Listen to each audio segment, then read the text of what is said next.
The tiger's got my head in its mouth. I thought, this is my blood. I'm laying on my blood. It had its horns facing me, and it just kept ramming me and ramming me. It'd back up and then ram me again. His hand is bleeding, pouring the blood. I couldn't believe what was happening to us. It's everyone's worst nightmare, being eaten alive by a wild animal. In this episode, 3 remarkable stories of caged animals that break free and become killers on the loose. What's it like when you become human prey?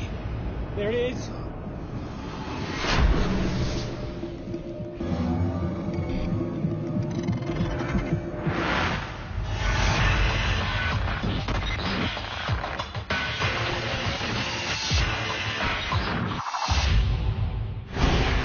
Gary Brown was nearly ripped apart during a deadly chimp attack on a sightseeing trip in West Africa. He turned and started screaming and charged. I didn't know that they get up to the strength of 7 men.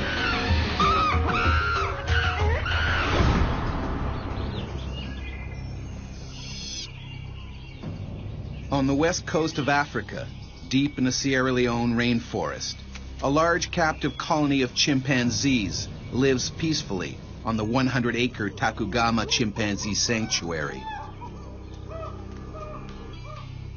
Bruno, a 200-pound alpha male, is the colony's leader. An alpha male is the term used to describe the highest-ranking male chimpanzee. The alpha male is the chimpanzee who can win a fight with the other males. In the wild, Bruno would rule a territory at least 50 times the size of the Takugama Sanctuary.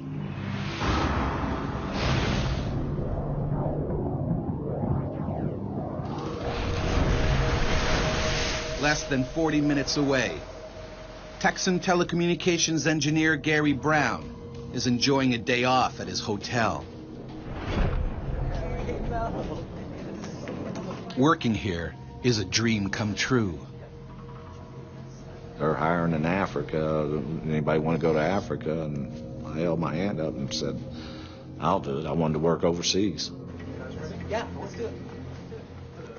This weekend, Gary's decided to head up to the mountains with a colleague, along with his friend Melvin Mama and their driver, Issa. I said my days off is going to be spent going and seeing Africa, real Africa.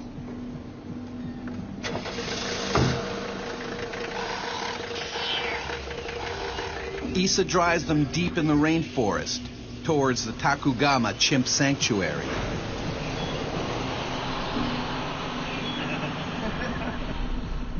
He had told me for 2 weeks before about this place, and other Americans had said, yeah, you got to go up there and get pictures or something to see.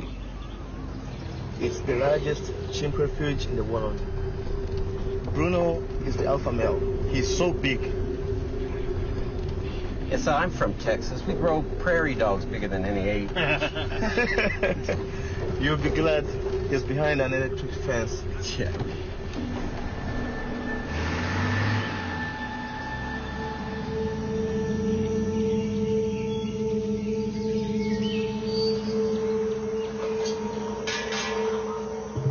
At the Takugama Sanctuary, Bruno keeps a close eye on his keepers.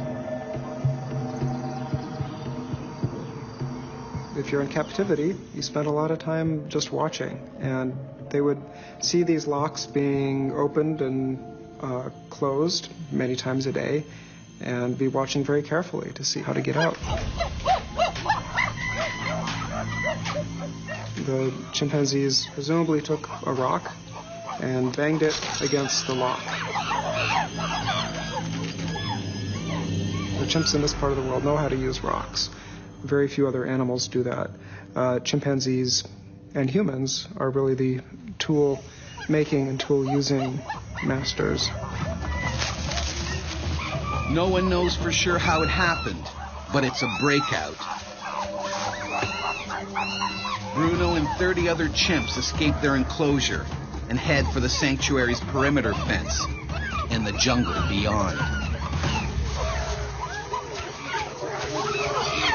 This is really the first taste of freedom that this chimpanzee has had.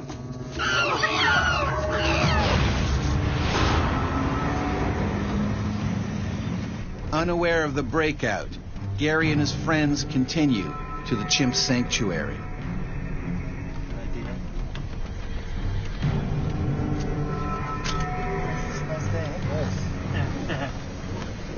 You just look up in the mountains and you're just mesmerized. The trees, the size of the trees, the canopy. Bruno rips through the dense jungle. This is his territory now. He was exploring his world, seeing what world outside the sanctuary was like, and is probably afraid. Like the other chimps at the sanctuary, Bruno was brought here as an orphan. His mother was killed in the controversial bushmeat trade. In Sierra Leone, like much of the rest of Africa, people eat chimpanzees and other primates for food. They would have seen their mother and probably other members of their community shot and killed when they were young. The chimpanzees would have that experience. They would remember strangers coming. They would remember the gunfire. And it's probably a reasonable assumption on the chimpanzee's part that a strange human being is a dangerous creature. Bruno hears an approaching car. The chimp immediately sizes up the situation.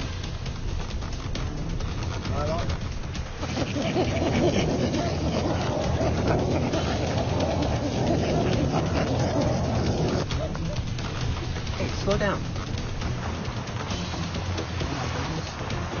What is that?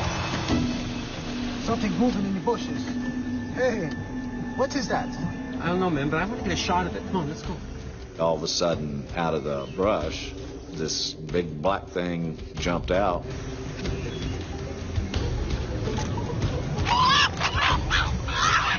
First thing I thought was, cool, you know, I'm seeing something in the wild. Windows. Turn the windows up. Slow down, man. Jesus. Issa quickly recognizes that the huge chimp is charging. It's time to get out. Issa, he just threw the car in reverse and just took off backwards. But fleeing only makes things worse.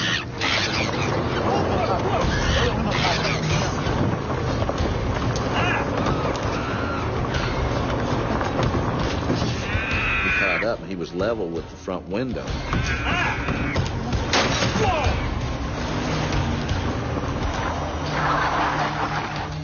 Bruno seems to have disappeared. And all of a sudden it was just like an explosion.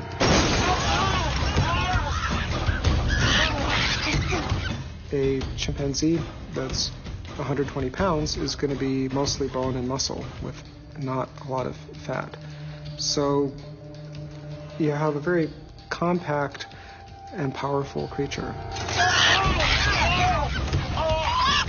Fighting for their lives, they somehow manage to shove the furious chimp out the window.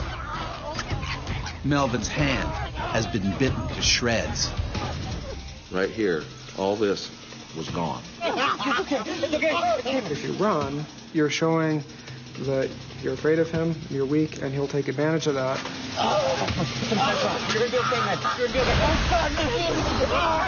Basically what they're doing is they're doing damage to whatever they can get a hold of and whatever is exposed to them. Not only is Melvin losing a lot of blood, but bacteria from Bruno's saliva could be spreading through his bloodstream. With 2-inch fangs and jaw muscles 3 times denser than in humans, a chimp's bite can be deadly. They need to get to a hospital. Fast. And we were yelling at him, slow down. He said, find a place to turn around, we got to get out of here. Panicking, He misses a vital turnoff. They're lost.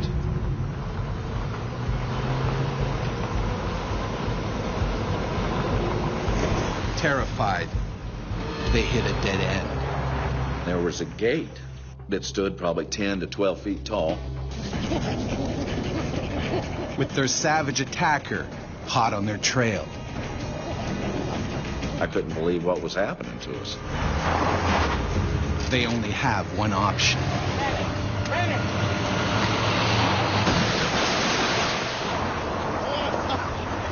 We stalled. The collision kills the engine. This car isn't going anywhere.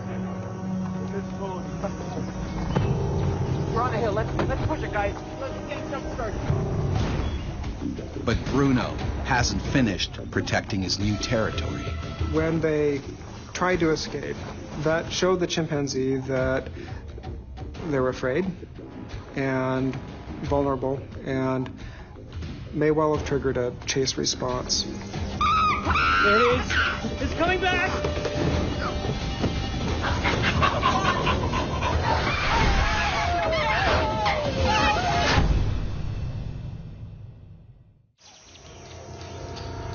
In the Sierra Leone rainforest, American Gary Brown and his party have been attacked by an enormous chimp.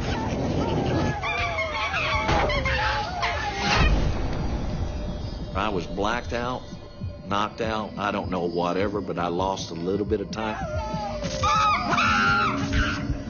I don't remember people getting out of the car.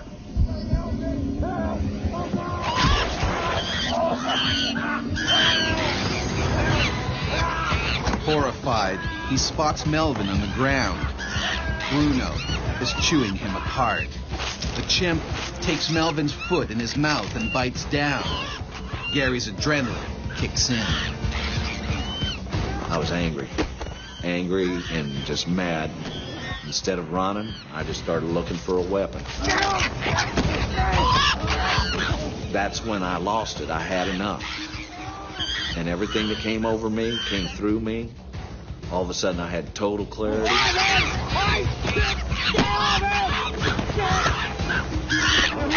When the chimpanzee saw Gary standing his ground, he would have seen an opponent who was not afraid, an opponent who was angry, and an opponent who could really inflict some damage of his own. I had the tree turned up and was ramming him. And he was trying to get up, and I kept ramming him on the ground. It was a very powerful and hurtful blow, and that was absolutely the right thing to do because it convinced the chimp that if it kept up this attack, it was going to get hurt. Suddenly, Bruno bolts off. The fight was over with him because he kept his back to me. And what I seen when we attacked each other, eye contact, facial expressions, that was totally gone on him now. Melvin is badly wounded. His foot is completely mangled. He's bleeding to death. And he goes, I'm going to die here. And I told him, I said, no, you die here, I die here with you. I'm not leaving you. He's my friend, you know.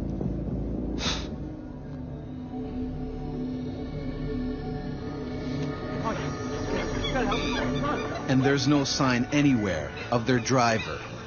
Where's this one? He went for help. We gotta go. I could hear chimpanzees everywhere. We were totally surrounded. We took off down the mountain. These chimps never jumped out. They stayed in the jungle. I kept looking ahead. And finally, we made it out. We made it to the road, the main road.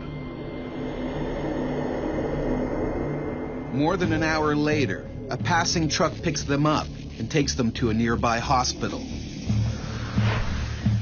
Later that day, Gary learns that Issa was mauled to death by the other runaway chimps. Doctors are unable to save Melvin's foot and 3 of his fingers. There ain't 5 minutes don't go by I don't see it. I'm going to have to picture it in my head every day the rest of my life. If you get bit by a snake or a shark or something, it's kind of impersonal and you sort of expect it. But for a chimpanzee, something that is clearly very similar to us in lots of ways, it would just seem a lot more personal, I'm sure. I have no misconceptions. I know Bruno could have taken me apart in a heartbeat. He could have taken me, he was just off guard.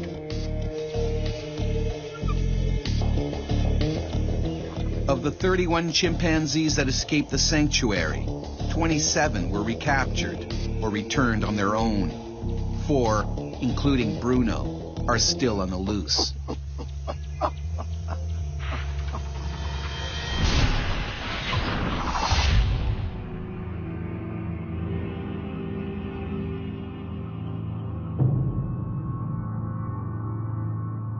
Gary Brown's case is not unique.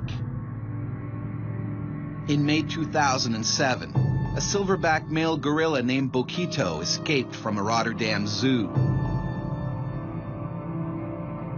Petronella Yvonne the Horde was a regular visitor. She adored Boquito. She visited him 4 times a week, always smiling and making eye contact. She felt she had a special bond with the 400-pound gorilla. But on May 18th, 2007, Boquito somehow escaped. He headed straight for Petronella. To a gorilla, a toothy smile is an act of aggression, and now it was payback. Boquito dragged her around the zoo, breaking her arm and wrist. Visitors locked themselves in the cafeteria for safety. Boquito broke down the door, sending tables and chairs flying. Eventually, he was shot with a tranquilizer dart. Petronella never fully healed. Apes are by no means the most dangerous animals in captivity. Some would argue that honor belongs to the tiger. It can slay any human in its path with a single bite. Despite their deadly reputation, people still try to contain and control these remarkable creatures. In the 1920s, when touring circuses and wild animal acts were all the rage, Mabel Stark was the tiger queen. She would take 18 tigers at a time into the ring. But not even the tiger queen could conquer the basic instincts of a hardwired killer. She was attacked 18 times. The worst took place in 1928 at a show in Bangor, Maine. Stalking her from behind, one of her beloved cats lashed out at her left leg, almost severing it above the knee. Smelling blood, a second tiger jumped off his pedestal and pushed Mabel to the ground, mauling her savagely. Although doctors felt she would never survive, Mabel miraculously recovered and was eventually back in the ring with the animals she loved. As Mabel knew all too well, containing tigers is a risky business. Animal lover Jan Gold was also savaged by a captive tiger. When it broke free at a zoo, her lavish fundraising dinner turned into a living nightmare. He just reached up and grabbed my bag. He bit into my head, and the next thought was, am I going to survive this? Jeez, go for help! Go for help! Go for help! Zoo Boise is one of the most popular attractions in southern Idaho. The stars here are brothers Taiga and Tundra, a newly arrived pair of 2-year-old, 600-pound Siberian tigers. Also known as Amur tigers, they are at the zoo to provide an important gene pool to help ensure the survival of the species. Tigers are highly endangered. There are now more of them living in captivity than in the wild. But keeping one of the world's most deadly hunters behind bars comes with big risks. There have been at least 45 deaths by tigers in captivity of humans over the last 10 years. And there have been 115 injuries serious enough to make the media.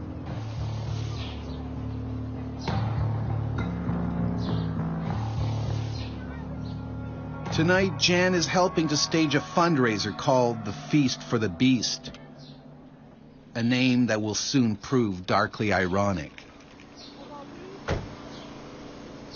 This was the largest fundraiser at the zoo.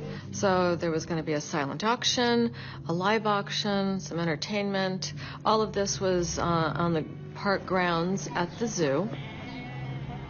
The money will help build better facilities for the zoo's animals.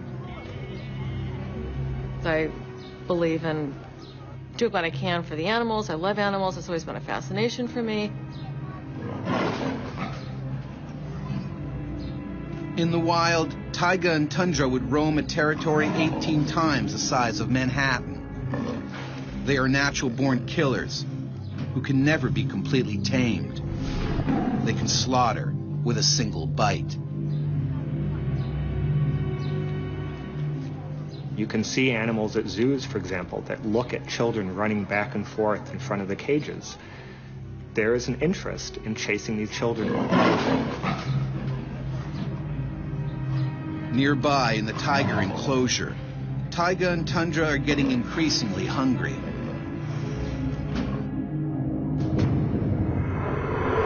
In the wild, they would learn to kill and eat large prey, even bears.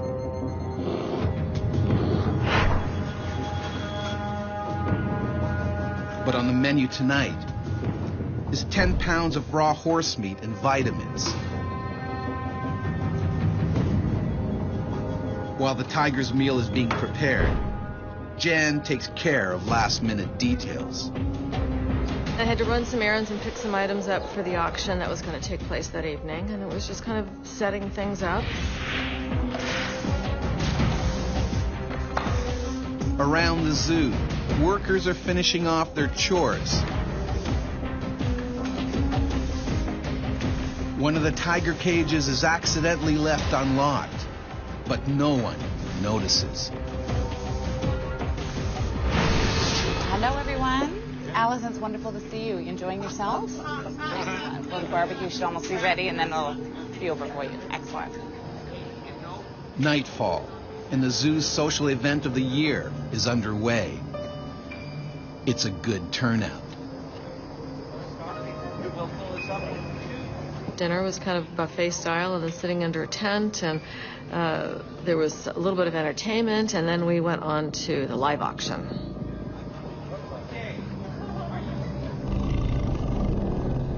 In the nearby tiger cage, taiga and tundra are most likely agitated by all the commotion.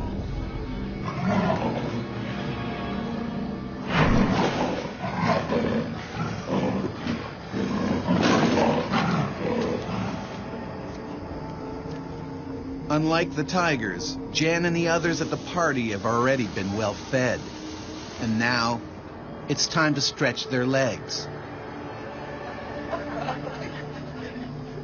I got up with some friends, and we just decided to walk around. And we saw the manager walk by. Hello, ladies. Hey, how are you? You want to feed the boys? Oh, yeah, that'd be great. Well, that meant he was feeding the tigers. Oh, that'd be great. I'm just going to phone ahead. You guys keep going. Yeah, Steve? We weren't the only ones invited. There were other people, too. Mostly board members and family of the board members or friends. Jan and her guests are excited.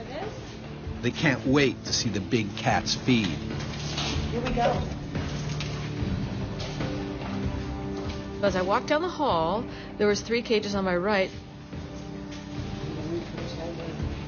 Jan spots something strange. The last cage, the gate was wide open, and we noticed that. And we just kind of, well, obviously they must know it's open. And we talked about it, thinking, well, maybe they are going to direct the tigers into the first 2 cages.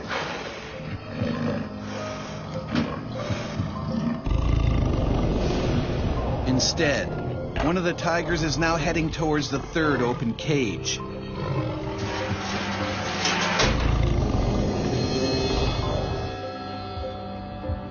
And face to face with Jan. All of a sudden, there was a tiger in there.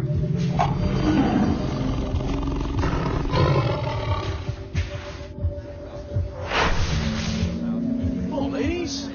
How are you? You want to feed the boys? At a zoo fundraiser in Boise, Idaho, a cage door has accidentally been left open. And now, board member Jan Gold is face to face with Taiga, a 600-pound Siberian tiger on the loose.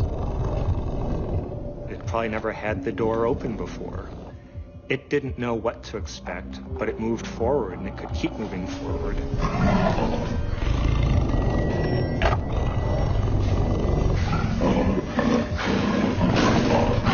He is 600 pounds. I mean, his head was, into my hip area. That's how tall he was. The tiger was probably as surprised as Jan Gould was that they were face to face. And it didn't know what to do, but it did know there was an animal in front of it. At that point, my focus was seeing if I could get this gate shut and keep the tiger in there.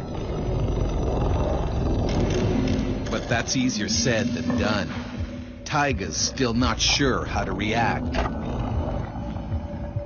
He may not have even seen her as prey because he had never had any experience with live prey.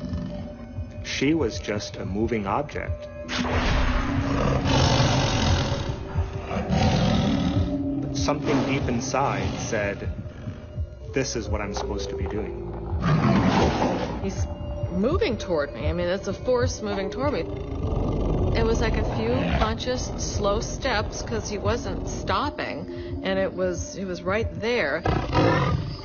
Desperate, Jan tries to buy herself some time. I held my purse in front of him, trying to get him distracted. The only thing you can do in that situation is try to distract the tiger. And those who survive often survive because the tiger is distracted. People throw stones or sticks. And that's when I realized the people were leaving. I saw a couple people with terrified looks on their faces because he wasn't stopping.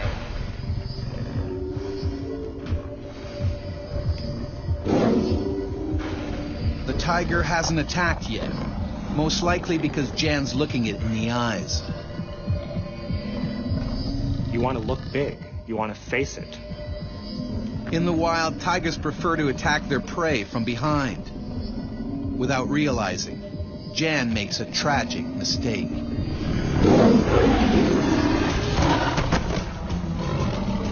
I was down, and it was very surreal.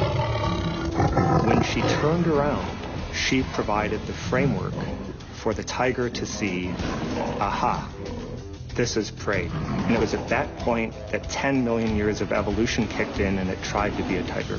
I mean, he just reached up and grabbed my back and just brought me down. When a tiger is attacking a wild animal, it will grab it by the neck and try and drag it down and break the animal's neck and crush the trachea until it can't breathe anymore, and then it often drags it off to feed. I could feel his chest over my back. He bit into my head, and the next thought was, am I going to survive this?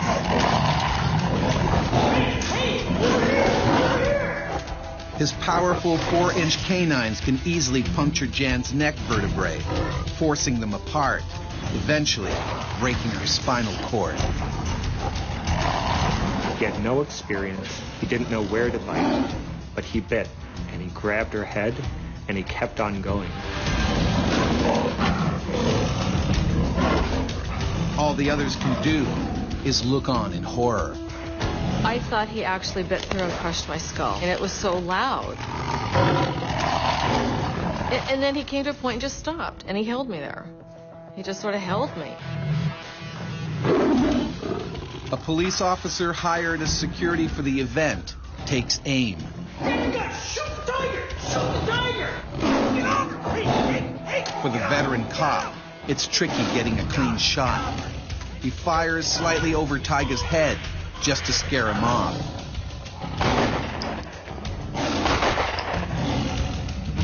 startled, Tiger retreats to his cage and is finally locked up.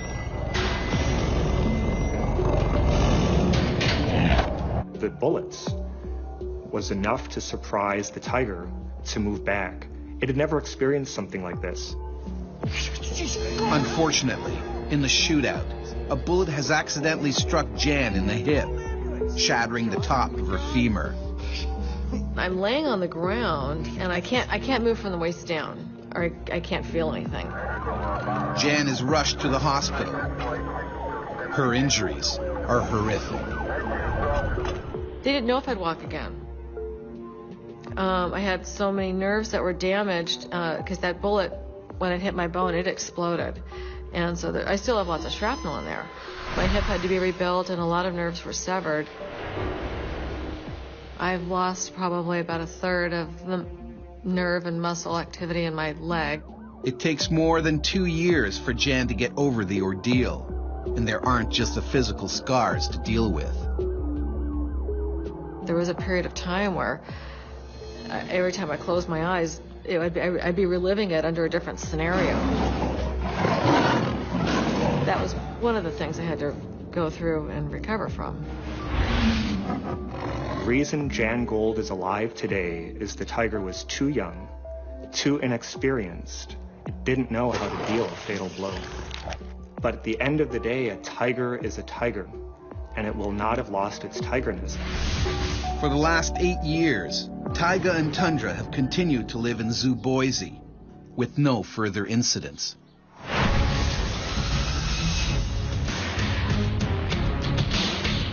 To avoid conflict, most captive animals are kept away from humans. But what about those bred specifically to attack, like bulls? Every 7th of July, locals and tourists gather in Pamplona, Spain to outrun a pack of angry bulls. It's a controversial event that dates back to the 16th century.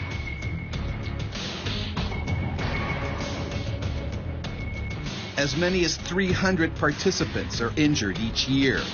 14 have been killed since 1910. In 1995, Matthew Tassio fell while trying to avoid a charging bull.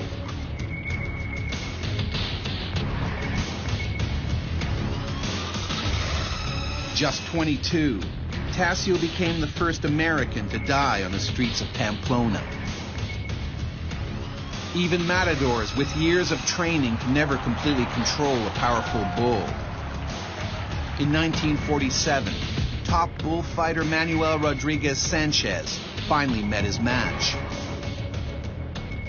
Going in for the kill, Sanchez was savagely gored, his femoral artery slashed by the animal's jagged horns. The man everyone thought could tame the brute force of a bull was pronounced dead hours later. Half a century later, police officer Kenneth Shaw also found out the hard way what it's like to try to stop a 1,400-pound runaway bull. And it was on top of me, slamming me into the ground, and I felt the pain go up to my chest. This thing ain't stopping.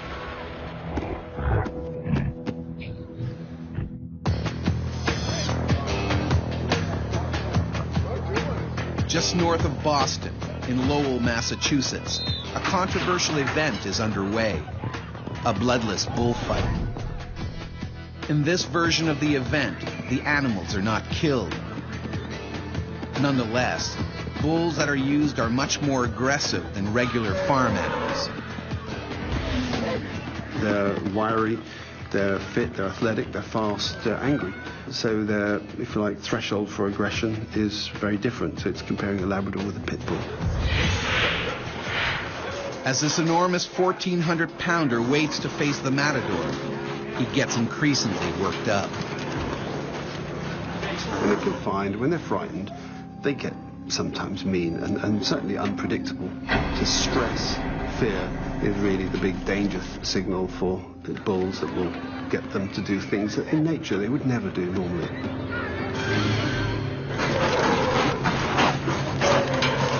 And for this bull, that means busting out of his trailer, one way or another.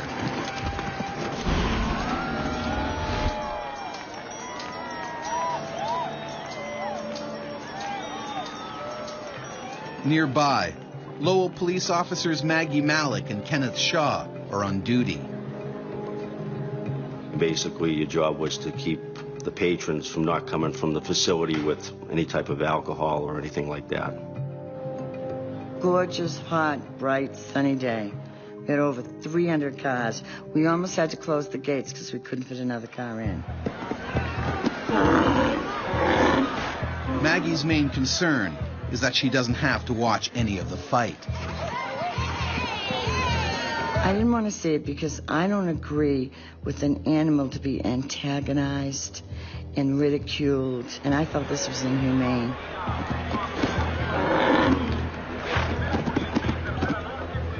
Their real problem, however, is a few hundred yards away in the bull's trailer. The noise is pushing the animal over the edge. There was a lot of alcohol flowing. There was a lot of banging around and noise and music, and that's pretty nasty cocktail for a bull, really. You have the makings of a bull that is going to be, if you like, out of his mind with anger.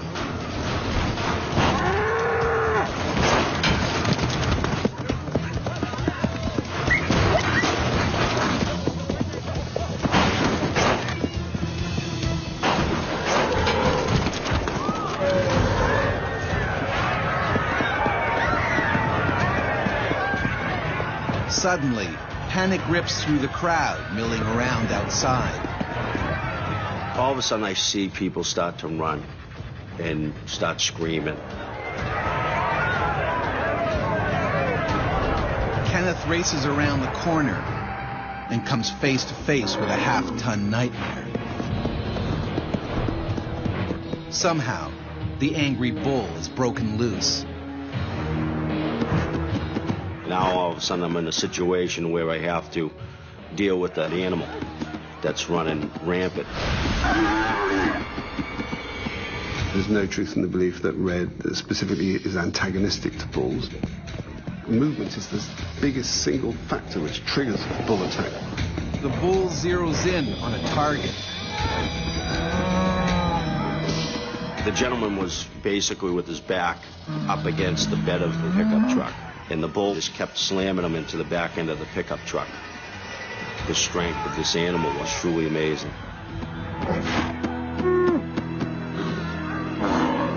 If Kenneth doesn't do something quick, the man will be crushed to a pulp.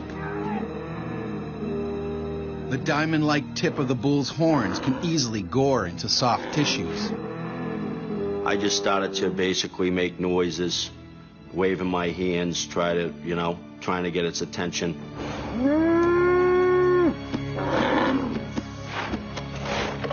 And then turn its attention on me.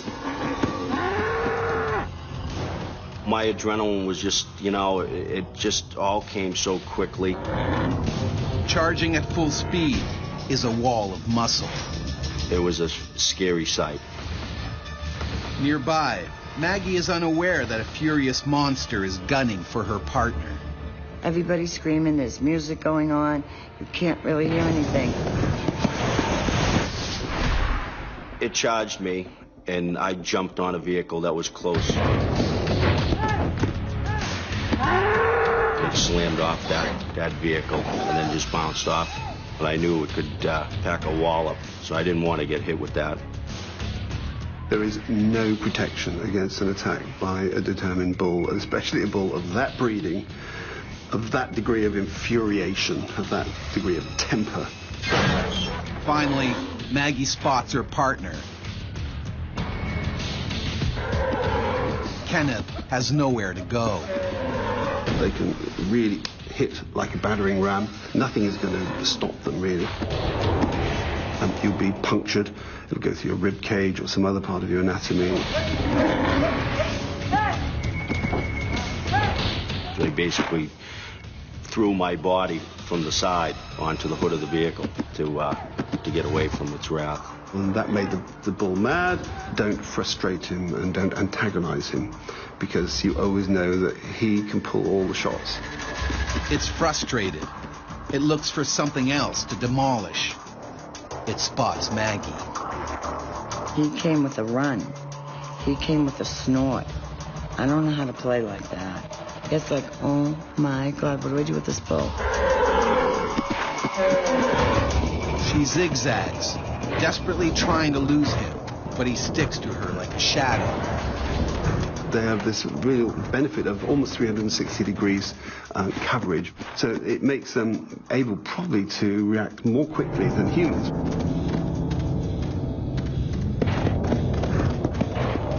So if you stand still, the likelihood is that you won't be attacked. Golly, locked in on my eyes. And that put a chill down my spine. They do this burst of heavy breath out from the nostrils. And this is carrying a chemical message. I'm loaded with testosterone. I'm really the king guy around here, and you take me on at your peril. The bull loses interest in Maggie and rushes off the stadium grounds, still fuming. Trying to escape, he heads downtown. Oh my God! If the bull can't be stopped, hundreds of lives are now at risk.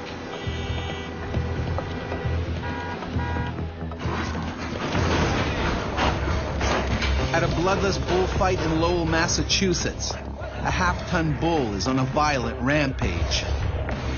And now, it's police officer Kenneth Shaw's job to take it down before he reaches the busiest part of town. I'm thinking that this animal is going to basically cause a lot of havoc if we don't stop it. I didn't really even know what I was going to do. I didn't want anybody else to get hurt. His strength and his power and whatever is going on with him. We're not taught in the police academy how to handle it. The only way that I'm going to be able to take it out was if I hit it in the head. But the bullets barely make a dent. So the bullets would have hit into the side of that animal, caused it pain, but didn't ultimately penetrate and cause damage to internal organs. All they would have succeeded in doing would be to infuriate the animal. They have very good armor in the form of their thick skin. The raging bull continues towards the crowd. And I was just hoping that it wasn't going to take a left where all the shopping malls were. Kenneth catches a break. The bull runs off the road and right into an empty parking lot.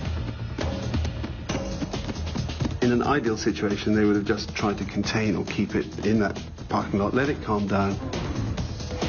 This is Officer Kenneth Shaw. I need backup. I need backup. The animal is cornered. It panics. And then it spots a familiar foe. The bull would have recognized him as that same individual, no doubt, and it was an unfinished battle. It's now or never for Kenneth. I have to try to take this out. If I don't, someone else is going to get hurt. But again, the bullets have little effect. This thing ain't stopping. So then all of a sudden it turned and started to do an all-out charge right at me. They will charge through literally a brick wall. It was basically literally trying to destroy me. It was trying to kill me. You know, it was bulldozing me and bulldozing me into the ground. Every time that I tried to get up and get off the ground, it kind of knew what it was doing. It'd swing its head and swipe at my feet and knock me back on the ground again. Pressure that they're able to exert, all their weight on your body, you're going to have broken bones and a reshaped face. And the intention is to kill you, is to take you out. All of a sudden I felt the pain go up to my chest. It was on top of me, basically slamming me into the ground with its head, with the horn slamming me constantly at my leg area. The incredibly solid neck and shoulder muscles of the bull don't bend or buckle on impact. It hits like a battering ram. Maggie tries to draw the bull away for the second time. Seeing Kenny's shattered uniform, seeing the blood on his skin, I at that point was not sure if he had gorged him in a major organ, and that takes you only seconds to bleed out.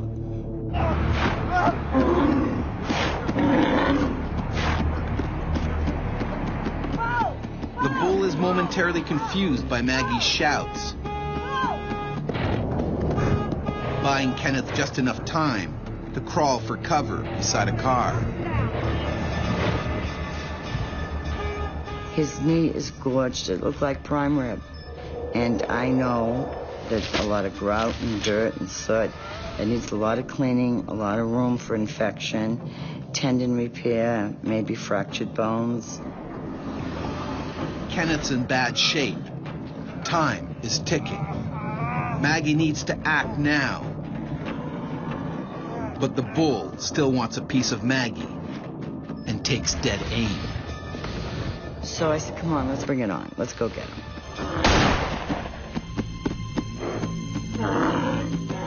And I shot him right between the eyeballs and on the forehead. Which is actually the location that is used in slaughter, official slaughter of cattle. This time the shot stuns the half-ton bull. He staggers away to the other end of the lot. Meanwhile, it's not looking good for Kenneth. I looked down and I could see my bones running the back of my leg. You're gonna be fine. You're gonna be fine.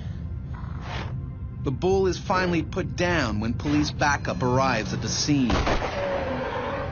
Kenneth is rushed to the hospital and goes under the knife. Tore out a piece of my quadricep. And then I also received basically a laceration to one of my testicles. I could bend one knee, but I couldn't bend the other. 2 years later, he finally returns to the police force, a hero. I get the Medal of Valor for basically my actions that day. Despite the controversy, bloodless bullfights are still held in some states, including Texas and California.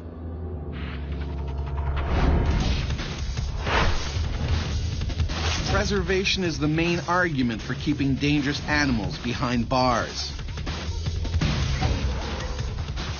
But there will always be the potential for escape. It's a wild animal, and you can't control it. They will never be completely trained. And when they break free, we can become human prey. If we frustrate them, then they will attack us.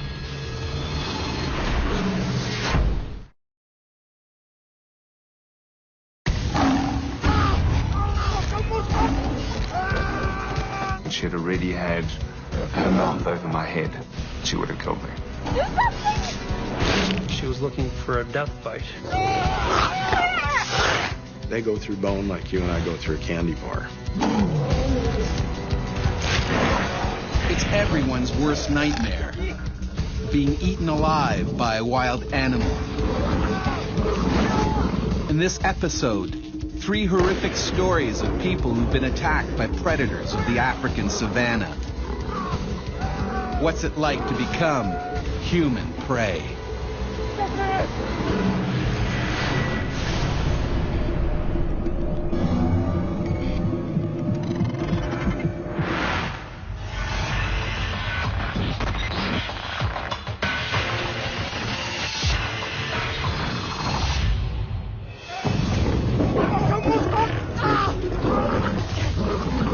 Conservationist Gary Khomas was lucky to escape alive when he was savagely attacked by a lion on a game reserve.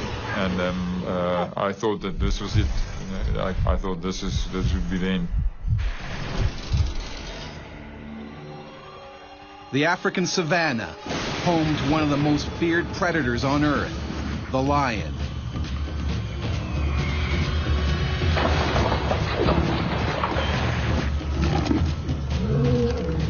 Thousands of people have met their end in the jaws of these killer cats. This pride lives in a game reserve in South Africa's Mpumalanga province. And when food is short, or they feel threatened, these big cats can turn man-eater.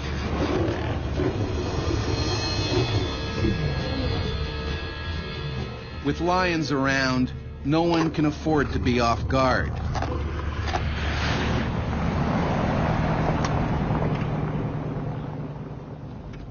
Danger is part of the job for 23-year-old conservationist Gary Khomas. He manages the reserve's lions, and today he has a problem. A lioness is wounded, and she's pregnant. This female, because she was injured and finding it difficult to keep up with the pride to feed and to compete for food around the carcasses and things like that, she was getting very hungry.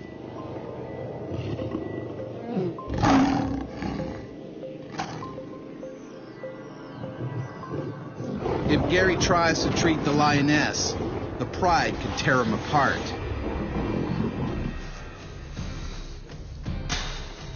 His plan? To isolate her in an enclosure by luring her in with bait.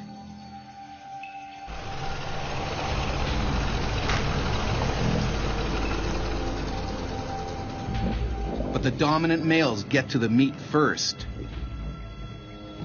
Some are her own offspring.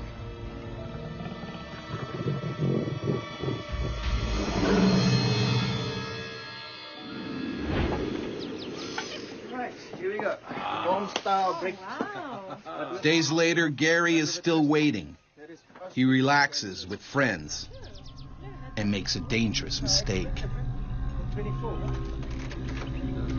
Yeah. I took off my sidearm and put it to the one side to just be more comfortable and not thinking of anything that can happen at that point. But today will be different. The pride is staying outside the enclosure, and the hungry lioness grabs the opportunity to feed.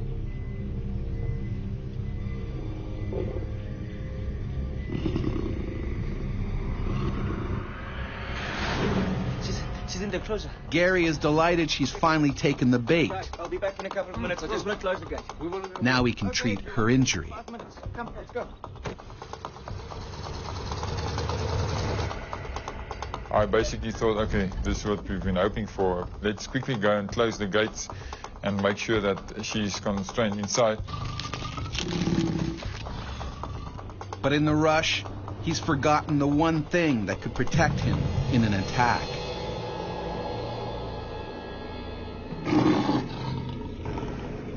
A 150 feet from the enclosure gates, they see the pride. The lioness isn't with them.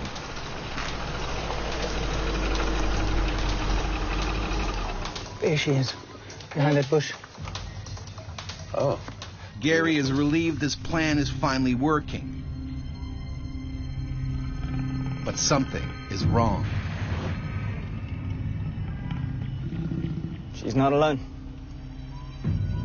One of the pride's aggressive young males is inside the enclosure and will attack if threatened. This male was always been a bit edgy and agitated, barking at you and coughing, the typical attack bark if you get too close to him. Getting the young lion out is dangerous, but without treatment, the lioness could die of gangrene.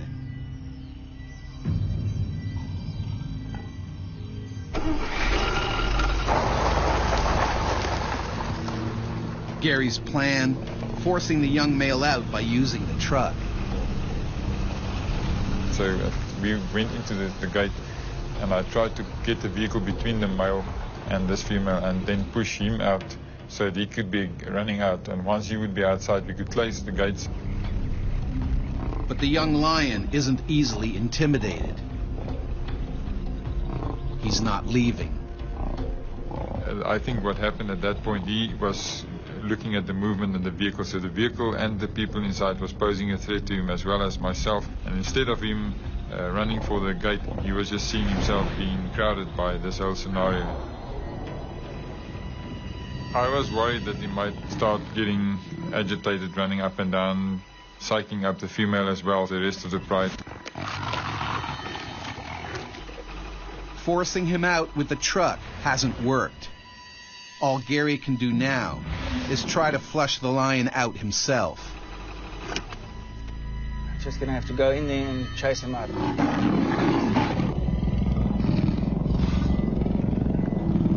I thought I'd go on foot, use the vehicle as protection so the female couldn't really see what was going on, and then chase him out on foot.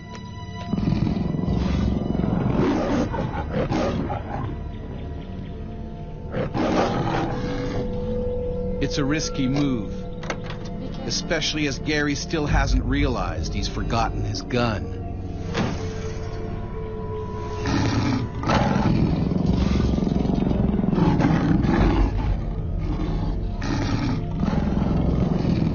By trying to flush a young adolescent male on foot is a big mistake. Young males tend to be the biggest troublemakers. Lions are not used to being in close proximity to human beings that are not inside of a vehicle. The lion is starting to feel threatened. It could attack at any moment. I was just assuming that this male would just run out, and I wasn't even thinking of him feeling a bit of discomfort. I was entering his comfort zone and his personal space.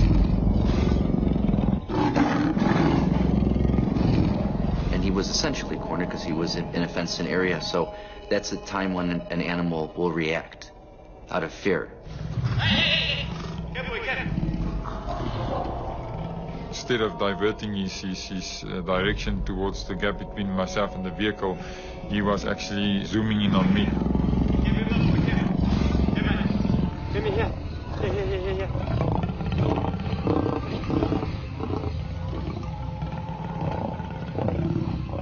I realized he was coming for me now. I did think of that point my sidearm. This was the most stupid thing that I could have done. I don't know why I took it off. Gary tries frantically to get out of the lion's way, but it's too late. He was planning to go for my upper body. I moved back, he misjudged himself. I think that actually, to a certain extent, saved my life. The lion has missed Gary's head, but it locks its vice-like jaws around his leg.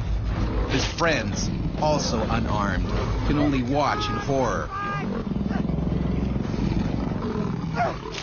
Gary has now become human prey.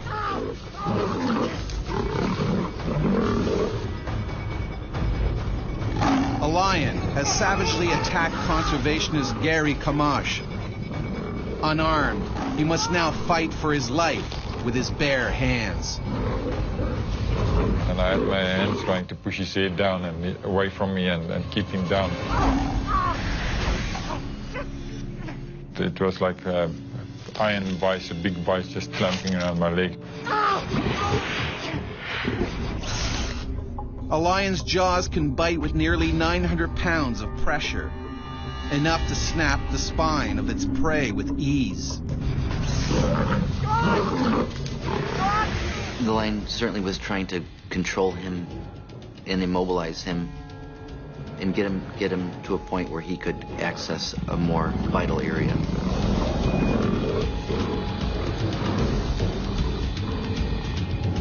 Outside the enclosure, the pride can smell blood. The pride were trying to figure out what's busy happening, where did those sounds come from.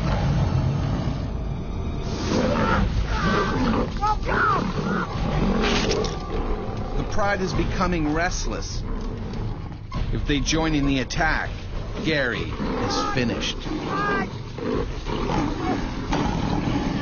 Frantic, he tries to pry open the lion's jaws. Well, I tried to put my thumbs into his mouth between his premolars. I couldn't get in him. They were already too close to each other. I just realized there's no way I'll be able to get my leg out of this. Gary's friend Johan tries to find anything he can to use as a weapon. But he comes up empty.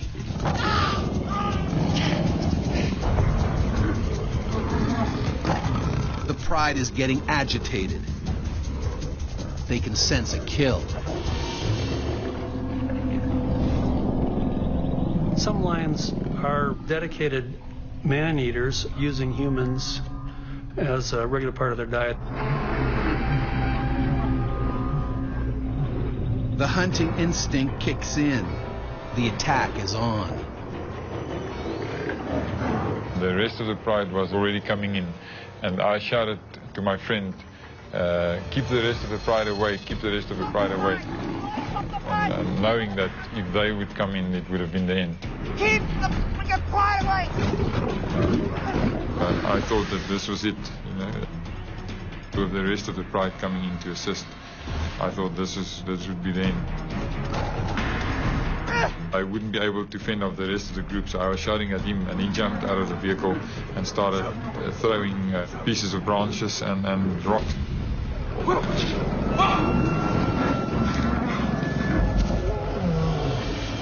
Incredibly, Johan manages to hold the pride back. I'm coming! But Gary's leg is still locked in the lion's mouth. He needs to do something fast. Desperate, Gary attacks the lion's only weak spot, its eyes. I could just feel when I pressed my thumb into his eye that he was blinking and trying to get out. That was hurting him. The nose and the eyes are very vulnerable. That's the part of them that they have to, at all costs, protect.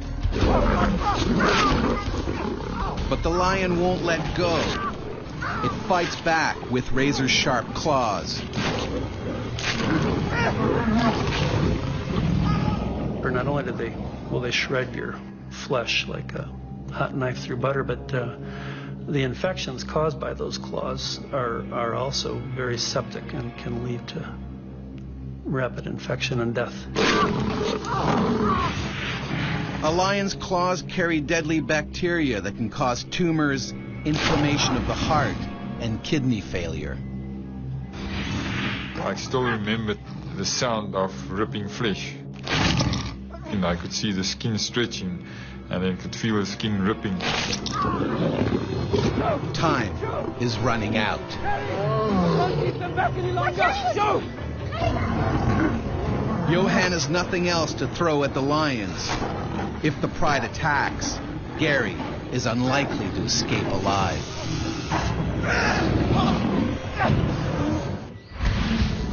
South African conservationist Gary Khomas is being ripped apart by a lion. The rest of the pride are about to join the attack. Hey! I can't keep them back any longer! Fearing for his life, Johan has gotten back in the vehicle. The worst moment for me, Johan shouting, I can't fend him anymore, and his door closing, hearing his door banging, closing up. I realized how close I was to death. Gary struggles desperately to free himself. He punches the lion in the eye, but it won't let go. And I was just going down on his eye with my fist as hard as I could, and putting my thumb into his eyes and pressing down. For a moment, the lion loosens its grip. Gary sees his chance and takes it. I think what he wanted to do was to reposition himself and take me down. When he started opening his mouth, I ripped my leg out of his mouth. There he comes! Come on, get in! Let's go! The rest of the pride was very psyched up. 4, 5, 10 seconds longer, then I would have been taken and ripped apart.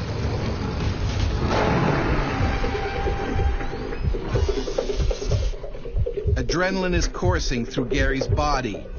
numbing his pain. We need to have it checked out by a professional, okay? Only when he's safely away does he realize the severity of his wounds. Okay. When I looked down, I saw the piece of flesh hanging out the back of my leg. He ripped some of my tendons out of my arm as well, and I didn't even pick up that I couldn't use my left hand properly. Let's pull over. I'll drive, okay? Okay. Just pull over. Okay. Pull over. It takes half an hour to get to the nearest hospital.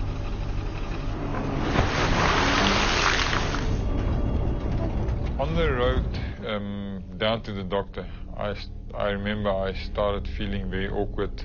I started getting a bit nauseous and not feeling well. I was bleeding extensively. Gary gets more than 50 stitches in his leg and arm. He's lucky to be alive. There was a number of things that saved my life that day, and the one thing that was definitely the fact that he was inexperienced and a young lion, and the fact that I saw him coming for me and jumped backwards.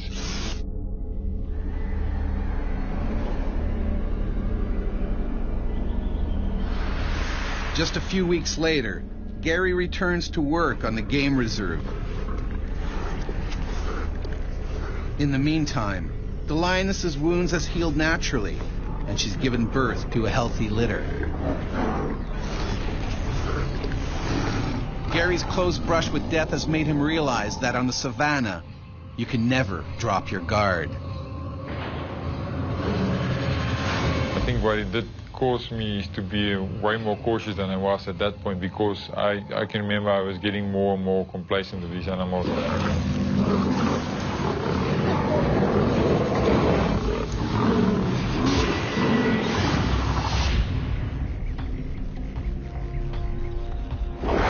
Ever since Homo sapiens first walked the African savanna, we have lived in fear of the mighty lion.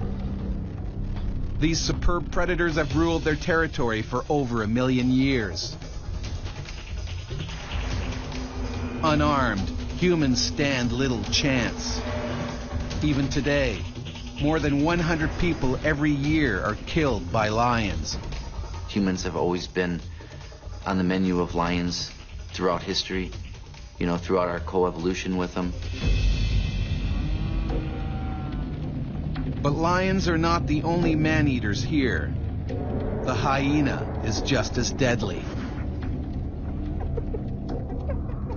It can eat every part of its victim, even the bones.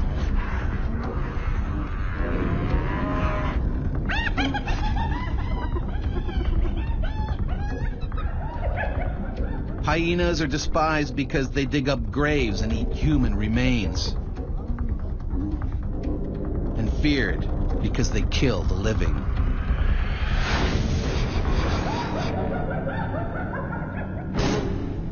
In the 1950s, hyenas terrorized a village in Malawi. They killed and devoured 27 people, many of them children. The stealthy man-eaters crept up on villagers as they slept outdoors during hot weather.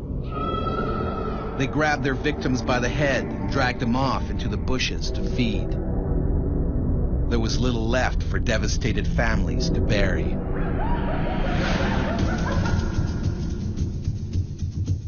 Hyenas are fearless predators. In 1972, a Malawi schoolteacher, Yerendus Luggage, was cycling to work when he was taken down by hyenas.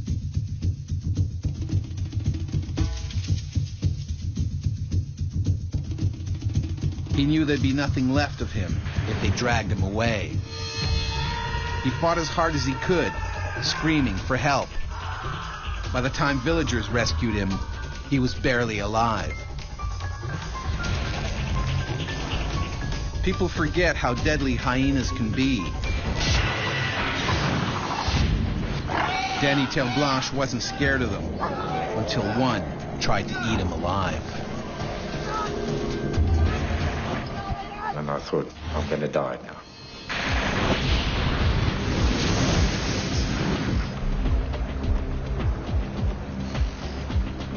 Spring 1998. Aircraft pilot Danny Terreblanche is enjoying a week's vacation with friends on the Zambezi River.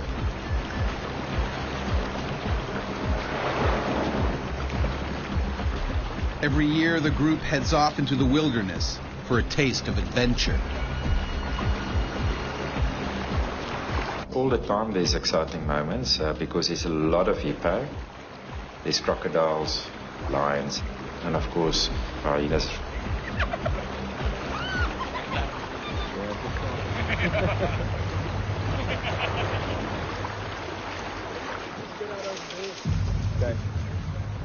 After an action-packed day on the water, the friends pull up for the evening.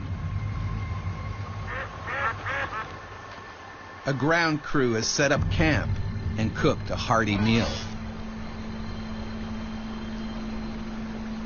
We thought we had a very successful trip, so we were a very happy bunch of people.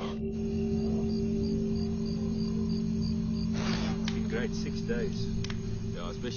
It's the last day of the holiday. Time to celebrate. Some of my friends were wine farmers. And of course, we brought a lot of good wine with us.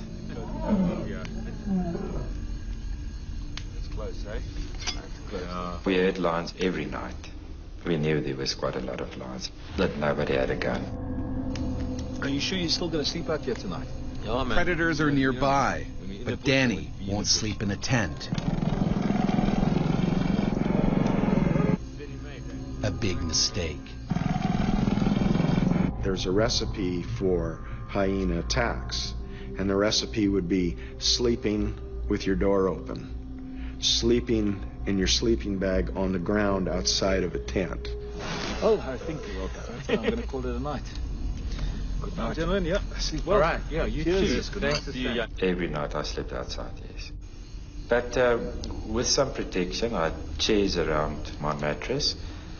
And of course I had a mosquito net that was hanging from a tree. But a flimsy mosquito net won't stop a hungry man-eater. These are animals that can dent a pipe, a 1-inch pipe. They can crush it without hurting their teeth.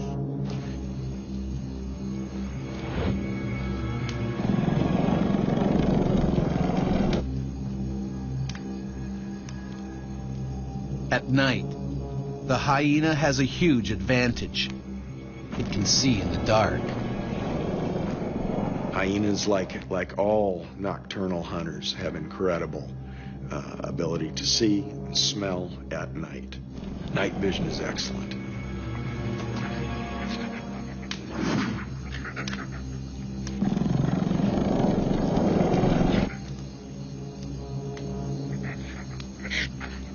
They're looking for garbage. They're looking for the things that were thrown out after dinner.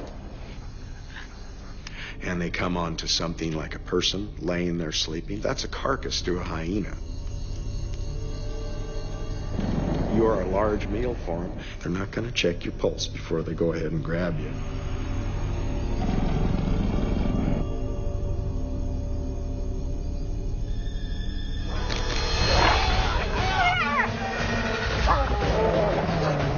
I thought somebody, they hit me with a plank over my head. When Danny realizes it's a hyena attack, his blood runs cold. If it drags him into the bushes, it could tear him apart in seconds.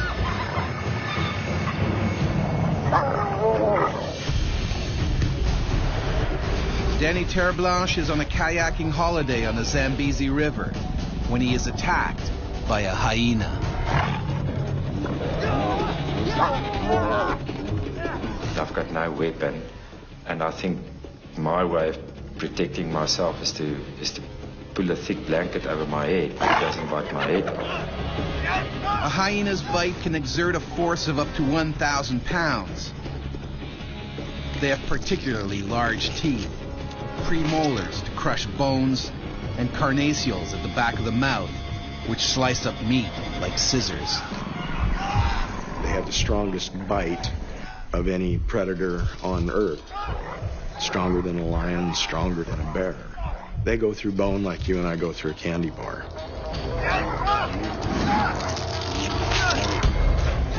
I tried to lie on my stomach in a crawl position, but was just instinct.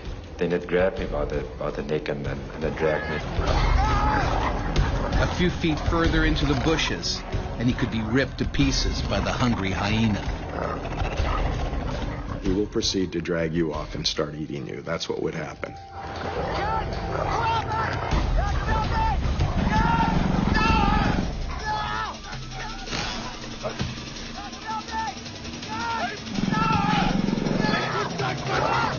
The hyena strategy is to kill you and then dismember you and then run away with whatever bits they could. Without the support of the rest of the pack, the hyena cannot fight for its meal. So it retreats. I felt the pain in my head, and when I felt it with my hand, I knew there was something terribly wrong. I felt a hole in my head. My biggest fear was that I lost my ear and I'm going to lose my hearing. And of course, the first thing that goes through one's mind is that I'm going to lose my flying career. Luckily, Danny's ear is still in one piece. Hold on, we just need to clean the ear. My ear was still in the mosquito net, hanging by a little piece of skin from my head. Just rinse it off. I think they probably will wash it with some good old Cape dry red wine. Desperate to save his ear, his friends bind it back onto the gaping wound. The nearest hospital is in Kariba, 80 miles across rough terrain. They need to hurry. Danny is at grave risk of a deadly infection. Hyenas eat rotting carcasses, and their mouths are crawling with dangerous bacteria. You can imagine the bumps in the road. I don't know how many times I've passed out. Adrenaline from the attack is wearing off. Danny's in shock. I prayed a lot, and I asked God to help me, and that was, I think, that maybe pulled me through. All right, now we're going to go through there now. This is come on, it's going to be the place is going to be good.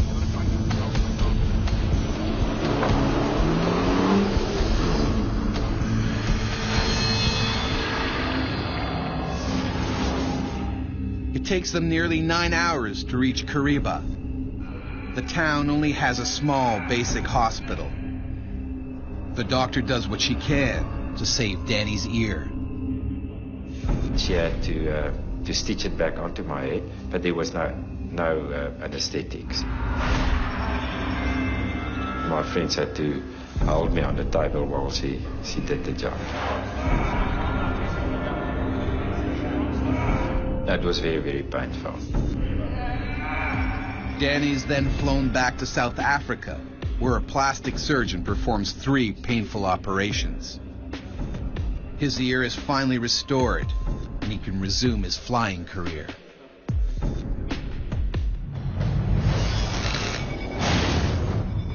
As Danny discovered, on the savannah, Homo sapiens can become just another link in the food chain.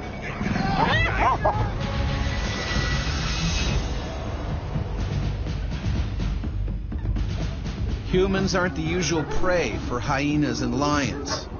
But when food is scarce, these animals will attack almost anything.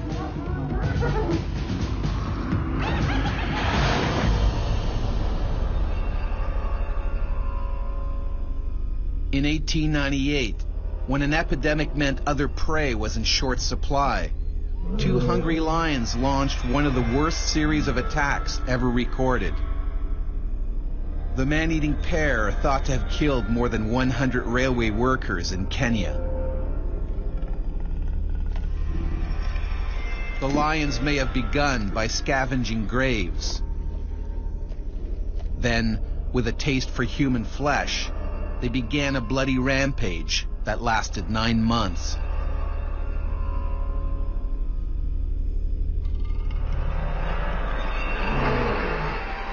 Work came to a standstill. Night curfews were imposed. Workers hoped high fences and fires would keep them safe. But the lions still got in.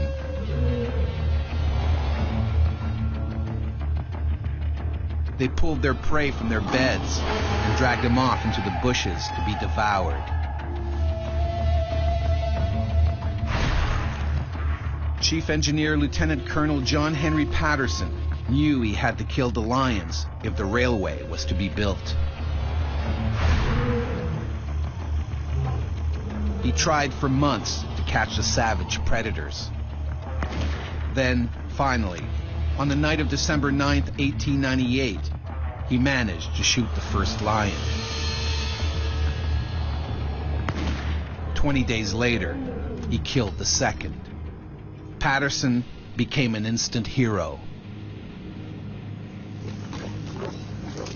Male lions are extremely dangerous, but the lioness is just as deadly. She is a true hunter of the pride, a ruthless, efficient killer.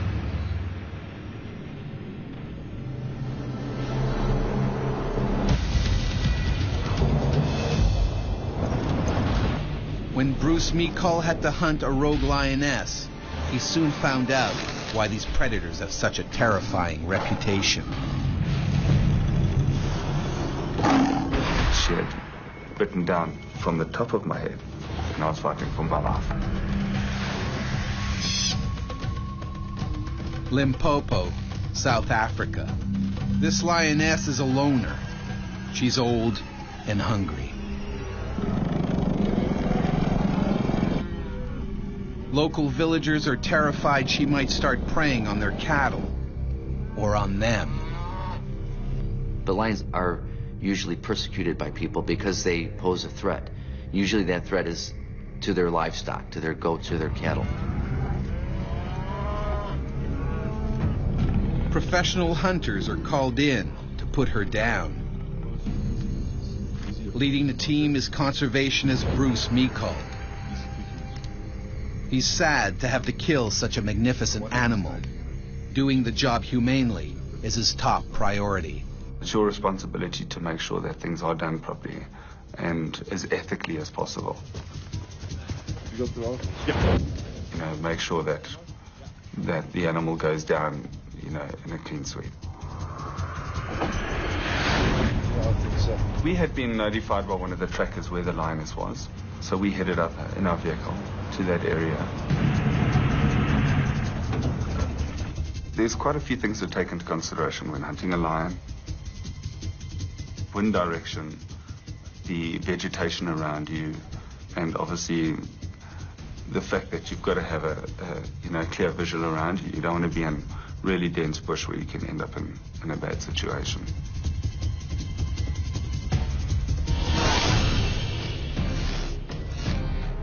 Bruce and his crew begin tracking the rogue lioness. So we started walking, looking for signs to see where she was. Tracks, old kills, things like that. But the lioness has probably already picked up the hunter's scent and keeps out of sight. Lions are very good hunters. They're very good at camouflaging themselves. For 2 days, they search for the big cat, but she remains invisible.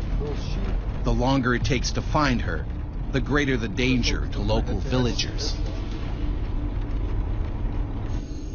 If lions can get away with it, if they have opportunities, they consider humans part of the diet, especially in more harsh environments where prey density of their preferred prey is lower.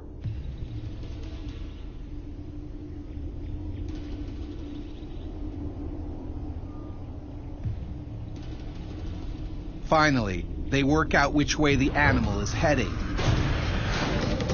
If they're quick, they just might catch her.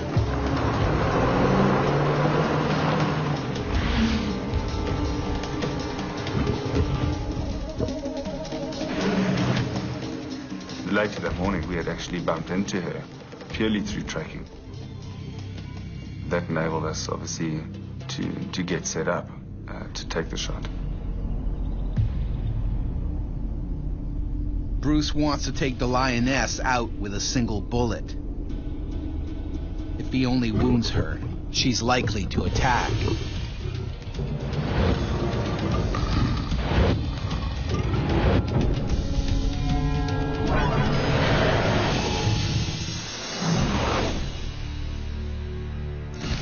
Bruce Meekall has been tracking a rogue lioness for 2 days.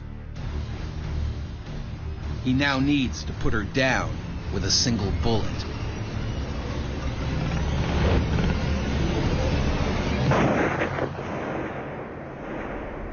The shot was a good shot. But she got up and ran off. Went into thick bush.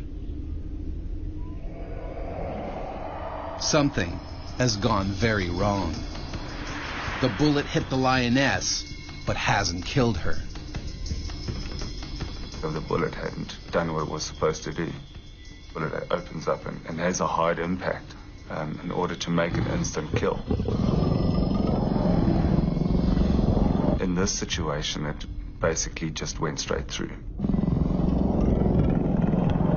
If you didn't kill them the first time, and you just wounded them and it wasn't in a vital area and they survived, you would never get a chance again to catch up with them. And if you did, it would be after they killed another dozen or more people. This is hard for Bruce. What should have been a swift, humane kill has resulted in an angry, injured animal.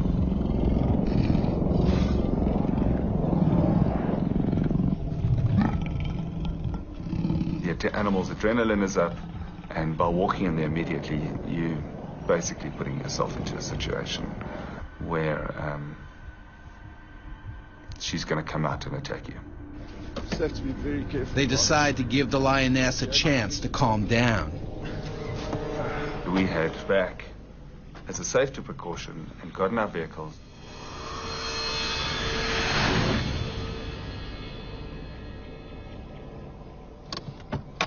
Boys, let's go. An hour later, Bruce sets off again. He knows that he and his team are now vulnerable.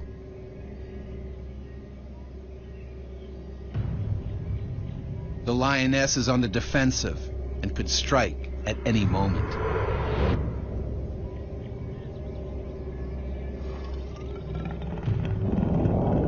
When a lion is badly injured, they'll retreat 2 or 3 times at the most before they'll turn and they'll attack, whether you have 100 people with you or whether it's 1 or 2 people. The lioness has the hunters in her sights. She waits patiently for them to come closer. Her pursuers are now her prey.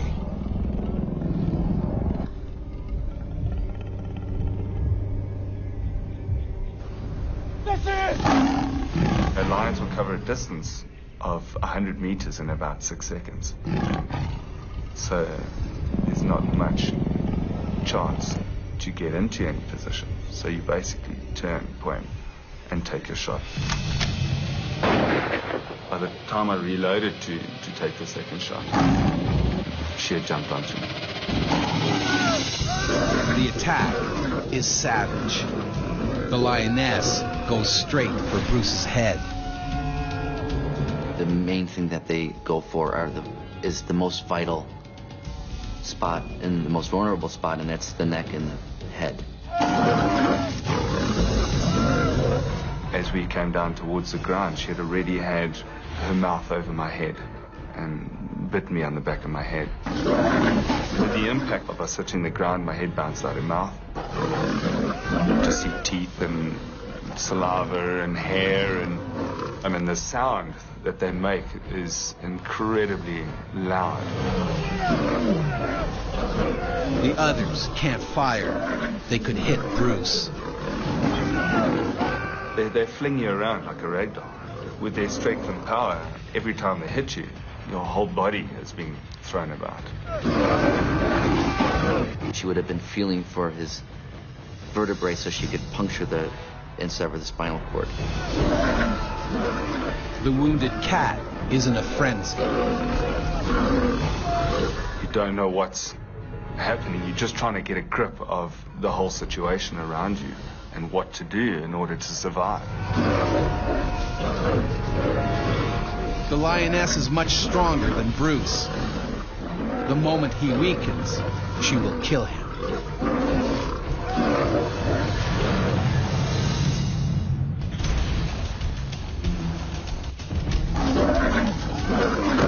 Bruce Meekall has been savagely attacked by a wounded lioness.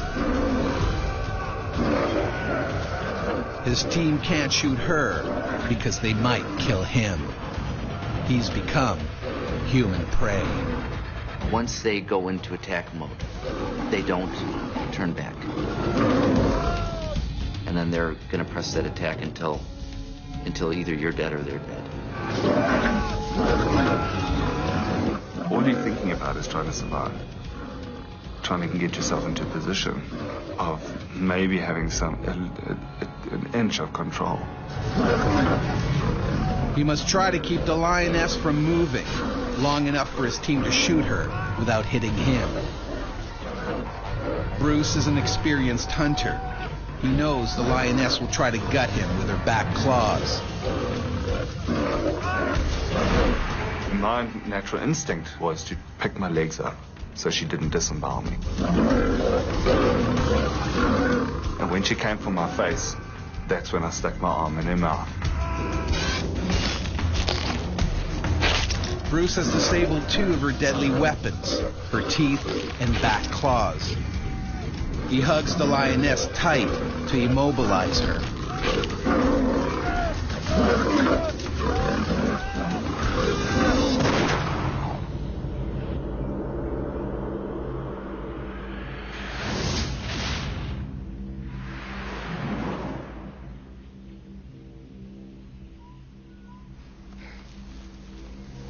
The ordeal is finally over. But even though she nearly killed him, Bruce can't help regretting that this superb creature had to be put down. In the instance when she had died, there is... being so close, there is definitely a feeling that goes through you of what's happened to you and what's happened to her.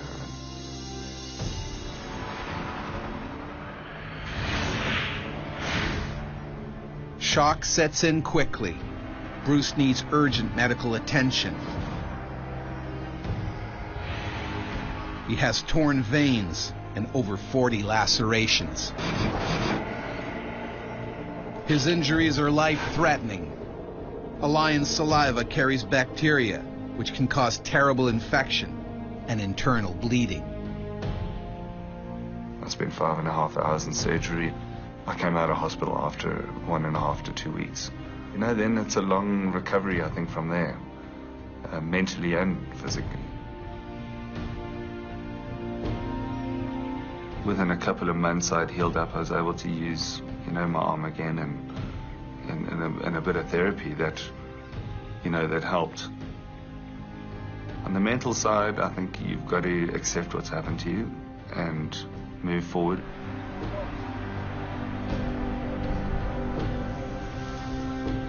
There's very few first-hand accounts like that, because lions usually, when they attack like that, they usually kill their victim.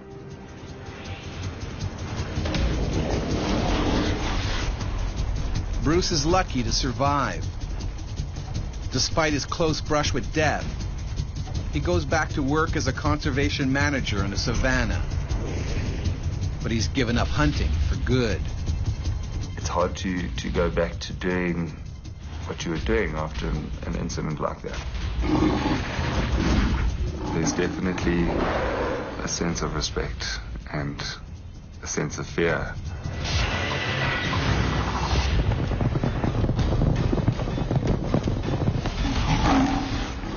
Lions and hyenas can kill a person in seconds, but attacks are rare. Normally, these predators will avoid us. It's only when food is scarce or they feel threatened that they strike. And when they do, the results are devastating. I realized how close I was to death that day. I think it gave me a lot of more respect for life. It made me realizing that every moment, any moment could be your last moment. Surprisingly, many survivors don't blame the animals. I've got more respect for hyenas because it's an opportunistic killer. I have more respect for hyena, and I won't take a chance or give them a chance. My whole life I've worked in the conservation industry, and you work with dangerous game on a daily basis. So yeah, there's definitely a respect for big game, knowing their potential, but also the fact that we are in their territory. As we encroach ever further into their territory, there will still be times on the African savanna when we become human prey.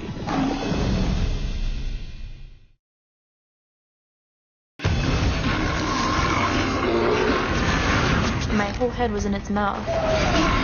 And just literally just trying to break my skull. He was eating me. It's everyone's worst nightmare, being eaten alive by a wild animal.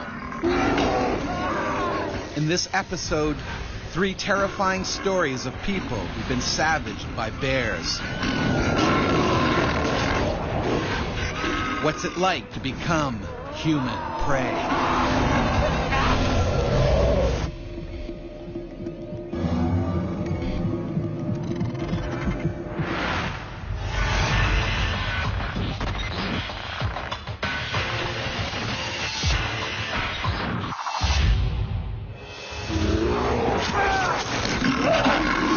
Summer of 2005, Johan Otter tried to save his daughter from the jaws of an angry grizzly while hiking in Montana. I really felt like I was trying to rip my head off. And I remember thinking, okay, one more bite and I'm done.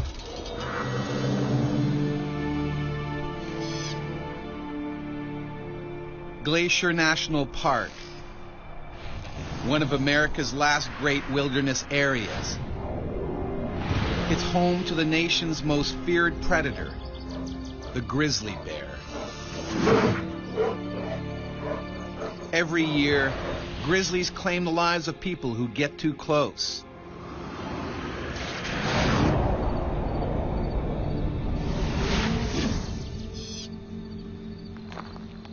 Johan Otter and his daughter Jenna are here for a hiking vacation. This one right here. Right here. Yep. To celebrate her graduation. All right. And it's kind of cool that your daughter still wants to go on a senior trip, you know, and with Dad to go into the mountains. But today's ambitious hike will test them in more ways than they can possibly imagine.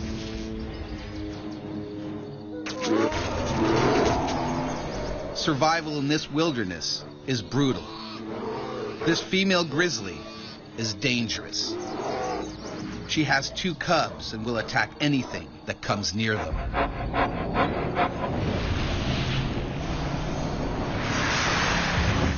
Dr. Barry Gilbert knows just how deadly these bears can be. He himself was badly mauled by a grizzly. Grizzly bears have the smallest young of any of the mammals. They can weigh 2 or 3 pounds when they're young, so they're really vulnerable.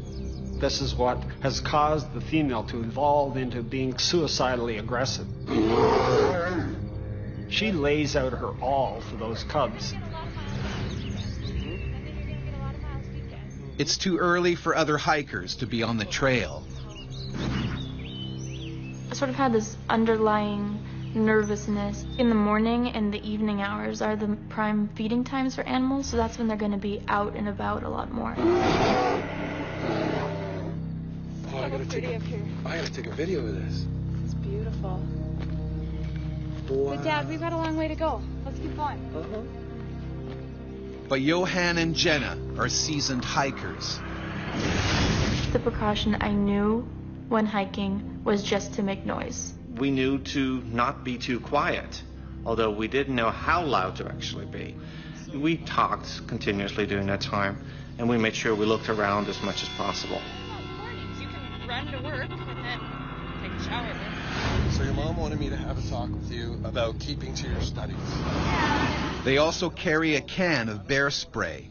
This is their only defense against a predator attack. If I don't... We didn't have it on our belt, it was just in the backpack. You know, really thinking that you're not going to be able to have to use that. It's not going to happen to you. They climb higher and further away from human habitation. If anything should happen to them, Johan and Jenna are on their own. Grizzlies normally steer clear of people.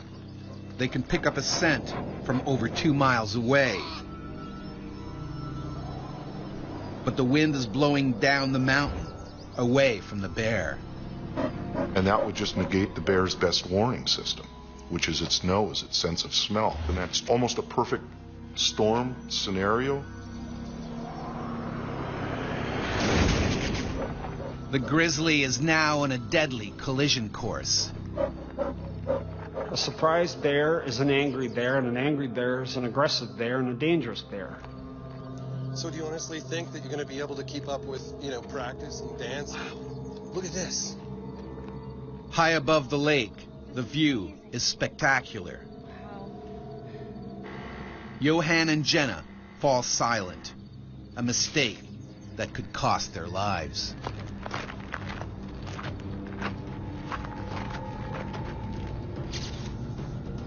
There's a bend in the trail, so you can't see around it, but you don't expect anything to be around it, which I guess is a bad assumption to make.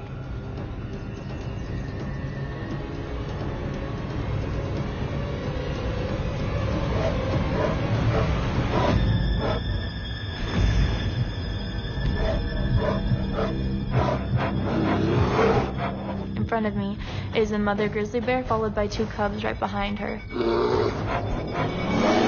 I thought, I'm going to die. If you turn and run, you've immediately put a hamburger sign across your back.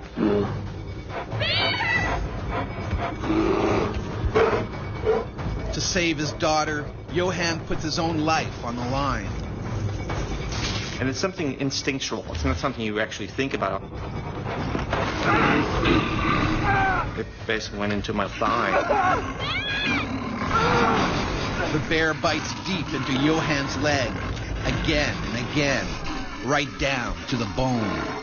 It wasn't like with holding on to my leg and just kind of being in there. No, it was kind of in-out type of thing. If he wants to live, Johan has to break loose.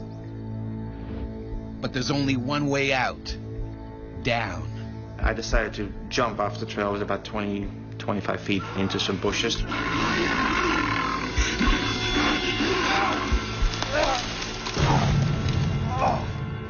My eye was already bleeding or something like that at that point, so something must have gotten into my face. Because the animal went at me like this, so it must have been one of the claws.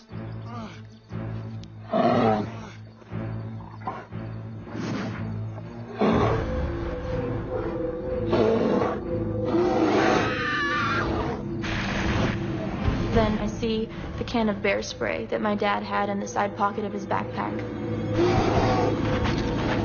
I pick up the can, but I didn't know how to work the can.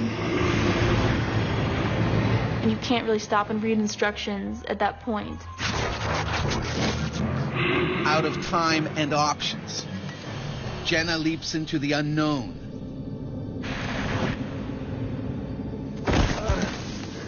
Johan has no idea his daughter has jumped. Jenna, down here! And I see the bear cocks its head back again, looks down at me. By being active, she might have interpreted that he was doing a circle around to get at the cubs. Hell-bent on finishing them off, the bear charges down the mountain. Never felt or seen anything as strong and fast in my life. It's one big piece of muscle. It was lifting me up nearly out of the bushes.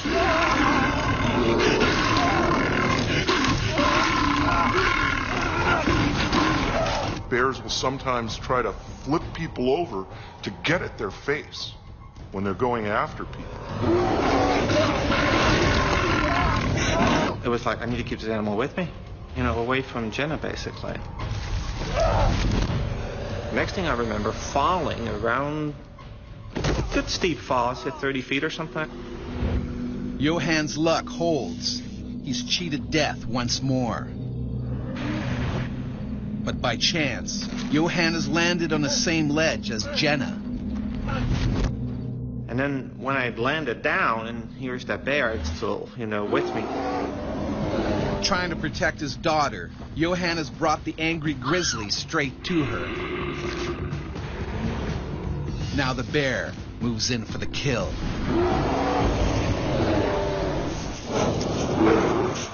Johann Otter and his daughter Jenna have escaped a savage grizzly by throwing themselves off a mountain. Hot on their trail, the bear is going in for the kill. The animal just wants to get rid of you, to neutralize you, to make you no threat to her cubs. Jenna tries to hide, but Johann faces the predator head on.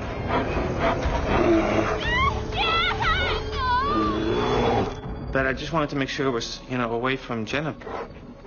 Johann grabs for the nearest weapon, but it turns to dust. And I still remember those two eyes, amber brown, looking straight into my eyes. No feelings. Looking bears straight in the eye and continuing to look at them is generally aggressive. And it really started chomping down on my arm. It was just ripping it apart. We don't have the physical structure to stand up to even a friendly wrestling match with a bear, let alone when they're ticked off and a mom is feeling defensive about her cubs. You had this helpless feeling of, I can't do anything, but you want to help, but you can't do anything. The bear goes for the killer bite to his head. It's going after a person just like it would another bear. They're aiming for the mouth and the face because they're trying to disable their opponent's weapons. That's their teeth, that's their jaws. The grizzly's canines are about 2 inches long, made for gripping and tearing. The molars are flat for crushing and grinding. It really felt like it was trying to rip my head up. And the tooth really went into my skull. I could feel this bone cracking. And I remember thinking, okay, one more bite and I'm done.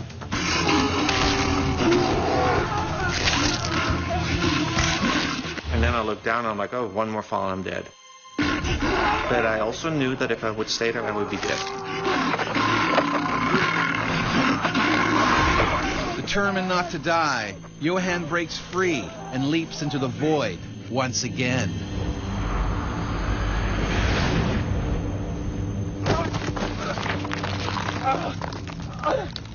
A small rocky ledge saves him from certain death, 1,400 feet below. And then I looked up, and the bear kind of was looking over the ledge, basically. I couldn't get to me. It was too steep, basically.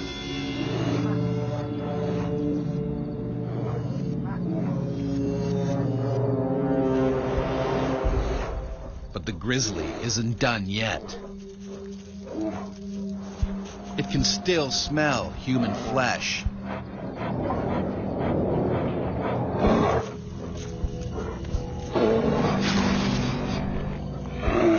It was just fear of being found, which you know is inevitable.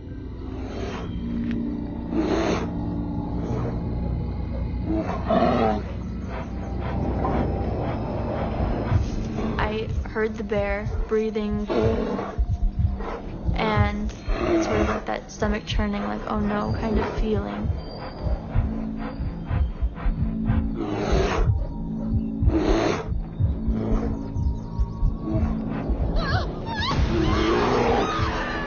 And I must have screamed.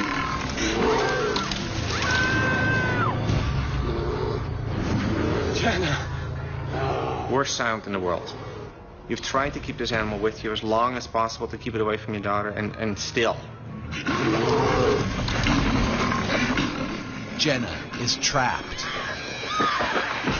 Its lower jaw was the one that ripped open my mouth, and the upper one was the one that grabbed on my neck. And my whole head was in its mouth. Okay, I'm dead. Let's get it over with.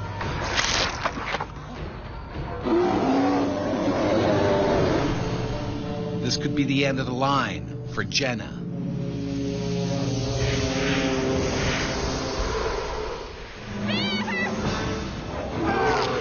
Johan Otter has escaped a savage grizzly attack by jumping off a mountain. The bear has now turned on his 18-year-old daughter. Jenna.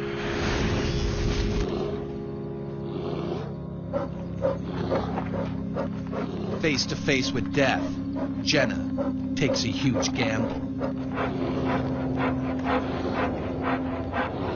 I just tried to be as still as possible so that it would think that I was dead. The playing dead routine works if you can quit moving and if you can remain as silent as possible. That tells the bear, okay, this person is no longer a threat. You can leave.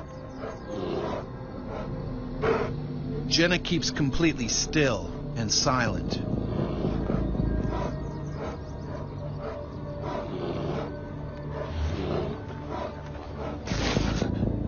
Johan has no idea what is happening.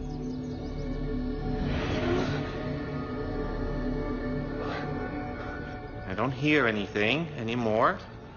I mean, it could mean one or two things. One, the animal left my daughter alone, or two, she's dead. Johan doesn't dare make a sound. If the bear has gone, any noise might bring it back. He waits 2 agonizing minutes, then decides to take a chance. Jenna.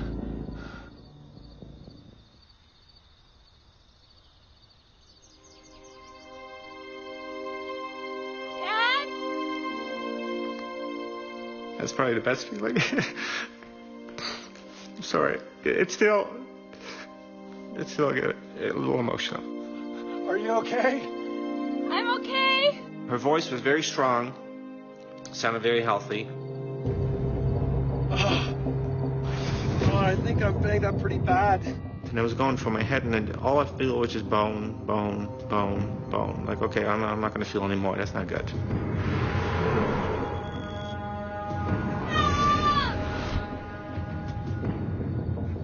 It's still too early for many hikers to be this far up the trail. Johan uses his nylon jacket to protect his exposed scalp. He needs urgent medical attention. Adrenaline triggered by the attack is draining away. He is going into shock. So I was getting a little woozy. I was just shaking. I was so cold.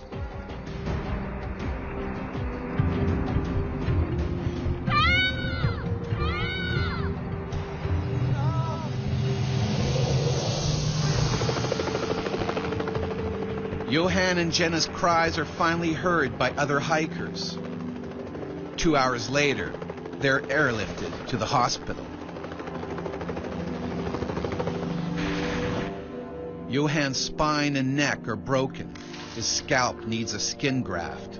He has 3 broken ribs, a broken nose, and a punctured eye. It takes 9 operations and many months for Johan to recover.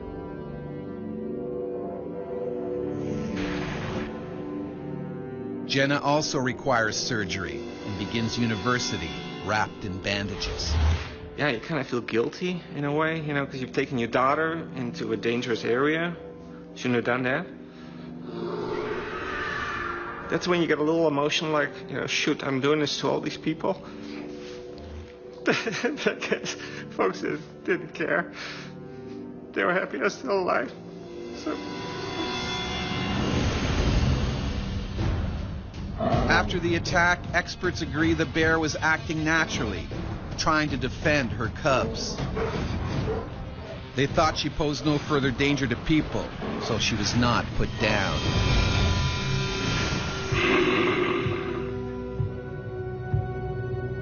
For thousands of years, bears were America's supreme predators. From Alaska to Mexico, they were top of the food chain. Native Americans were in awe of their ferocious temper and huge strength. Some tribes worshiped bears. They wore their skin and claws as symbols of power. But killing a bear meant hunting in groups. It increased the chance of coming back alive. European settlers, however, were far less cautious. They saw bears as a dangerous pest that preyed on their livestock. Convinced their guns would protect them, they set out to kill as many as possible.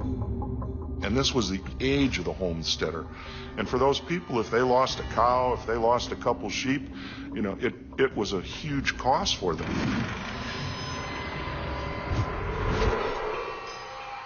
In the mid-1800s, prospectors pushed deeper into bear country, looking for gold.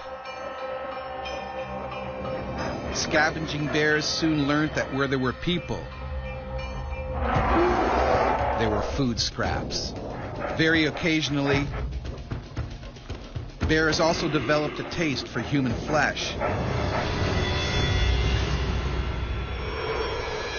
Today, there are still freak incidents when bears see humans as prey. In the summer of 1997, Kelly McConnell's life was shattered when a black bear went on one of North America's most horrific bear rampages. It was just trying to eat me.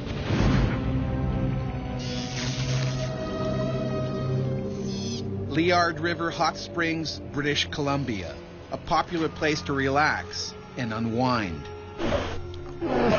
It's home to many black bears who feed on food scraps that people leave behind.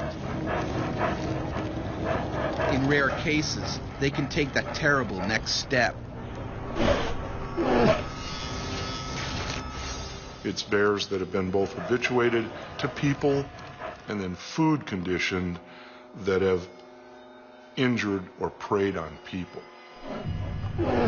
Like other bears in the park, this male feeds on human leftovers as well as plants and insects and the occasional young animal. An opportunistic predator, he's almost always hungry, a potentially dangerous situation. When are we going to go back to Paris? Where are you going to go back to Paris? 13-year-old Kelly McConnell and his mother, Patty, are moving from Texas to Alaska to start a new life. They're breaking the long trip with a well-earned rest. We're just going to relax after a long day of driving. We just wanted to go to the hot springs itself and relax.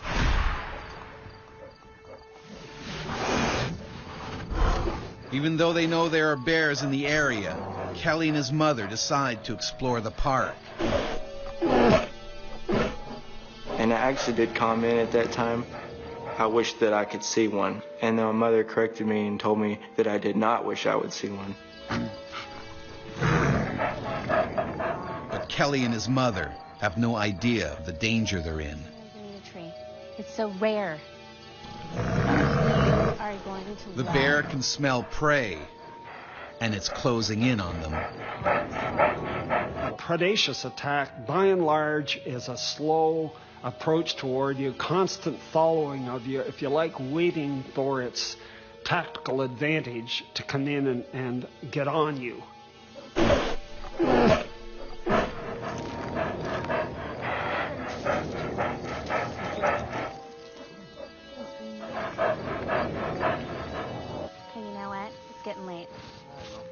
Come on, let's go. Kelly, come on.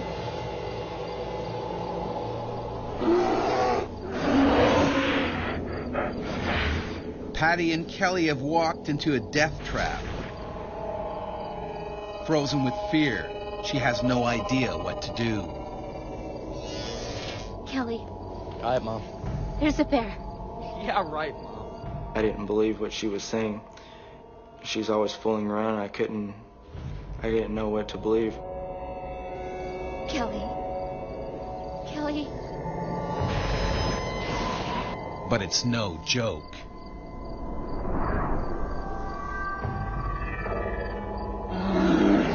Don't move. If it's not making any noise, if it's not making a commotion, and it starts coming at you, this bear's in a predatory mode, and you've got to start thinking about what can I do to defend myself.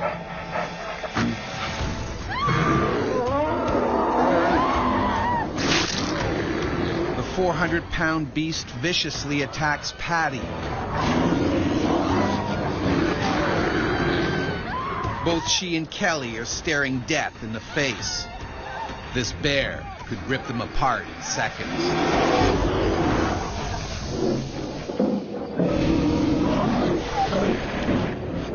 In a nature park in British Columbia, 13-year-old Kelly McConnell has put his life on the line to save his mother from the jaws of a bear. And I was screaming for help, and there was no one around. I felt so helpless. A bloodthirsty beast tears into Patty. It was trying to eat my mother. Bears don't always completely kill their prey before eating it. They'll just start eating. And they do that with big game animals, and it's pretty well known that they do it with people too.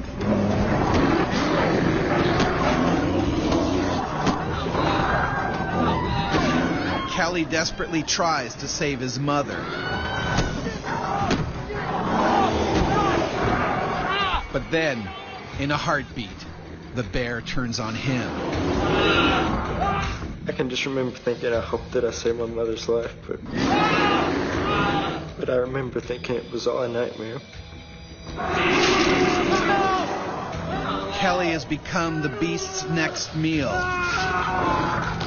The bear locks its powerful jaws around his waist and lifts him off the ground. I could feel the bones crunching in my body like I was pretty sure I was going to die.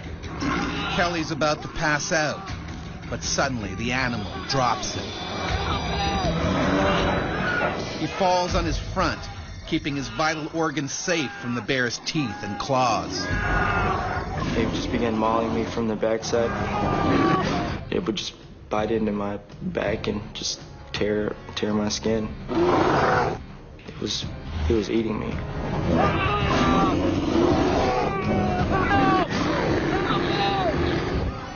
Kelly and his mom are so far from the hot springs, there's a danger no one will hear their screams. But one man does.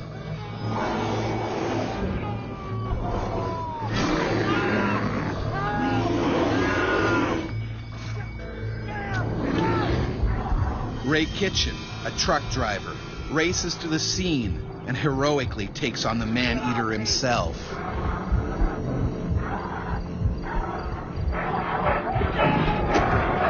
This is an animal that's obsessively hungry, if not starving to death, and it may see other people that interfere as trying to take the carcass away from them. The bear's reaction is explosive.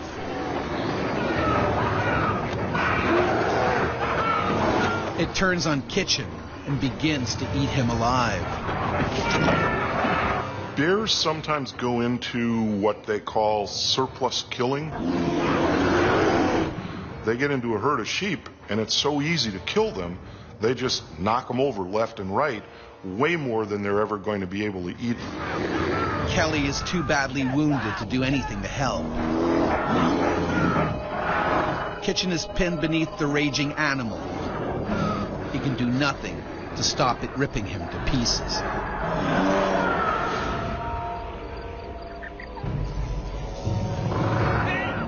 Tony Dowd, a trucker from Alberta, hears Kitchen screaming and comes to help. I couldn't believe what I was seeing. The bear was on Ray Kitchen, mauling him to death. And it stared at me. I was looking at it straight in the eyes. And I hit him dead square in the eyes. And its claws come up and just missed me because I jumped back. Tony is lucky the bear doesn't go after him. Instead, it finally kills Ray Kitchen.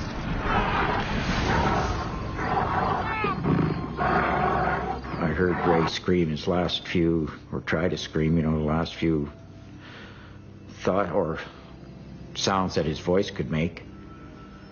And I screamed, oh my God, and that was it. Ray's throat has been ripped open. They're getting the neck because they're going for the windpipe and for the vertebrae.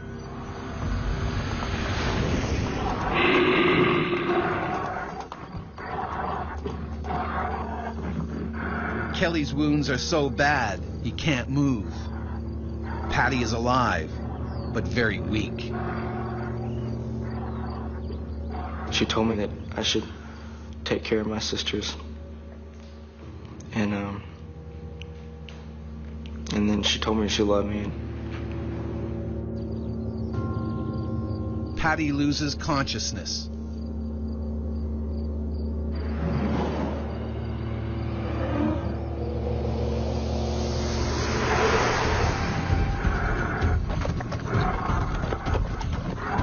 Other people are drawn by the shouts. They desperately try to keep the furious bear away from Kelly and his mom. Paramedic Ingrid Bailey joins the frantic rescue effort. Mr. Kitchen was just flat out on the ground, missing a big chunk of his neck. And at that point, I stopped trying to do anything for Mr. Kitchen and went over and aided the other two folks who had already been attacked. Ingrid does what she can, even though she could be next. You gotta put pressure on those wounds. The bear is only a few feet away. It could strike at any moment.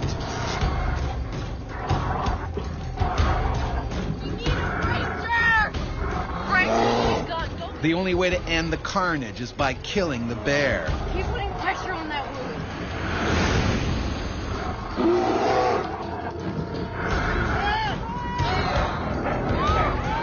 But this vicious predator is not done yet with its bloody rampage. It has the taste for human flesh and wants more.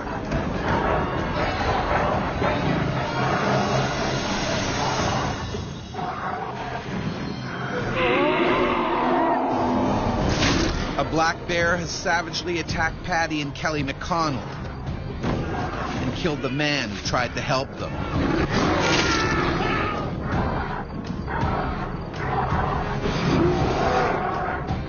Now the bloodthirsty bear is on the rampage and heading towards the hot springs. There's panic.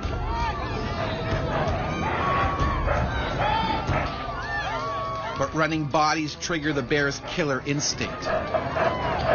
The attraction of moving prey overrides the feeding. They'll feed later. The massacre won't end until someone kills the crazed beast.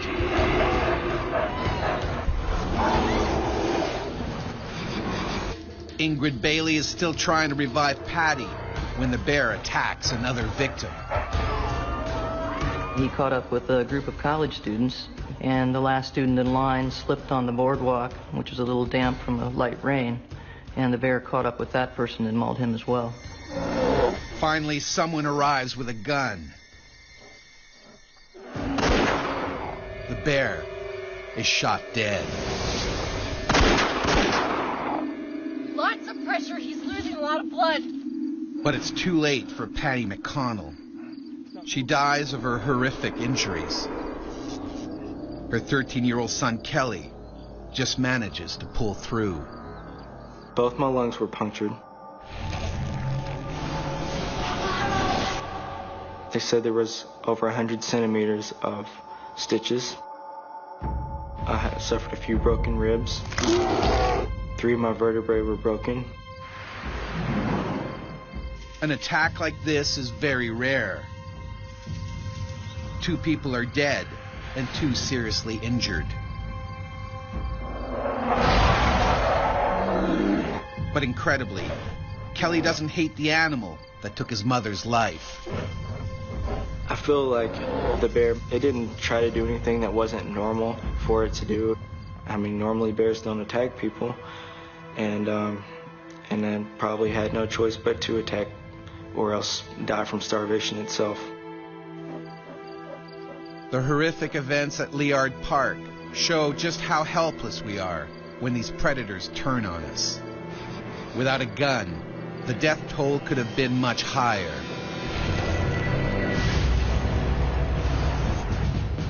Killing a bear in full attack mode is difficult, even with modern weapons. Back in the 1800s, it was much harder. As Michigan hunter and trapper Franklin Devereaux found out in 1883 when he tried to shoot a grizzly. In the time it took to reload his gun, the enraged bear charged and killed him. Placing a headshot, unless the bear is immobile, is just about impossible. The skull is very hard. The hammer, you'd have trouble breaking it. In those days, bears were often only injured, and a wounded bear is extremely dangerous. It will stop at nothing to kill its attacker.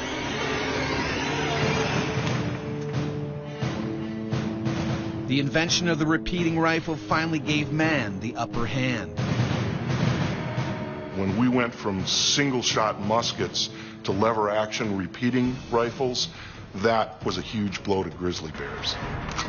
And it was both a combination of firepower, how fast you could shoot, and also the power of the weapon. Hunting bears became a popular sport. They were killed in the thousands. Grizzly bear numbers plummeted, and today they are protected by law. But as more hunters and hikers venture into the last remaining wilderness, violent encounters still happen. And when an angry bear attacks, even a modern weapon may not save you.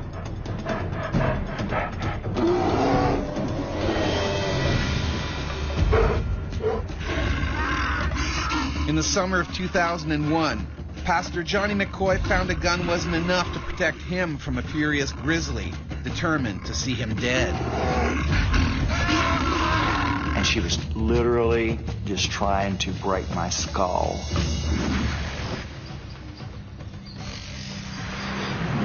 Pastor Johnny McCoy and church deacon Gary Khomas are old friends who've been hunting together for years. They're on a 2-week hunting trip in the Alaskan wilderness. We was going moose hunting to have the meat for the winter, or for the following year. That's what we eat. That's the food for the family. They are well aware of the dangers lurking in the woods. While tracking their prey, they soon notice signs of grizzlies. Makes me absolutely nervous walking through the woods, knowing that there are bear there, knowing that we are in their territory. Wait, is it nearby? Yeah, probably not. Keep my eyes open. This scat belongs to a female grizzly. She has cubs nearby.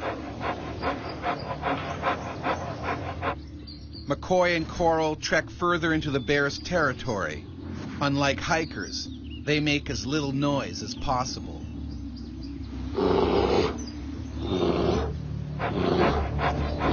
Hunters are probably more prone to bump into bears than other people because they're moving quietly. Catch up to you. All right, I'll be upper hands. McCoy takes a break. Coral presses on. Alone, he's much more likely to be attacked.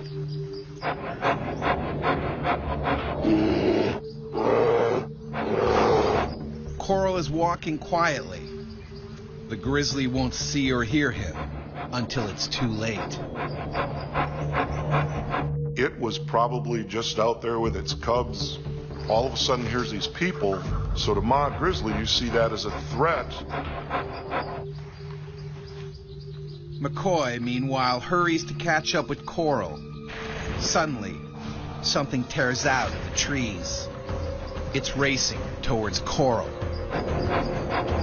She ran right out within 10 feet in front of me. In my mind, I said, it's a bear. McCoy can't shoot. He could hit Coral. By the time his friend hears a grizzly, it's too late. And as I turned my head and looked around, all I could see was the mouth of a bear, and it was wide open.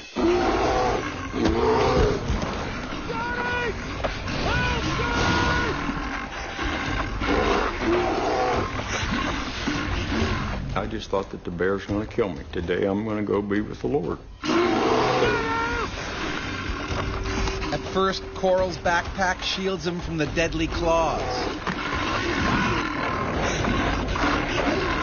The bear was just trying to get the pack out of the way to get it down.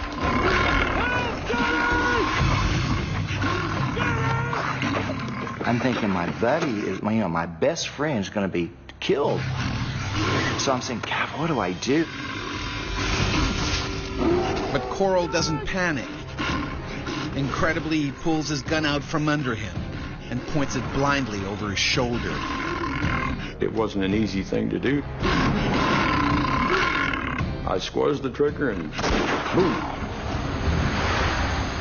It was instant relief.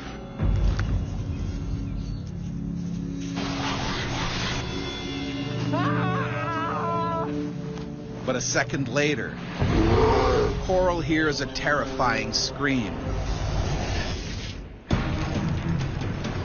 Church deacon Gary Khomas has been attacked by a grizzly. He shot the bear, making it let go. Now the enraged beast turns on Coral's hunting buddy, Johnny McCoy.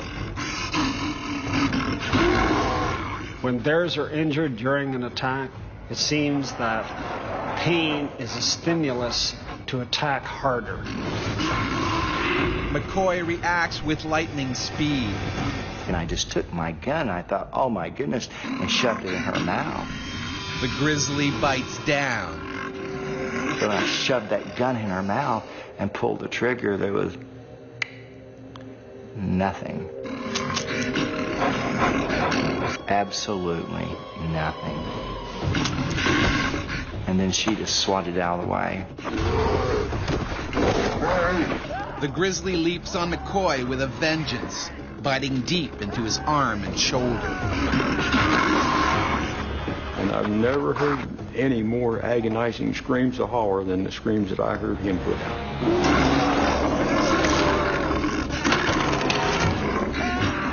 And the first thing that she did was to bite and break my arms in 9 places. A grizzly's jaws can exert over 750 pounds of force. It's like being hit by a sledgehammer.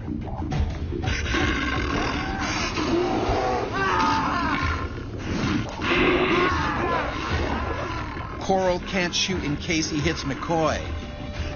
He can only watch as the bear tears his friend apart. I could hear the bones crunching. I could actually hear them breaking.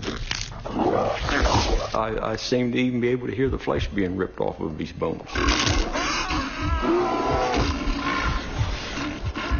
McCoy can't fight anymore. His arms are badly mauled. The grizzly now lunges for his head, the death blow. And all I could smell was her breath. It was the most awful stench I've ever smelled in my life. And I thought, okay, God, this is it. Lord, I'm ready. This is it. And I just quit. I just quit. McCoy's body goes limp. And the bear turned around and looked at me.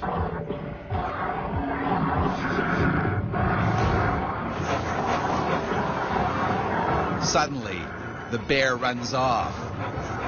I think in about 1 second, he must have covered 100 yards. He was clear out of sight. I never fired a shot. It was so quick.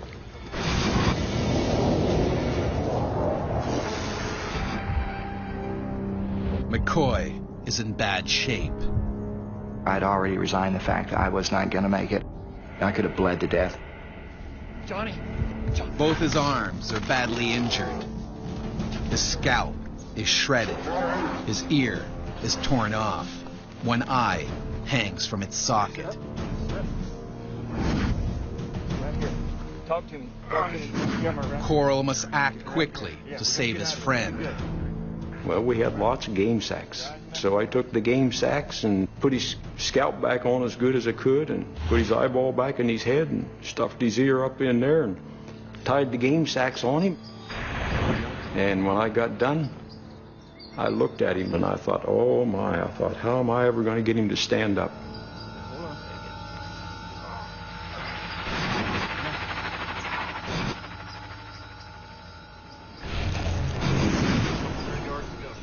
McCoy can't see anything, and they've left their cell phone back at the camp.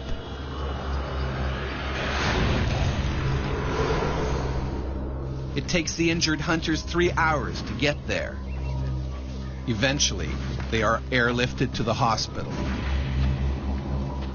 Emotionally, I'm still dealing with that. It's tough.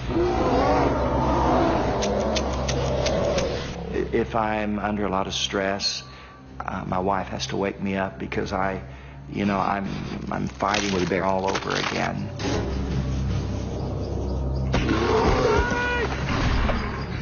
I woke up a few times at night thinking about this bear on my back.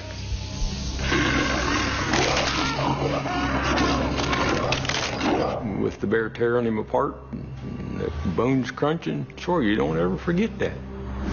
The grizzly bear was later found dead of the single gunshot wound.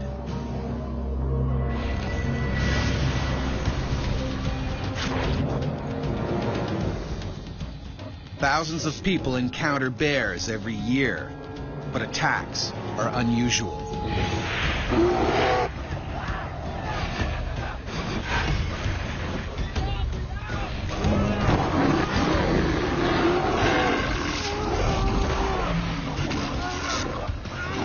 It's most likely one of two causes. One, it's a predatory incident, and that happens with both black bears and grizzly bears. And then the second thing is defense of personal space. When bears do strike, it can have a profound and lasting effect on those who are lucky enough to survive. In the blink of an instant, your life can completely be changed without you having any say in what happens. You should just go out and live every day like it's your last day, because it might be. You just never know. I will never, ever be the same again in a tremendous way. I don't take the wildlife for granted. I don't take grizzly bears for granted anymore. Despite their close brush with death, many survivors don't blame the animals. I have no ill feelings towards grizzly bears whatsoever. I think they're incredible animals. When you're going to a country that still has grizzly bears in it, it's just beautiful to see. But as we encroach ever further into bear territory, there will still be times when we become human prey.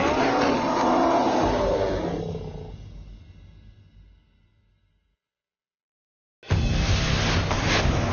can feel the warm blood running down the side of my face. I have never felt that kind of pain before in my life. There's pressure crushing my lower back. It's everyone's worst nightmare, being eaten alive by a wild animal. In this episode, 3 remarkable stories from the water's edge. What's it like when you become human prey?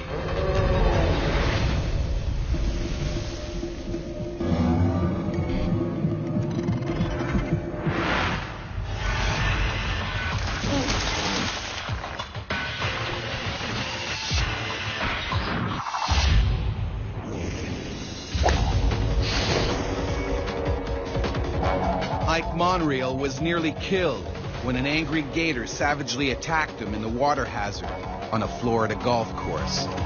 I was slammed from the back.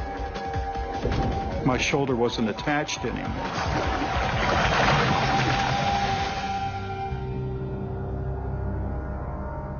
The Tampa Palms Golf and Country Club, Florida. The kind of place people come to kick back and enjoy the high life.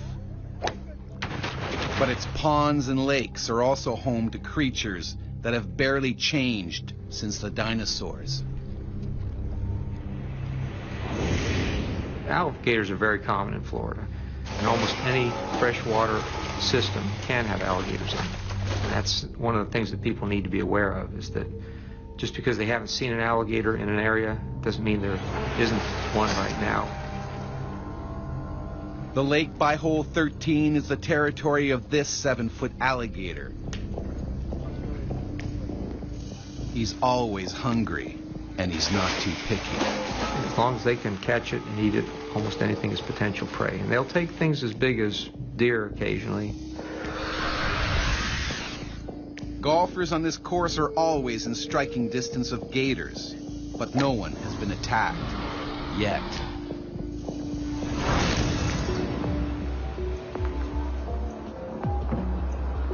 "62-year-old Ike Monreal owns a golf ball retrieval service, diving for lost balls in the lakes here.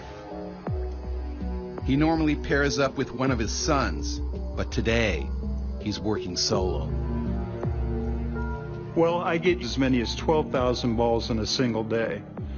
And at this time and point, I was being paid 8 cents per ball. Ike's been doing this job for the last 15 years and knows how dangerous it can be. I've been nudged not knowing the alligator was in the water. That happens. They'll stay down for 15, 20 minutes. So I've been bumped, nudged, nipped, tail whipped. Almost all of us divers working in the southeastern United States, we have close calls like that. The gator is getting hungrier by the minute. The hot weather triggers its need to kill and feed. Alligator activity is related to temperature. When temperatures get to their highest, alligators are trying to feed on a very regular basis. That's a big concern for Ike. When I approach a lake, I'll look and make sure I'm the only participant in the water. He sees a familiar sight. Saw the usual 7.5 foot gator that's there all the time.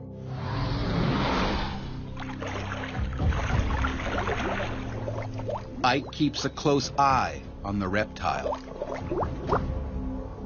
Females occasionally do attack humans, but it's not as common as males.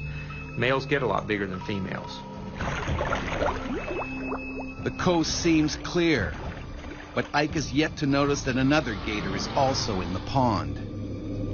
And this one is a gigantic 400-pound male. Generally speaking, the larger the alligator, the greater potential problem with an attack on a human.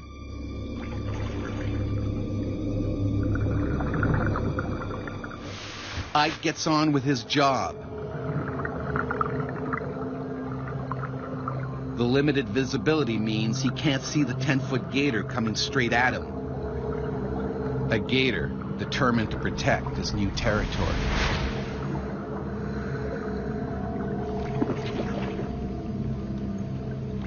I was just about ready to come out of the water. I had enough air left. Life was good. I was just working away at it. And that's when the gator moves in.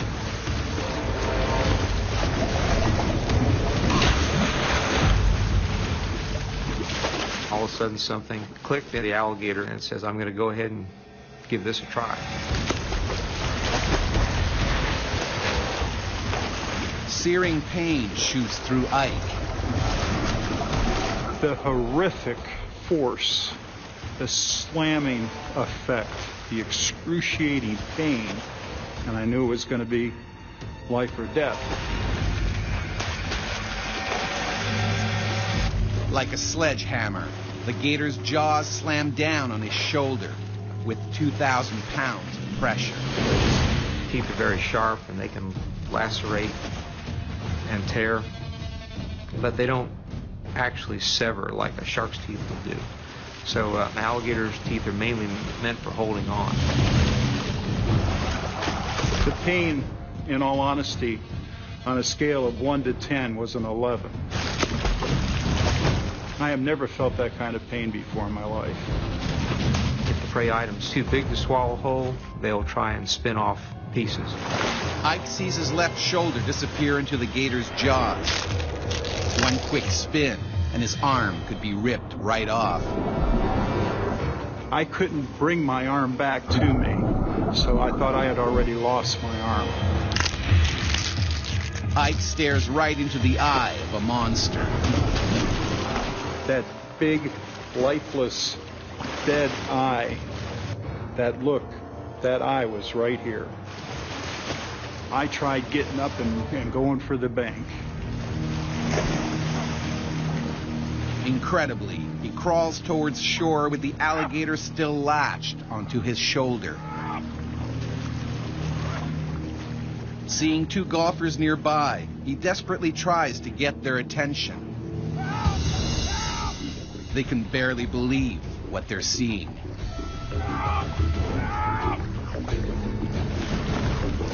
Ike is fighting for his life.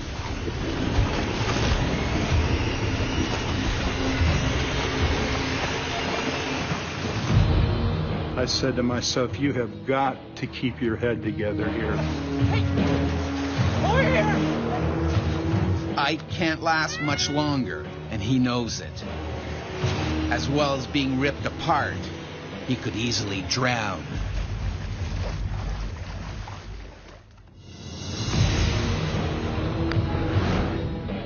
Retrieving golf balls in a pond at a country club in Tampa, Florida, Ike Monreal has been attacked by a vicious 400-pound gator. His screams attract terrified golfers desperate to help save him.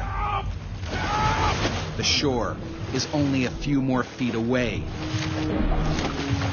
Rescue is within grasp. And then Ike's gone. He had such size and girth, he just dragged me right back down again. An alligator will try and get the victim off balance, trying to drag them out to deeper water.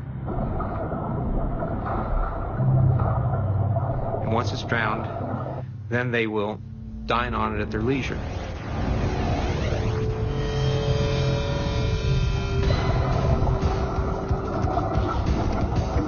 Ike struggles. He needs to make sure that he keeps his oxygen supply.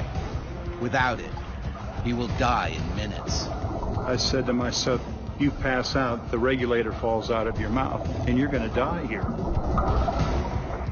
That's when I prayed to God. For Ike, it's now or never. He needs to do something, and fast. I worked my hand around his snout. I was able to turn into him. My shoulder is as far back into his jaw as it can go. Ike jams his thumb in the reptile's eye.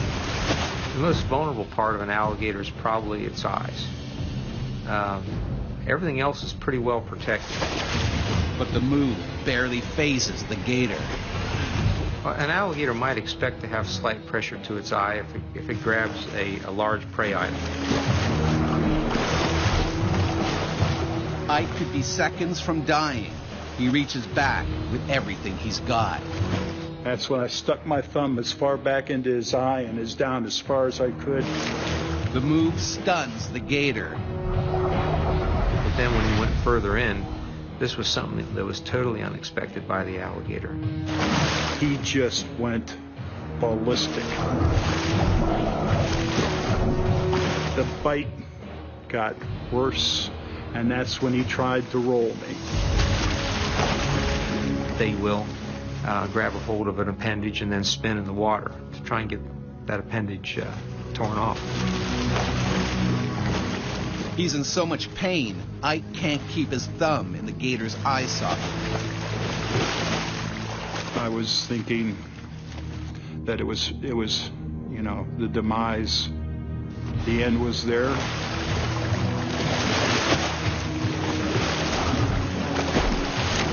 I saw my wife and my 3 teenage sons looking down at me.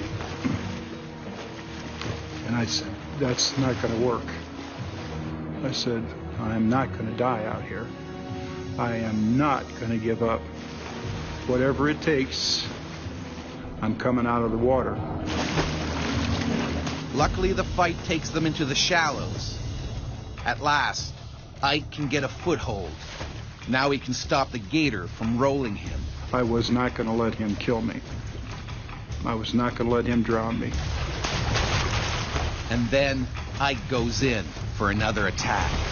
I certainly wasn't going to let him sit there and twist off whatever he had in his mouth.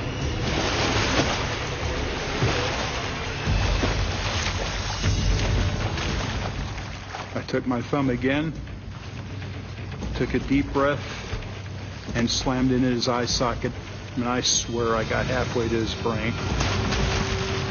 Alligators can feel and react to pain. They don't like that. Against all odds, the giant's jaws finally snap open. Ike seizes the opportunity and desperately tries to get out of the water. They learn very fast and probably realized this was not the type of thing that it wanted to pursue. Ike scrambles onto the bank before the gator changes his mind and comes back. I looked up at the gentleman that was standing on the green. I said, just make sure he doesn't come out of the water after me. I said, I don't think I can handle another bite. The alligator swims away. He went out into the deeper part of the swamp. And at that point, I knew I was safe. Are you all right? Are you okay? He dislocated my shoulder. My shoulder wasn't attached anymore. There were teeth holes 1 inch across, 1.5 inches deep over the shoulder. Paramedics on their way. It's bad, but things could have been far worse. Ike's 17-year-old son had originally been scheduled to work that day. He wouldn't have had the size or the experience. The horrific fact of all of this is I would have lost my son. Ike may never fully regain the use of his arm. He and his sons have not returned to the water since the attack. My sons do not dive anymore. My business is Ike and Sons. My boys I'll not let go in the water anymore. So do I want to get even? You betcha. 4 hours after the attack, a state-licensed trapper captures an 8-foot alligator from the lake, 50 feet from the scene of the crime. If we didn't do that, there is no doubt there would be a lot more attacks because alligators become habituated, and if they have a successful attack, they'll come back for another one. Ike doesn't believe the trapper got the one that wanted him as prey. I think she trapped the smaller, the 7.5, 8-footer that was there. And I do not think to this day that it was that smaller gator. In that case, the gator that nearly killed him is still out there. Alligators can prove lethal in the southern U.S., but in Africa and Australia, the biggest threat to humans is their deadlier cousin. Crocodiles kill as many as 200 people every year. The largest and most aggressive is the saltwater crocodile, a powerful reptile that can outlive humans and grow to more than 20 feet in length. Despite the name, their natural habitat is actually freshwater rivers and swamps.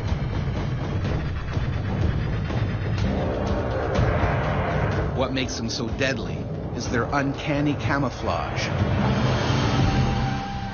In September 1872, Australian Constable William Davis decided to break police regulations and take a refreshing swim in Darwin Harbor.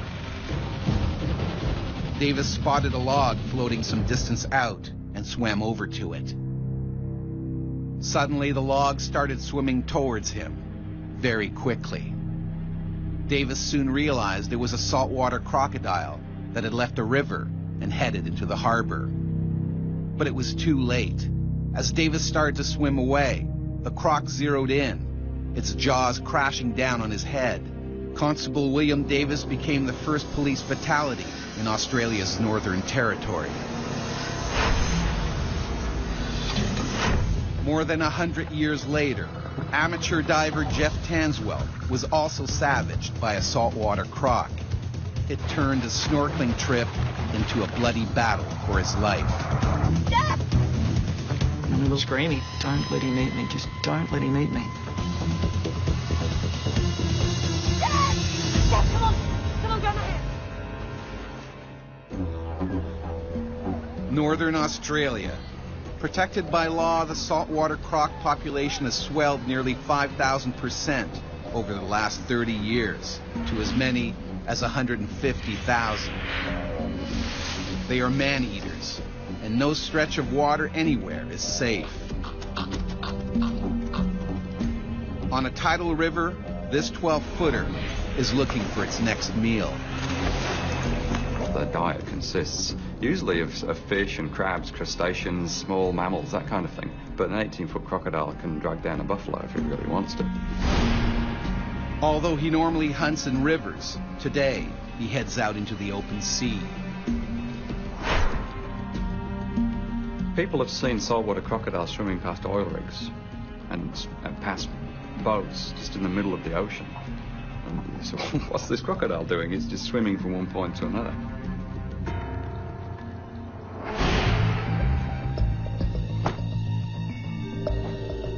On Thursday Island, at the northern tip of Queensland, 37-year-old police sergeant Jeff Tanswell and his wife Jane, also a trained police officer, are hitting the water for a day of fun in the sun. My entire life I've been brought up by the water. So we've always been brought up with boats and diving and fishing, and that's just second nature. If we go fishing, or we'd just go out and have a look and jump out on a reef. Hi! Hey! Hi! Today they plan on doing some spearfishing with their friends Amanda and Dave. They head towards the remote Adolphus Islands, an hour away. We hadn't been there before, so this was going to be another opportunity for us to explore. The ocean around here is dangerous. We're a bit, I guess, aware of the possibility of sharks being in the water.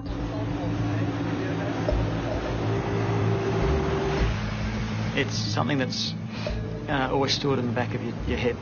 Let's just enjoy the ride, but let's be aware. Keep an eye out for a shark. The last thing on Jeff's mind is running into an aggressive saltwater croc. All I knew was that crocodiles inhabit the coastline, and they need to go from river to river to river. And they do not go out to sea. And that was what I was brought up with. But he's wrong, dead wrong. A wandering killer croc is also headed to the Adolphus Islands on a collision course with Jeff's party.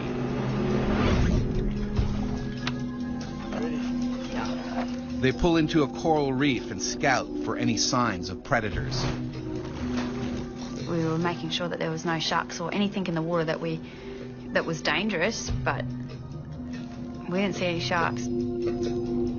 If there's going to be a shark, he's going to be patrolling the deep water. So I'm not going to go there. I'm going to take the safer option, and I'm going to go in closer to the coast.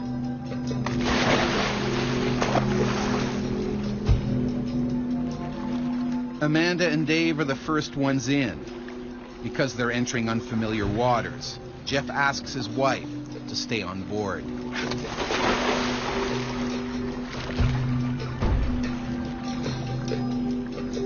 You have to leave someone on the boat just for safety. If you catch a fish, if it bleeds, you don't want to have fish blood in the water. Could attract sharks. So if they catch a fish or crayfish or something, they just hold it up and I start the boat, go over. Jeff enters deep in an alien world where he is both the hunter and the potential prey. You can see all the little colourful fish dancing around in amongst all this brightly lit coral. I saw the other two diving with us. They started heading out a bit wide. And I remember thinking, I'm not comfortable diving out to where the coral edge is, where it drops off into the deeper water, because sharks could come and go.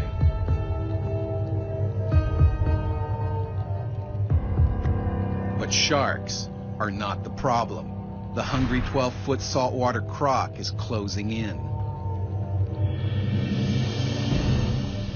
I remember a little voice in the back of my head going, there could be other big things out here. The giant croc quietly stalks Jeff and his friends. It's breeding season, and like all crocs, he's more aggressive than usual. Jeff heads up for air.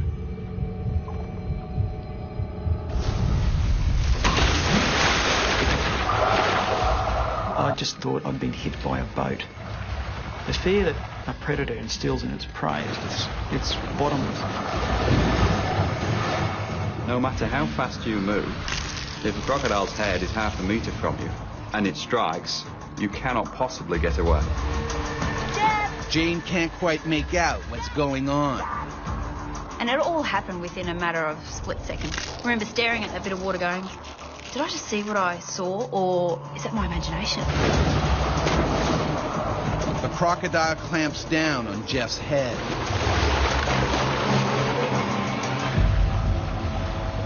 I've become aware of this pressure on my head, this crushing pressure on my head. The crocodiles have got the strongest jaw muscles of any animal that we know for their size. They've got about 66, sometimes 68 teeth in their jaws. They'll puncture through flesh, they'll go through shell, and they'll even go into bone.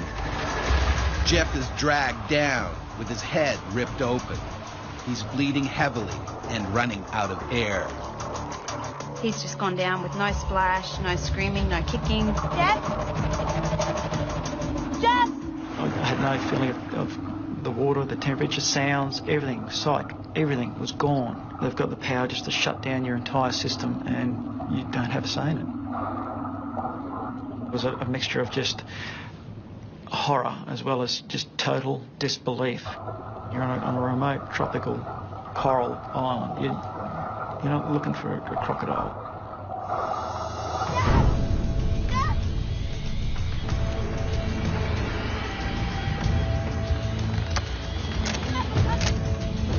Jane starts the boat to stop it drifting. She has absolutely no idea that her husband below is being drowned by a giant croc. I could feel by my neck muscles that he's pulling me down to the sea floor by my head. That is one of the things that a crocodile will do if it wants to overpower its prey. Most animals can't hold their breath for anything like as long as a crocodile can. Jeff knows he can't stay under for more than a couple of minutes.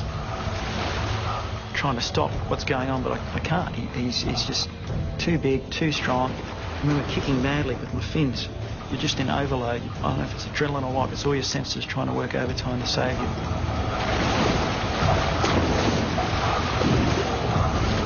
And then, a miracle.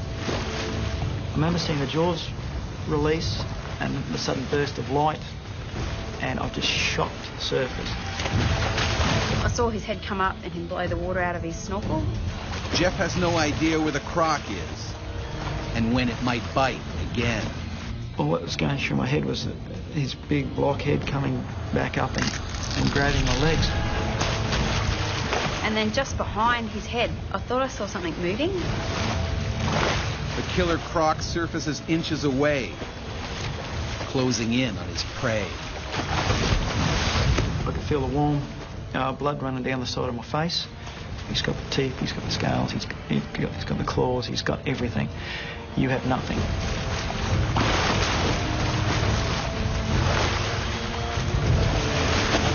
I couldn't believe what I was seeing. It was the most unexpected thing. I remember looking at this thing, and then the brains kicked into gear going, we've got to try and survive this. The Croc slowly circles. It sizes up Jeff from every angle.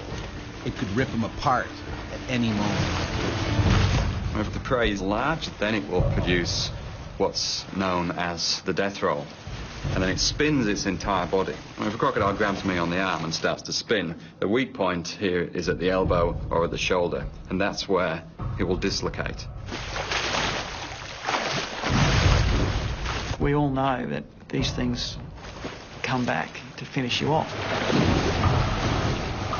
Jeff realizes he may only have minutes to live.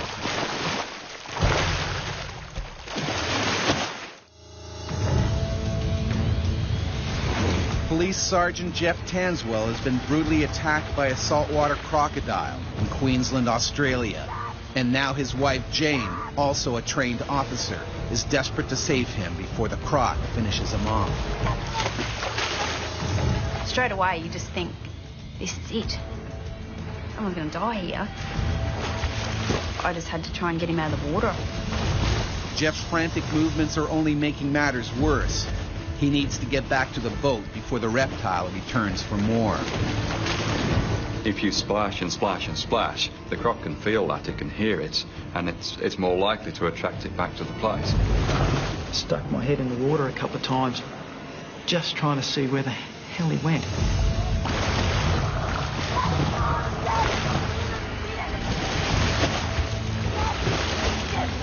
Next minute, I had the boat beside him, and I was helping him in the boat from the left-hand side of the boat. I don't know how I pulled him out of the water. I think it was just a pure adrenaline.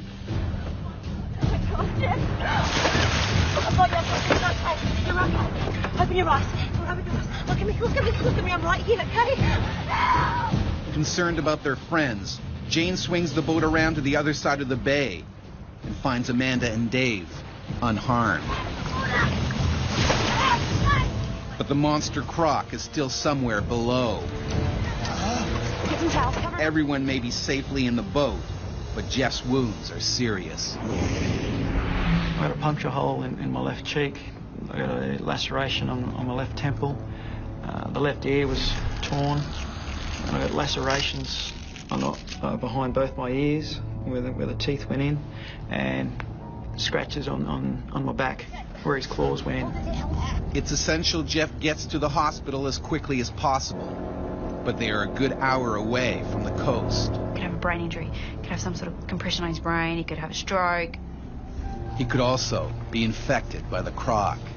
Its teeth are covered in mud, covered in bacteria. It's a breeding ground for bacteria. If that crocodile then bites you, it drives those bacteria deep into your flesh, and it can cause a much bigger problem than the bite itself. Crocs kill as many as 200 people a year. And right now, Jeff looks like he might join that gruesome club. We got to the hospital and went straight into the emergency room. I had all my wounds scraped and washed out, which was quite painful. And then they microsurgery my ear and stitched everything back together. He owes his life to Jane's quick rescue and pure luck. Certainly, if it wanted to kill him, it would have. Jeff knows all too well how close he came to death. And there is nothing as terrifying as realising that this thing is going to come along and eat you, and you can't do a thing about it. No further attacks were reported in the Adolphus Island region that summer. Most likely, the saltwater crocodile returned to the coast and headed upriver.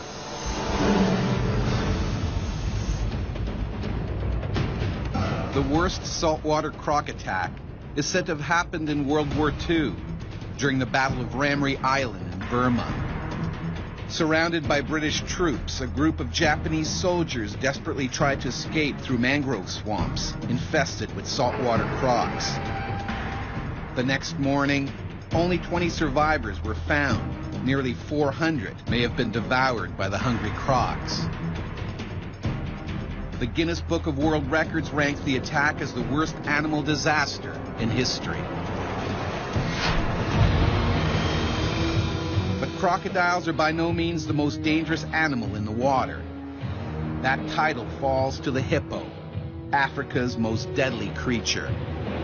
Weighing as much as a small pickup truck, hippos kill around 200 people in Africa each year. For millennia, they have been a deadly threat to people living throughout Africa.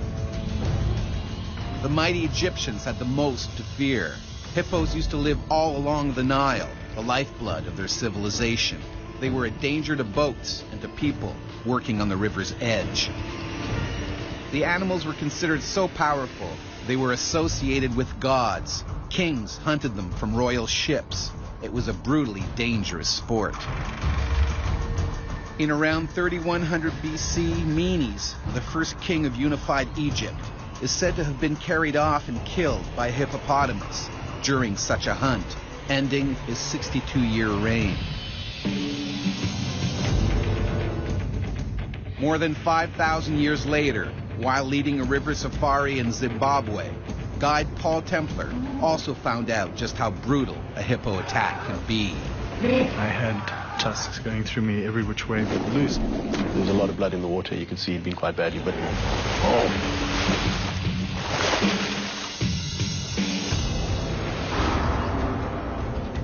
The Zambezi, one of the largest rivers in Africa and home to this huge male hippo. The lone bull is particularly aggressive.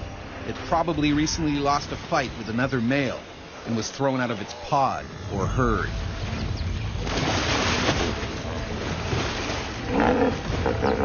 And now he's viciously protecting his new territory. Hippos respond the same way we would if someone repeatedly broke into our homes, with extreme aggression.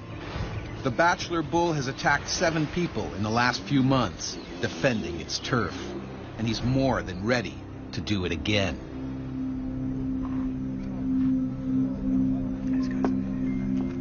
Zimbabwe River guide Paul Templar is enjoying a quiet afternoon off when he's unexpectedly asked for a special favor. Hey, good. That's how you doing. That's cool. Okay. Hey guys, I got plans. We're going to Sunset Cruise. I was sitting in the pub when the folks came in and said, hey, we need a guide. So now I had a tough choice to make. Do I spend the rest of my day sitting in the pub, or do I go and lead the canoe safari? No, today. Okay, let's go. I went and led the canoe safari. It's a decision he would soon regret. Good afternoon, guys. My name's Paul. We are the crew responsible for taking you down this Zambezi River this afternoon. It's going to be a fantastic Paul is joined by 3 other guides.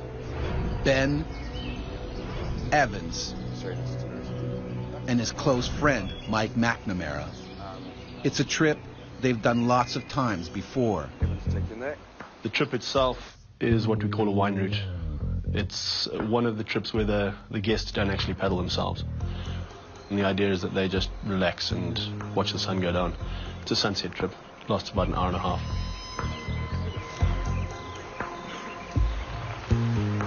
The idea was just to sit back and relax and take in everything that nature had to offer. Paul is on the lookout for the rogue hippo that has attacked 7 others over the last few months. He's already had his own nasty run-in with the 3-ton monster. About 6 months prior to this, I'd been leading a similar canoe safari, and I'd been attacked by a big brute of a hippo. The hippo had smacked the bottom of Paul's canoe, catapulting him and 2 passengers into the water. That time, they had escaped unharmed. I knew that hippo was in the area, and though I couldn't see him, I thought going through the narrow channels would be my safest option. And so far, so good. As they come around the bend, Paul notices a large pod of hippos. They weren't really a concern. They were off to the side, and I could see them, and I felt that I had a pretty good sense of what they were up to. They proceed cautiously, making sure they don't startle the hippos. Paul also scans the water for any that are submerged. Occasionally you'll get ears, occasionally you'll get a head, occasionally you'll get the whole body. Then there'll be nothing. They'll all disappear underwater. You watch the water's moving differently. If there's a couple of ton hippo moving around beneath it. All seems to be going well. They safely get past the pod into faster moving water. And then I turned just in time to see Evans flying through the air. Likely it's the same rogue hippo. From underwater, he surfaced like a giant torpedo and knocked Evans clear out of the boat. Paul watches in horror as the current drags Evans away. Evans went under and then popped up again. Paul paddles full speed towards Evans. I turn my canoe around, so I'm going backwards, so I'm between whatever's there and him. I back in to try to rescue him. Paul reached for him with a paddle, shouting to him to grab the paddle so that he could pull him out. I'm probably 4 or 5 feet away from him when I see this bow wave cruising in towards me. And it was at that point where the hippo just erupted next to Paul. While he's trying to help his friend, the hippo turns on Paul and attacks. Just all hell broke loose. The hippo just closed its jaws on his upper torso and pulled him off the boat. The hippo tries to swallow Paul whole. They attack the boats not because they recognize I will get to the people in here, but because they recognize it as a foreign object that needs to be removed. I remember this incredible pressure crushing down on my lower back.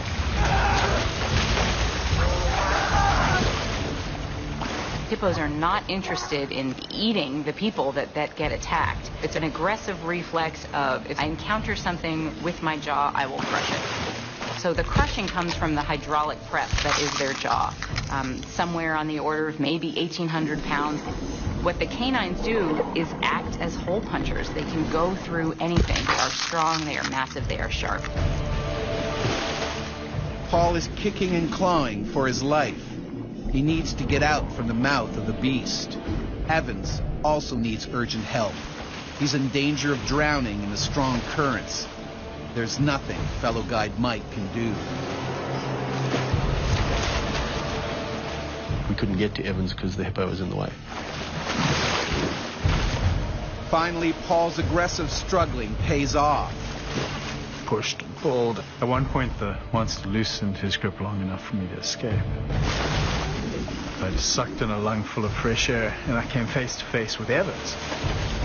But Evans doesn't look right at all. I got the sense that all was not well. He wasn't going anywhere. I think terror and panic had quite literally overwhelmed him. For Evans, it's too late. He's drowned in the strong current. He literally just rolled his eyes up and he sank and he was dead. And that's when the hippo zeroes in on Paul again. At this point, it was all up to the hippo, and really there's nothing you can do. This time the hippo is clamped down on Paul's legs, tearing into skin and bones. The hippo started the attack and was not going to finish the aggressive behavior until the intruders were gone. It happened very quickly, and you could see that it was a serious attack. That there was going to be some serious injuries out of this. They don't just try to win, they try to destroy their opponent. One of the clients watching later said that it was like watching a vicious dog, literally just trying to rip apart a rag doll. These huge tusks tearing through my torso as it drove me underwater. I had tusks going through me every which way but loose. He bit down so hard that I thought for sure he was going to bite me in half. The hippo has speared Paul badly, and now he starts dragging him down to drown him.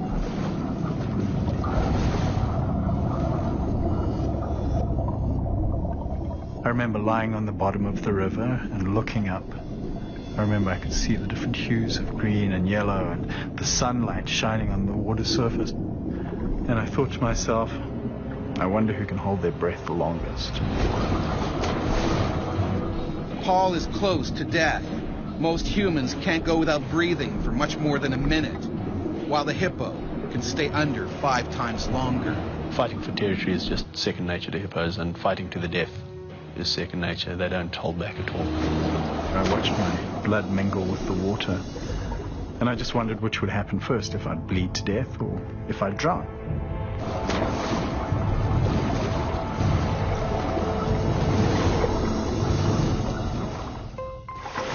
During a bloody hippo attack in Zimbabwe, Africa, one man has died, while another, river guide Paul Templar, has been gored by the creature's teeth and dragged to the river floor.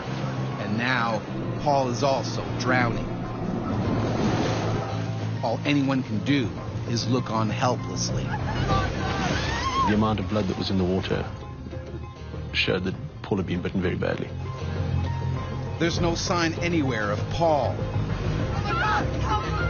There's no way he could have survived the second attack. I didn't think I'd see him again. And then Paul popped up. But then the hippo spat me out again, giving me another chance to escape. Barely alive, Paul is bleeding badly. Mike guns forward on his kayak to save him. He knows there's not a second to lose. I was just shouting to him to grab the front of the kayak.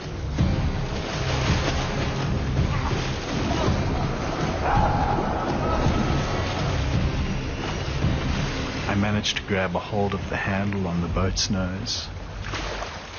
For a moment, Paul seems safe. But the hippo comes back for more. It tries to chomp down on Paul's dangling legs. Any second, he'll be dragged down again. He was hitting and thrashing, and it was not good. I knew I didn't have much left in me. He can barely hold on. One arm is shredded. Both shoulders are punctured with bites. But astoundingly, the hippo backs off. They're very unlikely to actually come into shallower water to follow an attack. It's not what they do. To get to the shallows, Mike has to fight the current. Paul is losing his grip. I was bleeding profusely. I was getting weaker. Paul hangs on. Mike paddles wildly. It's a race against time. I paddled to a point where there was a tuft of grass on a small rock sticking out of the river. The longer it lasted, the more it sapped my energy. Finally, they reach the shallows. I don't know how we do it, but Mac dragged me out of there. The hippo then stopped the attack, moved back, and popped up, but not actually following us into the shallower water. Out of his element, the hippo gives up the chase. Oh, I got you, buddy. Just hang in there. Paul is barely alive. Oh, hang on, look at me. Look at me, buddy. Just keep breathing. We got you. He needs medical attention desperately. To make matters worse, the first aid kit and a radio have both washed away. His arm, from what we could see without ripping the sleeve off, had been bitten through the bone 2 or 3 times. It was shattered. And a bite mark through the shoulder that you could virtually see daylight through. He was bitten through the foot. Hey, look at me. Look at me, Paul. Look at me. Stay with me. Something that's working. Mike and fellow guide Ben try to stop Paul from bleeding to death. And started literally putting pressure on arteries to try and just stem the bleeding that was still coming. I can feel my lungs full of blood, man. Thinking fast, Mike uses the only thing available, cling wrap from the safari meals. They seal all visible puncture wounds on Paul's chest.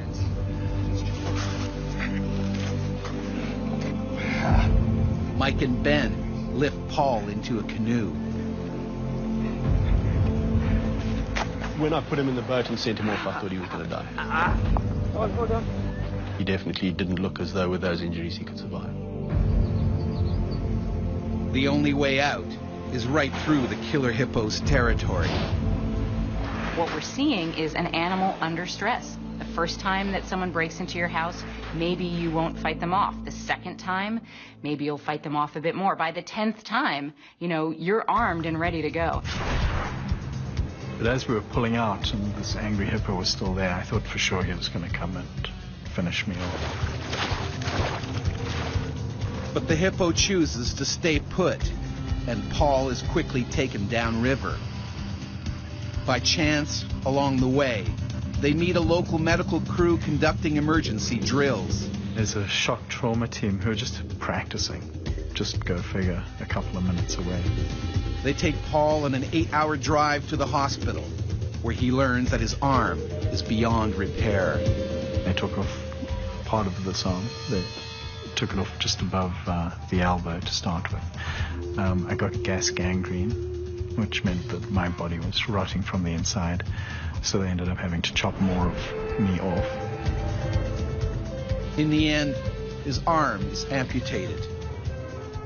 Mike and the river raft clients are rescued later that night.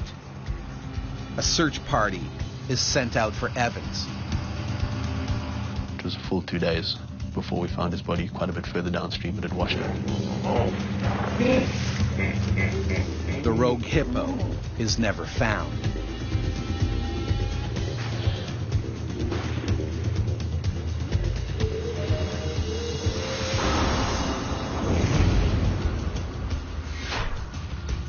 Animal attacks are rare. People are fair game, but we aren't a normal prey item for them. They usually avoid people. But as we increasingly crowd their water world, run-ins are bound to happen. They're animals that are trying to protect their territory. This is their habitat, and this is the area they need to survive.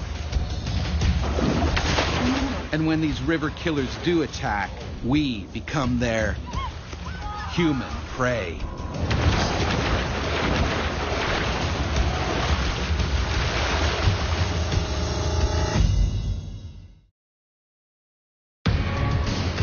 I have this memory of blood pouring out of my face onto the ground. We were all gonna die. I knew I'd be bitten. Panic, fear, terror. You're scared. It was so completely overpowering.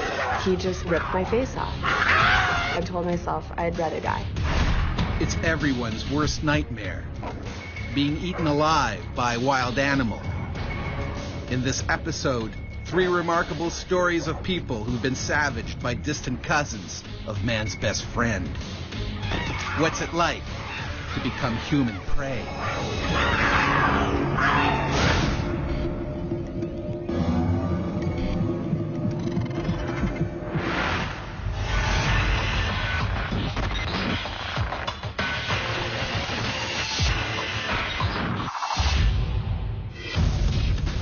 On a canoeing holiday in the Canadian wilderness, the Delventhal family was savagely attacked by a lone wolf. There was nothing we could do to stop a wolf that wanted to eat us. Algonquin Park, Ontario. A vast landscape of forests, lakes, and rivers. A popular destination for hikers and nature lovers. And home to predators, including the eastern wolf. The conventional wisdom in North America is that wolves are basically harmless. But it became crystal clear that there were circumstances under which the wolves would be dangerous. This adult wolf has been expelled from his pack.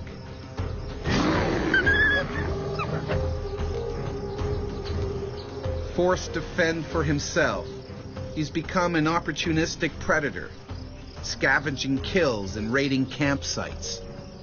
And he's starting to lose his natural fear of people. That's it. Just keep paddling straight on in. How you doing, guys? Yeah, just follow me in.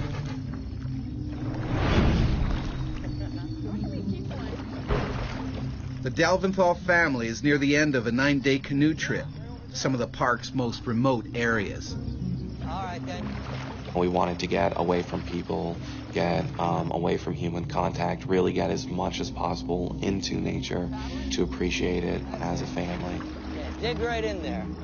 It had been one of the best trips, probably one of the high points of our lives together as a family. As the day ends, the Delventhals look for a place to set up camp. Hey, Tracy, how about right over here? The perfect spot, isn't it? All right. Great job, guys. Well They're done. unaware that something else has also picked this site. We got ourselves a camp set up, get the fire going. The wolf gravitated to the campsite because that was a place where in the past it may have smelled food, experienced food. Although both parents just want to kick back and relax, their older boys have plans of their own. Your dad. We wanted to go out on the water and see the sunset. And our parents had very strict rule that me and my brother Eli were not allowed out in the canoes without one of them in the canoe. So we needed to convince one of our parents to go out with us. What do you say, Mom? We're going to stay here and make dinner, and you boys go ahead. Tom and his 2 older sons set off in the canoe. He has no idea a hungry wolf may now be sizing up their little brother. About 80% of the attacks are aimed at children. And children are being taken while they are still struggling and screaming and are being carried off.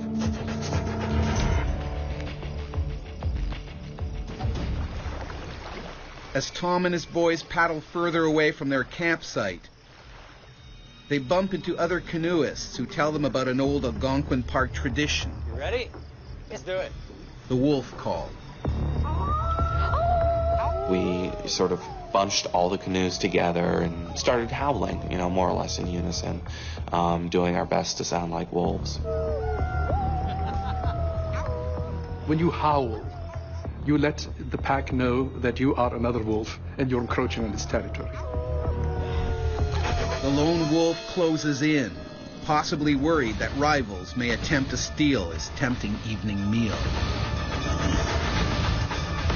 The forest around the site was really thick. You couldn't see into the forest at all. And I heard something and just saw the side of something.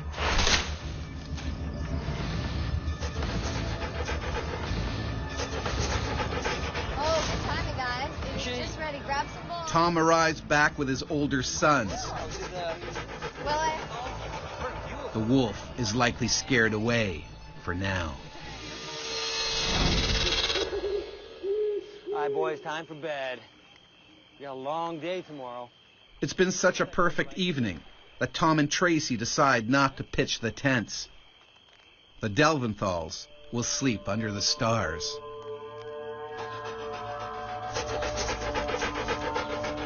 But sleeping outside makes the family vulnerable.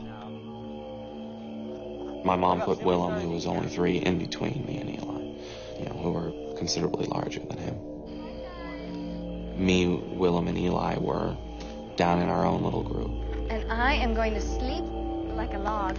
Tom and I, we were lying out under the stars and agreed that it was the most peaceful, grounded, safe that we've ever felt in our lives. And talked about how blessed we were, that this was a glorious place. There is something quite wonderful about lying down and seeing the stars, but I was 12 and I was a little bit more scared of the world and scared of the dark.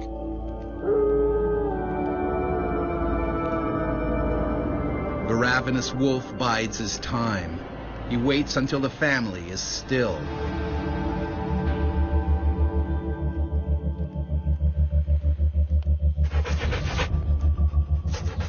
His sights are firmly set on the children. I was dreaming that I was walking through the woods with my parents, and it was sunny, and we were just sort of walking and talking. Finally, the wolf makes his move. He zeroes in on the most accessible prey, Zach.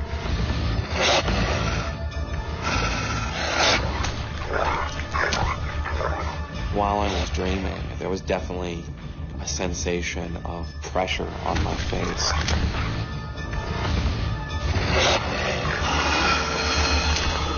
The wolf, as a killing machine, is extremely powerful. They really slice through tissues and meat and muscles and tendons. It's very severe. Incredibly, Zach keeps on sleeping.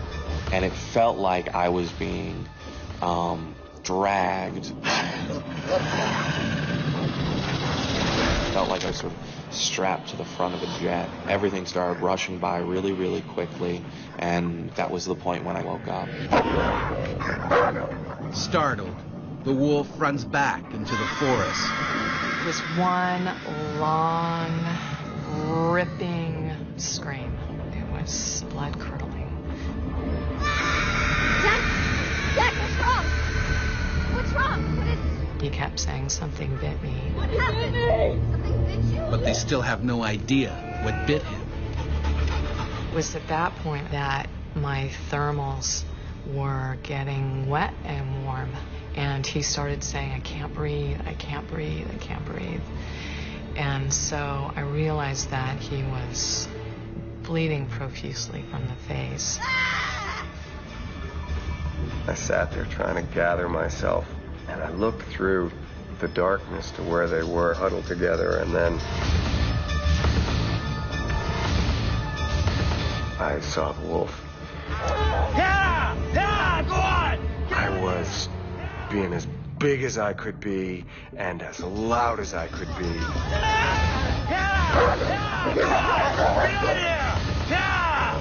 I had to get it away from my wife and child. He ran right past us, and we could hear it running into the woods and whacking trees and bushes and stuff. And I was trying to hold Zach and figure out what was going on. The animal retreats. The wolf!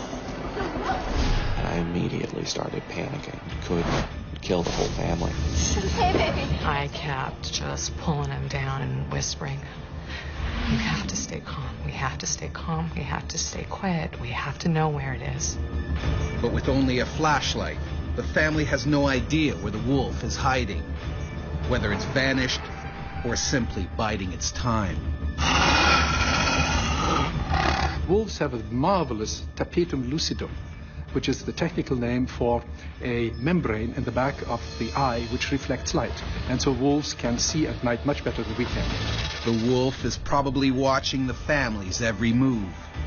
He will choose the best moment to resume his attack. I thought we were all going to die. I thought that there was nothing we could do to stop a wolf that wanted to eat us.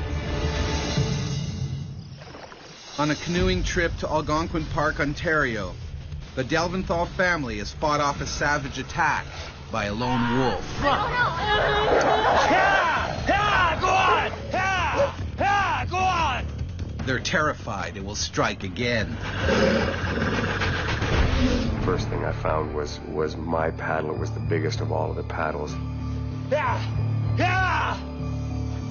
And I went back to where he had disappeared and stood there for about half a minute till I was satisfied that he was gone. Eli, let me see. Let me see.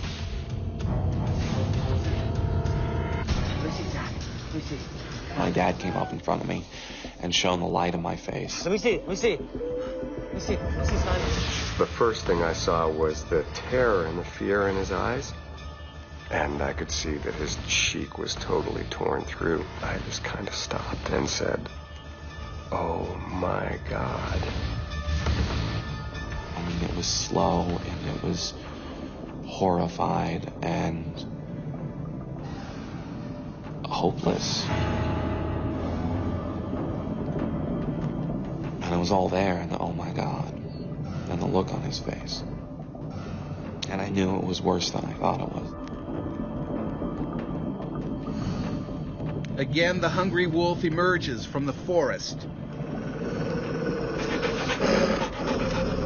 Now he moves in for the kill. And my dad turned and charged it and followed it out into the woods. It was really scary, but I was going to beat him. I was going to destroy him. Yeah, go on! Get out of here!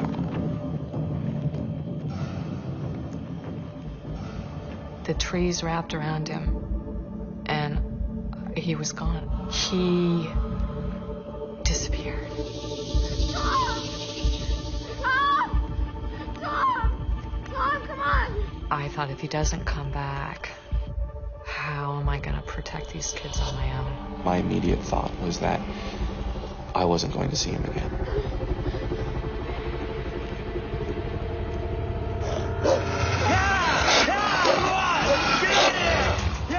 It was the darkest night I can ever remember, but all of my senses were really, really sharpened, and I felt like I could see exactly where he was. Armed with his makeshift weapon, Tom now has the upper hand.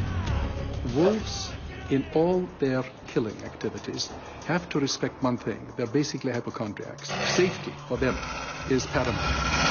Self-preservation wins over hunger. The animal retreats, for now.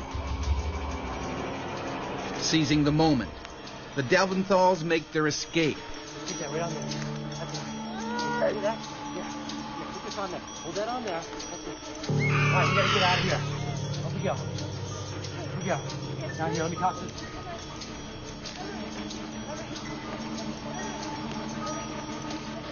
Let's go, guys. Let's go.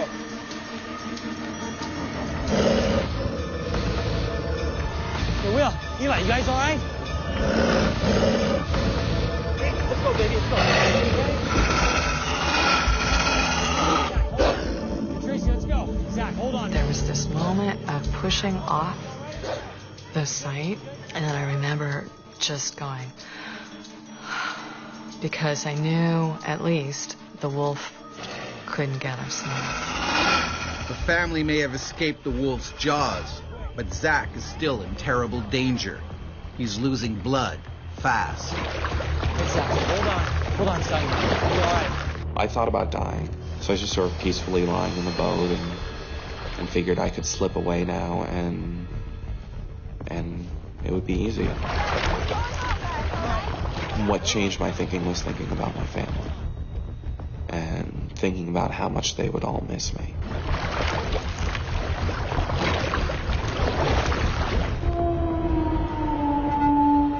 I was very aware that he might have lost a lot of blood, and that there was a lot further to go. We couldn't find our way out, and that was just feeling like incredible powerlessness on my part. I was really angry at myself, frustrated with myself, and frustrated with the situation. After 3 long hours, the family sees a glimmer of light. They arrive at a lodge, but the hospital is still another 4 hours away.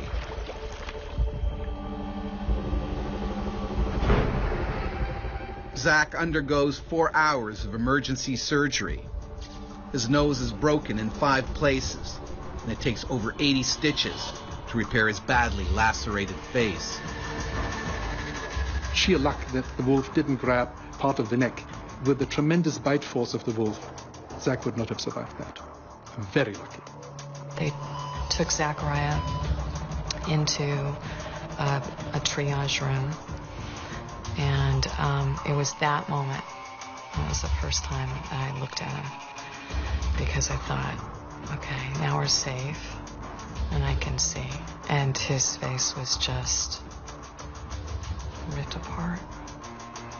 Even after the doctor had Zach and was doing what he could to put Zach's face back together again, the reaction was, well, it couldn't have been a wolf. And they treated me very much like I was hallucinating, or just a stupid geek from the city, or, you know, somebody who just didn't understand, obviously, because wolves don't do that. The scars themselves really aren't that visible. But the psychological trauma leads to months of severe panic attacks. The therapist said what happened is deep and primal because you're supposed to be safe when you're asleep. He didn't know it was coming. None of us knew it was coming. Park rangers decide the lone wolf poses a serious threat to other campers. 5 days after the attack, they find the animal they believe terrorized the Delventhals and shoot it dead. But Zach doesn't blame the wolf for what happened. I'm not really any more or less afraid of wolves than I was before. And I have a great respect for them and a great admiration for them. But they're always potentially dangerous.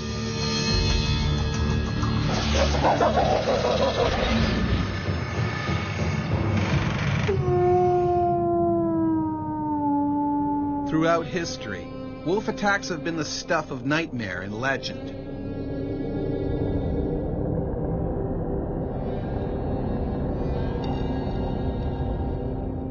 No ordinary creatures. In mythology, they often represented evil, even the Antichrist.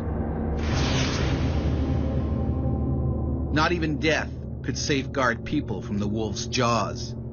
In 16th century Scotland, bodies were often buried on islands to stop wolves digging them up and eating them.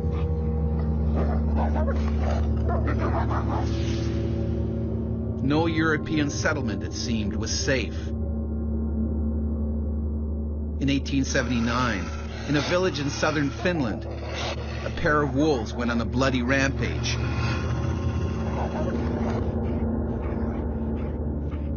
As many as 35 children were killed. Eventually, the Finnish army was called in, but the wolves proved elusive. It took 2 long years to halt their terrifying reign. The female wolf was shot dead. The alpha male poisoned. By hunting in packs, wolves are highly efficient killers. Sometimes not even a gun will stop them dead. A woodsman living in Springfield, Missouri in the early 1900s learned this the hard way. Ambushed by a furious wolf pack, he fought a heroic battle for his life, but overpowered before he could reload his rifle. He was later found ripped apart, surrounded by 5 dead wolves. Ever since the first white settlers arrived in North America, wolves have been relentlessly hunted and killed. But in their place, their canine cousin, the coyote, has flourished. Increasingly, the ever-adaptable coyote has moved into urban areas. And increasingly, humans come face to face with them.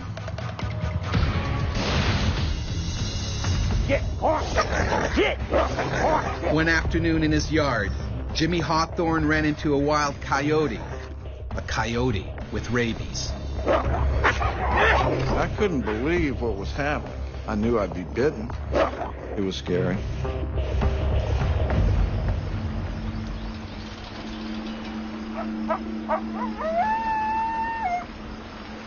This coyote has lost all sense of reality. He's suffering from rabies. The disease in his brain has eradicated any fear of people. All he wants to do is attack. Most likely the coyote encountered a rabid raccoon. They tangled and the raccoon bit the coyote. The rabid animal has left his natural habitat behind. He's now in the residential neighborhood of Lenaxa, Virginia, and is a deadly threat to anyone who crosses his path.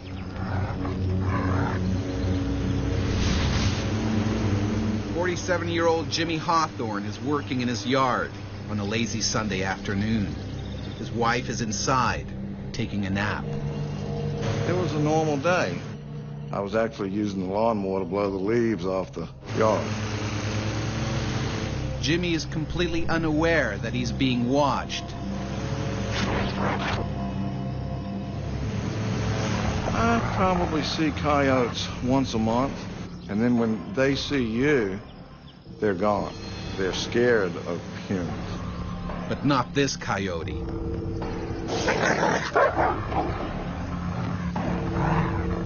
Driven by the lethal virus, he's desperate to bite anything or anyone.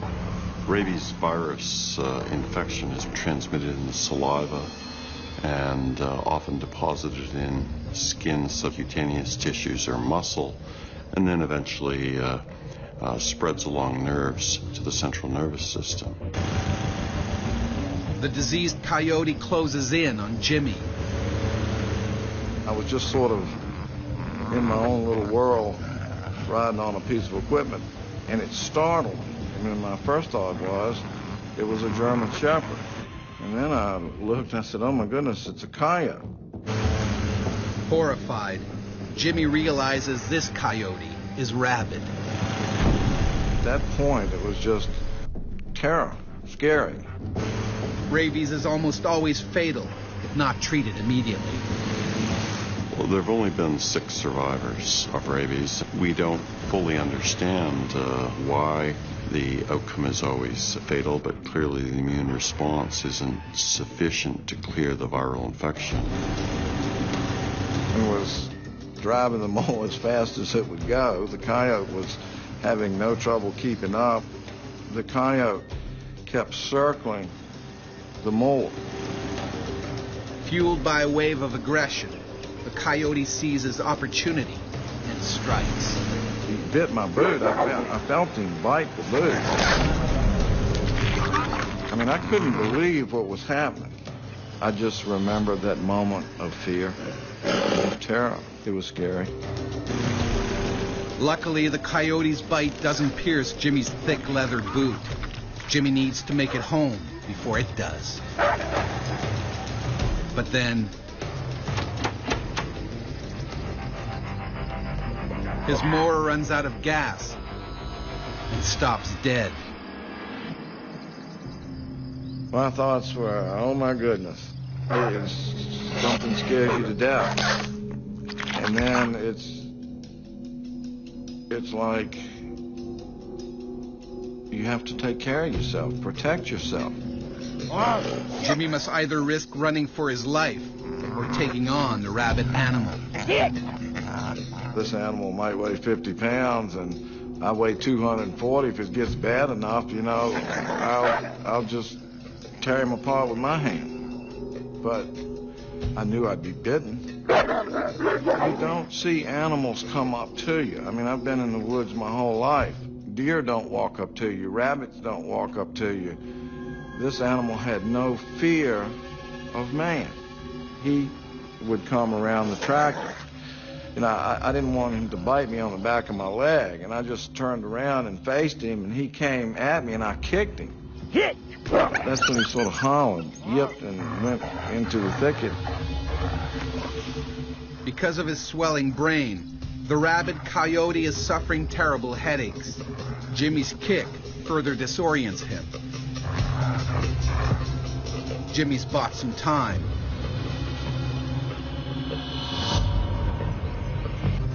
But only a little. I looked around and found a big stick about 8 foot long. And I said, well, I can use this to keep him off of it. And he was aggressive, extremely aggressive. Coyotes, canine teeth, are so much longer than, say, a Doberman. They're prepared to hunt and kill.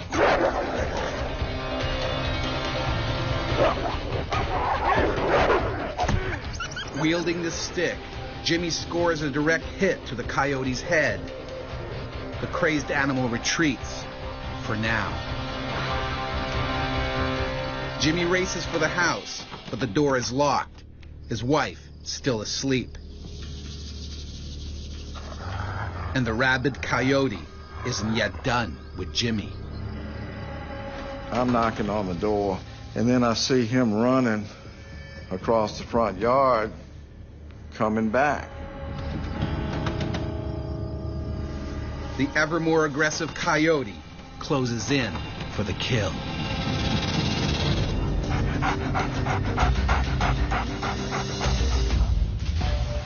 While mowing his lawn one Sunday afternoon, Virginian Jimmy Hawthorne is fought off an attack by a rabid coyote.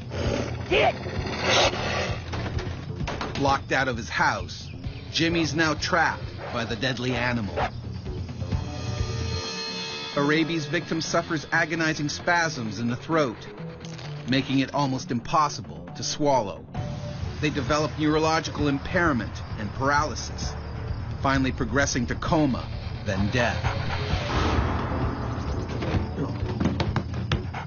Jimmy pounds on the door one last time to wake up his wife. And thank goodness she got the door open. And I went in and I told her there's a rabid coyote out there. And I was looking for a gun.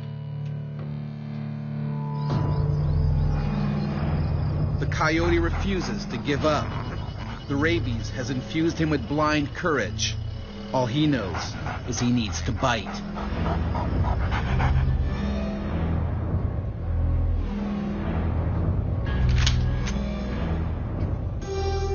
Jimmy has to end the battle now. In the initial stages, it's panic, fear, terror. Honey, you stay inside. You're scared.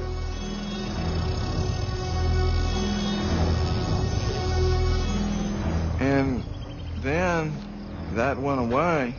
It goes from fear to aggression. It almost makes you angry. Leaving the sanctuary of home, Jimmy goes in search of the deranged animal.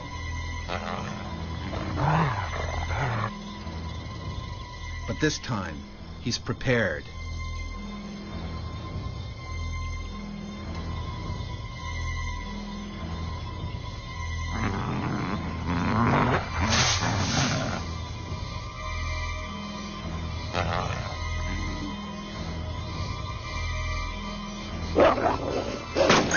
Just a reflex action, I shot him.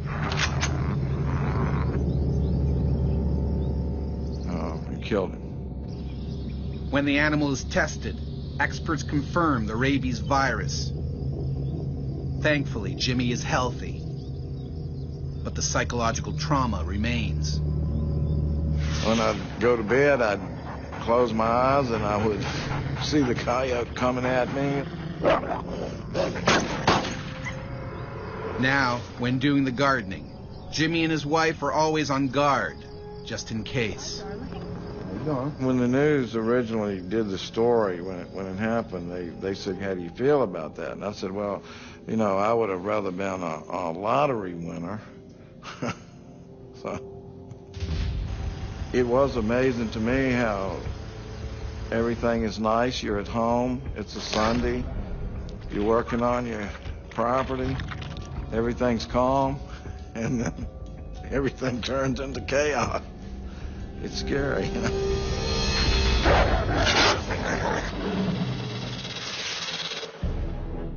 Rabies has terrified people for thousands of years. In the 16th century, a deadly epidemic swept across Europe.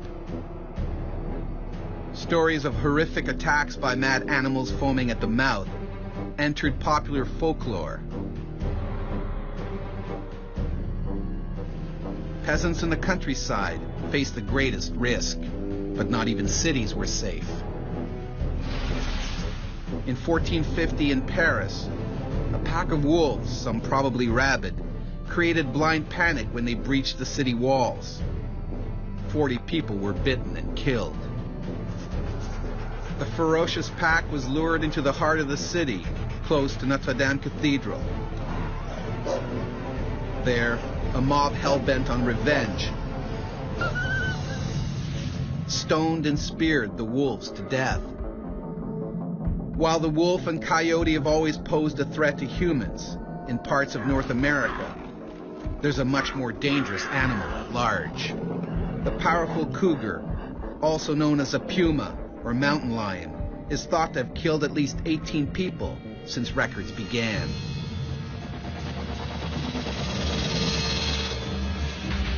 Aniela was almost one of them. While on a mountain bike ride with her friend, a cougar pounced and tried to snap her neck. And you think, this is just a nightmare. I told myself I'd rather die.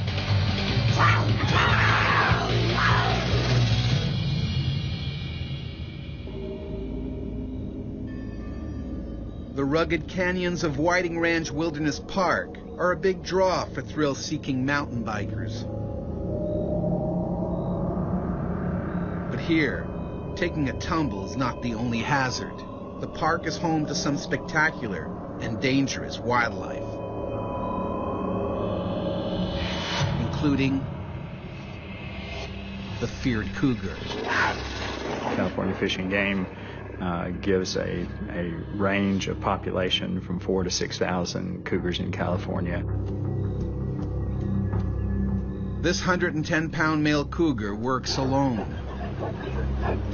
They're very good at being top predators and surviving in the landscape. Their quickness, their agility, their smoothness of movement, they're just good at that. The cougar has just taken a fresh kill. They will immediately take them off into the brush, and that gives them cover and allows them to feed in peace. One cougar will have a territory of roughly 30 to 50 or more square miles. The big cat buries what he doesn't eat for another time. He'll attack anything that threatens his food cache. I'm always the slowpoke. Even humans. Aniela, a personal trainer and ex-Marine, and her friend Deb Nichols meet up for a biking excursion. They choose Cactus Hill Trail because of its exciting twists and turns. Ann and I got together because we have common riding styles. We tend to just like to ride hard and not talk a lot. I tend to take up sports where there's usually some rough play. You have to be willing to get dirty, have to be willing to, get cuts and scrapes and maybe some poison oak along the way. But I love it for the adventure. But today, Cactus Hill Trail will take them on a journey they won't soon forget. Ann and Debbie are heading straight into a death trap.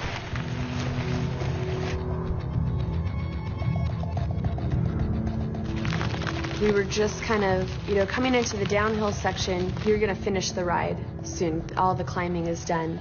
And our goal was to make it out before it got dark. The cougar jealously guards its precious food.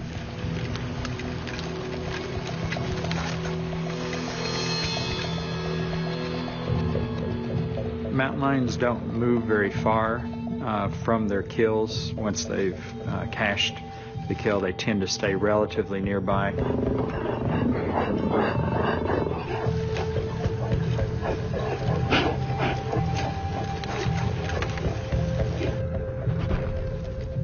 Just up the trail, another cyclist discovers an abandoned bicycle. Hello? He has no idea who it belongs to.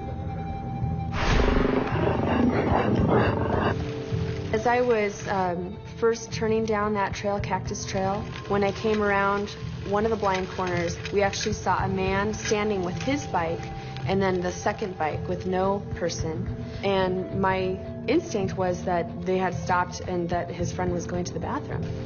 So honestly, I didn't really take it very seriously. The cougar's heightened sense of hearing picks up the noisy cyclists. They're invading his territory.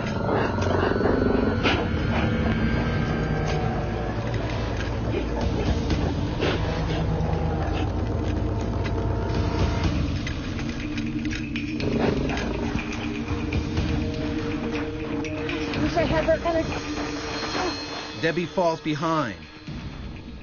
The distance between them has made both more vulnerable. Thinking his food cache is threatened, the mountain lion moves into attack mode.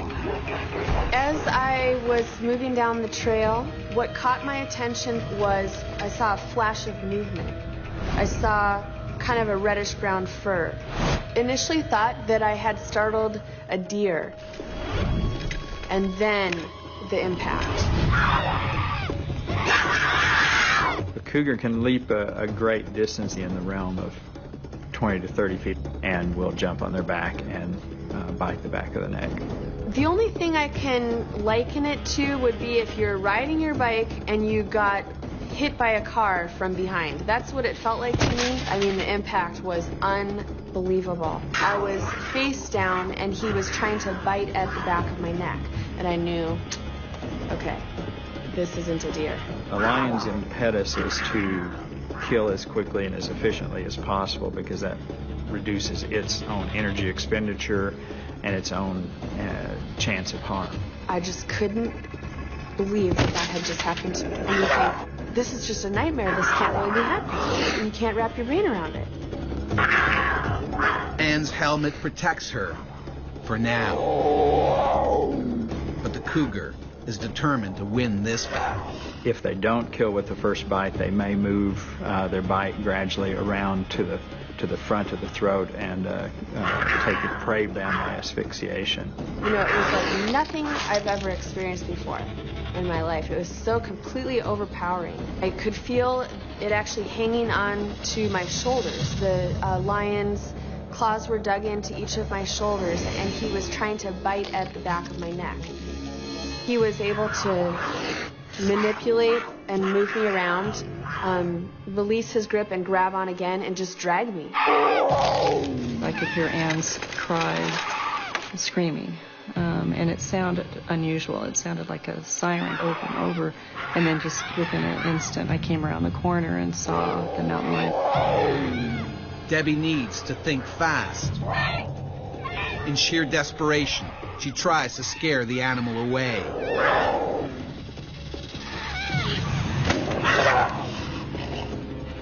He didn't even flinch.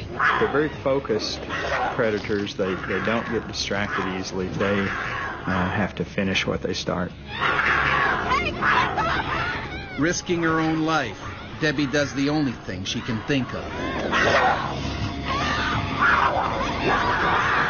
When I grabbed her leg, I thought, it was going to be something that would, alarm him at least, but it didn't. It didn't seem to faze him. All it would have taken is one swipe from that lion to take Debbie out. And she put herself in that situation where that was a very strong possibility.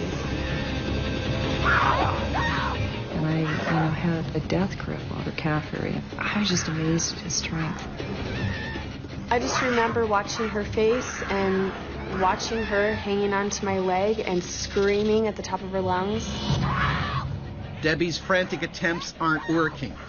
She can't pry her friend loose. I was very aware that he just basically ripped my face off. An adult male cougar's powerful jaws are comprised of 30 razor-sharp teeth. Measuring as long as 2 inches, these massive canines are used to deliver a lethal bite. The other teeth are specialized in slicing and shearing flesh. They're able to crush leg bones, femurs, large bones, and commonly eat the entire skull. They're very, very strong. Anne is fighting a highly motivated killer and losing. To be honest, that was the only time. It was for a split second, but I basically told myself I'd rather die. I don't remember anything but his tail smacking in his eyes and thinking, I'm so close and I'm screaming so loud, why don't you let go of, her face?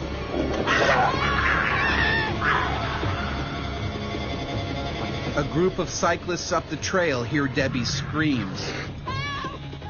They arrive with Anne's life hanging by a thread. I can't hold her much longer. I kept repeating that. I can't hold her much longer. One of the cyclists calls for help as the others join in the fight. But it's almost too late. The animal's large canines sink into Anne's throat. Once he locked down, things started to go black. I started kind of seeing stars. And I knew that was going to be the end.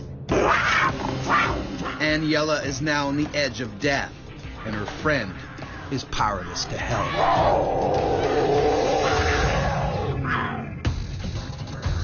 Aniela has been savagely attacked by a cougar in a California national park. Her best friend and 2 passing cyclists struggle to save her before it's too late. Dear God, please give me the strength to hold on to her. He's eventually gonna let go. But the cougar is determined to finish the job. Their focus is intense, even to the point of ignoring a certain amount of negative stimuli, rocks and sticks and things like that. They're very focused, but they do recognize that they're getting hit, and at some point they potentially will give up. One of the rocks finally hits its mark. The cougar relents and lets go. The attack may be over, but Anne's struggle to survive isn't. She needs medical attention urgently. Stay down. Stay down. Give me a short. When I came to, I was lying on my back at that point, and I felt as though I was drowning. And we realized that it was blood. Hang on. Debbie is also fearful the cougar may want to finish what he started. Hold her neck still. Immediately thought, I just want to get out of this area. I felt very uneasy that he probably hadn't left, but that, he was close by. They don't get rewarded by giving up easily. All of their evolutionary history dictates that once they start, they have to stick with it. The paramedics arrive at the scene, but they fear she may not make it to the hospital in time. My neck hurt so bad. Just every muscle was just torn. That's what it felt like. It's so painful to even try to lift my head an inch. And I just said to her, Anne, you're gonna make it. You're gonna be fine. It's gonna be okay. The cougar stays in the area, still protecting his food cache, while Anne is airlifted to the hospital. Surgeons tell Anne that the cougar's bites were millimeters away from ending her life.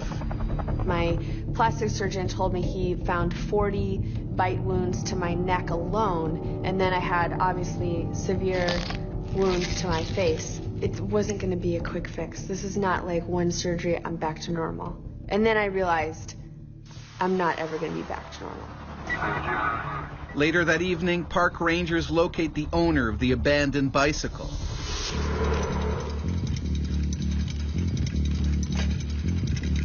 He had been making his way down Cactus Hill Trail when his chain came off. Unaware, he was being watched.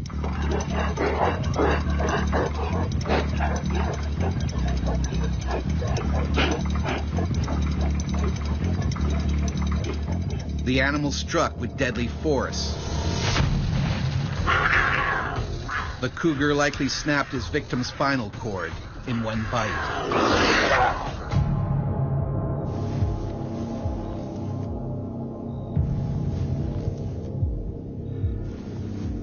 Gosh, I can't believe that I'm still here. It kind of helped me to be so thankful that I was still alive, to realize that here this adult man had been killed, and I made it. A team of park rangers has no choice but to track the man-eater. He's shot dead not 50 yards from his first kill. Unwilling until death to give it up. I think they're gorgeous animals. I have a lot of respect for what they're capable of, appreciating that they need their space too. An experience like this obviously makes you appreciate your friends. Debbie, specifically, she risked her own life. That's true friendship.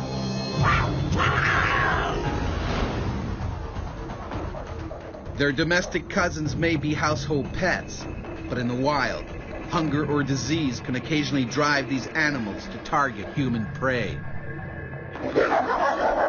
These people all came face to face with some of North America's most feared killer cats and dogs.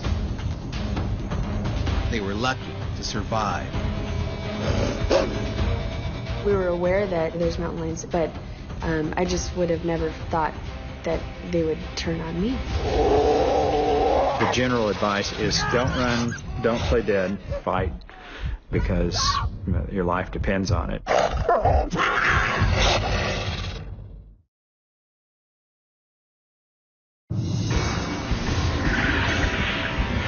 The shark was looking at me like face to face. It's the scariest sight I've ever seen. He actually latched his mouth onto my right arm and just threw me around on the bottom of the Gulf like I was a rag doll. And a picture that stays with me is of this great big head coming up towards me.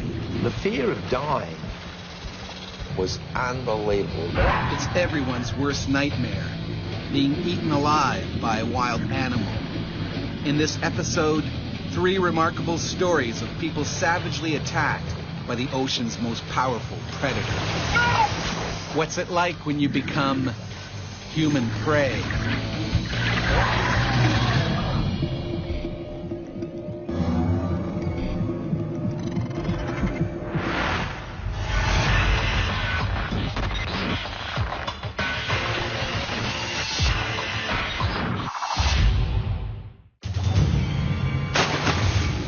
When Australian Eric Nearus went diving for shellfish in 2007, he was nearly bitten in 2 by a great white shark. Everything went black. I started to get shaken horizontally. I was getting eaten alive.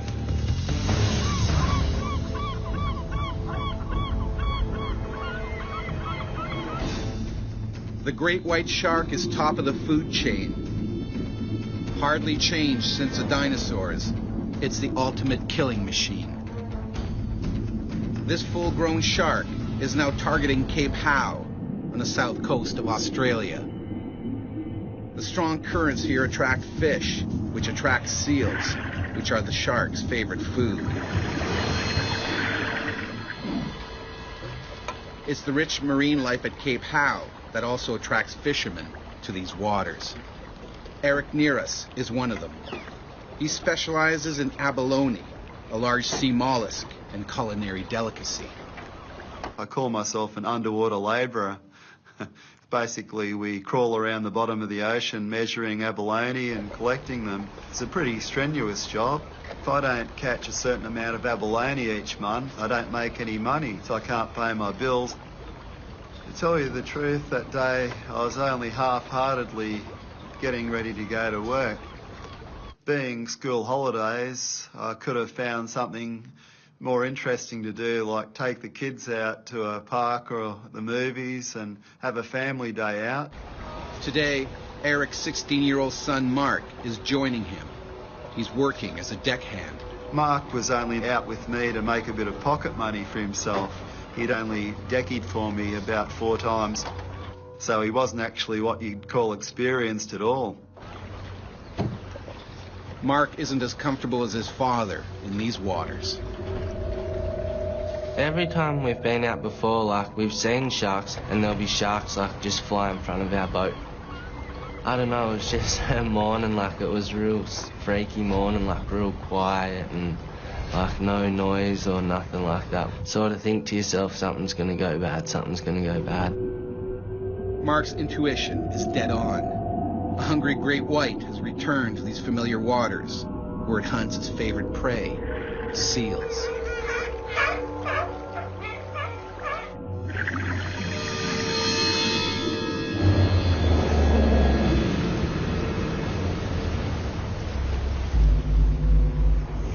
In the water, Eric breathes through a long hose that feeds him oxygen from onboard tanks.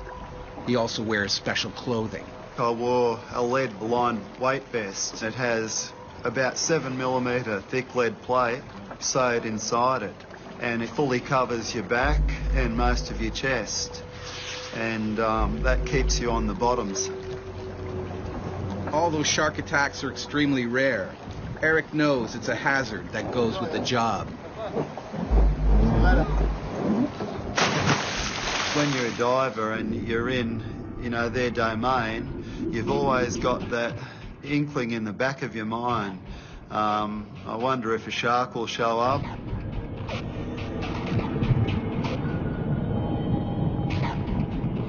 The water was actually dirtier than I normally would like to dive in.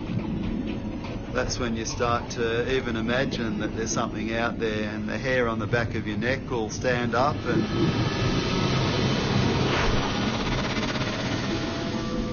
a seal or a school of large fish go past you, and all of a sudden you'll start to think, okay, I wonder if there's something chasing them. Surprise is the great white's best tactic. Stealthily, the hungry animal closes in on its next meal. Seals are very cognizant of sharks being in an area, and it's not unusual to see them haul out under those circumstances. Unlike the seals, Eric hasn't yet picked up on the shark. I sort of wound my way around the boulders and the kelp and just sort of hugged the bottom, and after an hour I filled up my first bag, and I sent that bag up to Mark.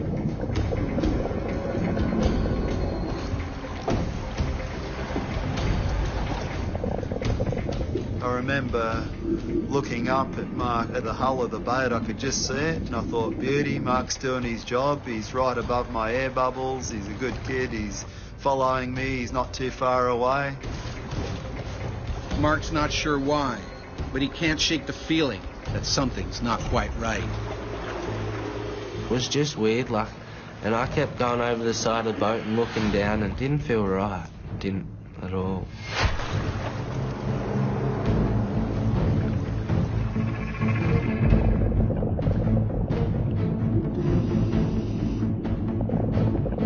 I was getting into cruise mode. You sort of get into daydream mode where you just work and forget about everything else. It's so peaceful too. You can only hear the hum of your air regulator.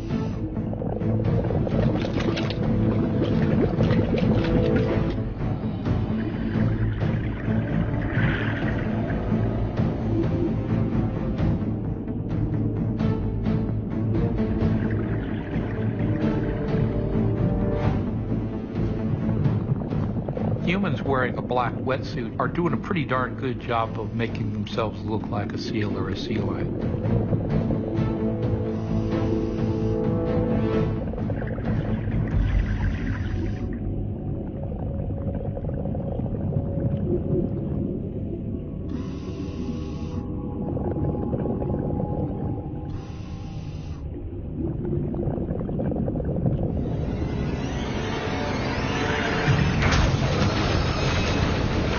One second it was daylight, the next second everything went black, and a really nasty vice-like pressure crushing my chest and upper back, and I wasn't really sure what had actually happened to me. The shark has taken one supersized bite.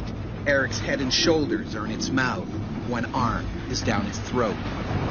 Inside the jaws I couldn't see any light. It was just all dark there because I was facing the back of his throat. My right arm was actually hanging down the shark's throat. My arm refused to work anymore. It felt like it was broken. The head in a seal is the working end of a critter, and sharks know that much. If they can bite off the head, the rest of it's an easy meal. I'd never experienced anything like this in my whole life. Eric's lead vest has stopped the shark's razor-sharp teeth from slicing him in two, but this only makes the animal more determined. Then I started to get shaken horizontally with a really hard threshing motion. When a shark head shakes, what it's doing is dragging its teeth, especially its upper teeth, through the prey from side to side like this, and sawing through the prey. By thinking, oh, is this the end? Is this what it's like to die? I was actually getting eaten alive.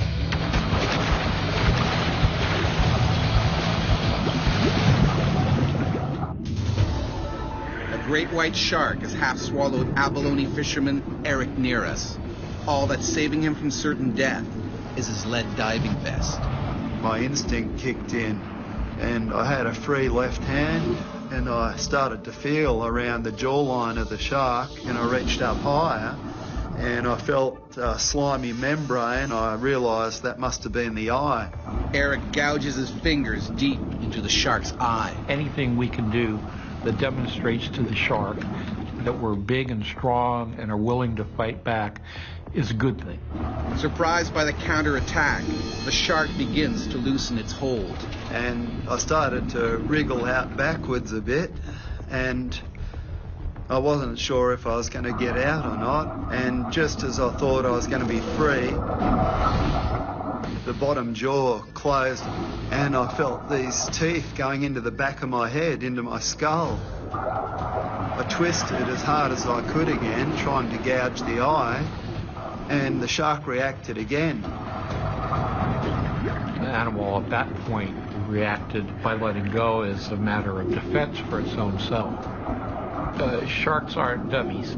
Eric caused it pain. It realized that it had a formidable foe there in the water. The shark was looking at me like face to face. It's the scariest sight I've ever seen. As Eric's blood seeps into the water, the shark waits for its prey to weaken even further. The white shark will bite and let go its prey to cause exsanguination, leaves it to bleed to death till it gets weaker, and then it comes in to finish it off. You really think your time's up. You think, okay, it's got me, it can fly into me and finish me whenever it likes. When you're in a situation where you feel you're going to lose your life, you get a few thoughts that flash through your mind. And I thought about Mark. He'd never see me again. And I knew the mental effect that would have on a 16-year-old. Sort of tried to calm myself down, and I thought, well, if I panic, I'm only going to be dead anyway. Eric is faced with a life or death decision. Swim to the surface, or try and hide from the shark somewhere on the sea floor. The water was going a dirty brown colour around me from blood loss. Blood attracts sharks, and that's when I made the decision that I was going to go to the surface. And as the shark slowly circled me, I spread my legs and arms out a bit so it could see that I wasn't the seal. I was something, different to what it normally would eat. Eric heads for the surface. It's a gamble that could cost him his life. If the animal reacts to the sudden movement, Eric's finished.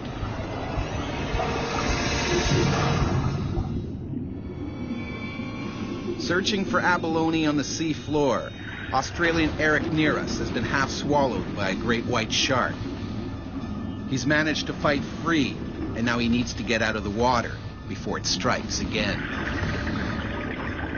Those marble dolls with the black painted eyes, the glossy black colour, that's the colour of those sharks' eyes, just a dead black. And when you've got those eyes on you, and they're only like 1 to 2 metres away, it makes you feel very small indeed. It really had a tough job holding back the fear.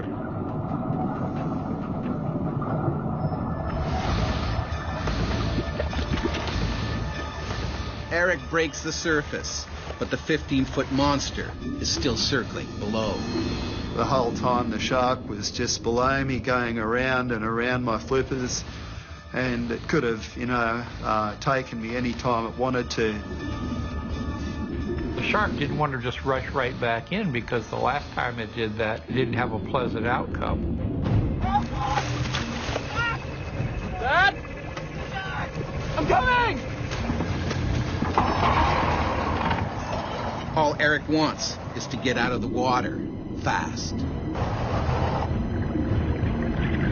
I screamed at Mark that I needed help. He came straight over to me.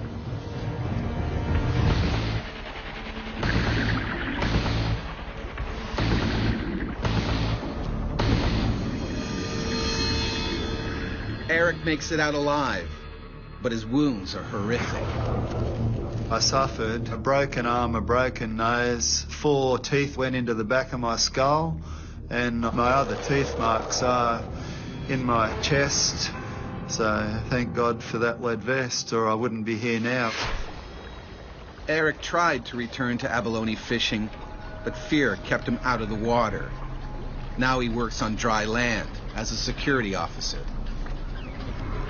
I can't even say how much it hurts still to this day, like, the knowing that I could have lost the best thing in my life, and, like, I just don't know how to say it. Like, there's no words that can literally say it.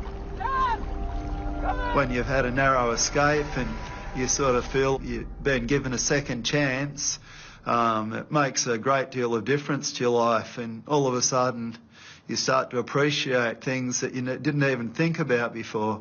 We're pretty good mates, young Mark and myself.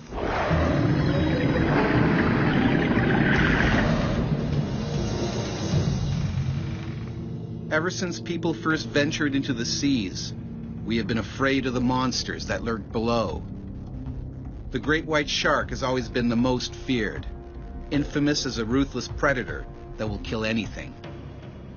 But the smaller bull shark is actually fiercer, packed with more testosterone than any other creature on the planet. These naturally bad-tempered sharks can attack their prey in as little as 2 feet of water. When a bull shark bites, almost nothing will make it let go.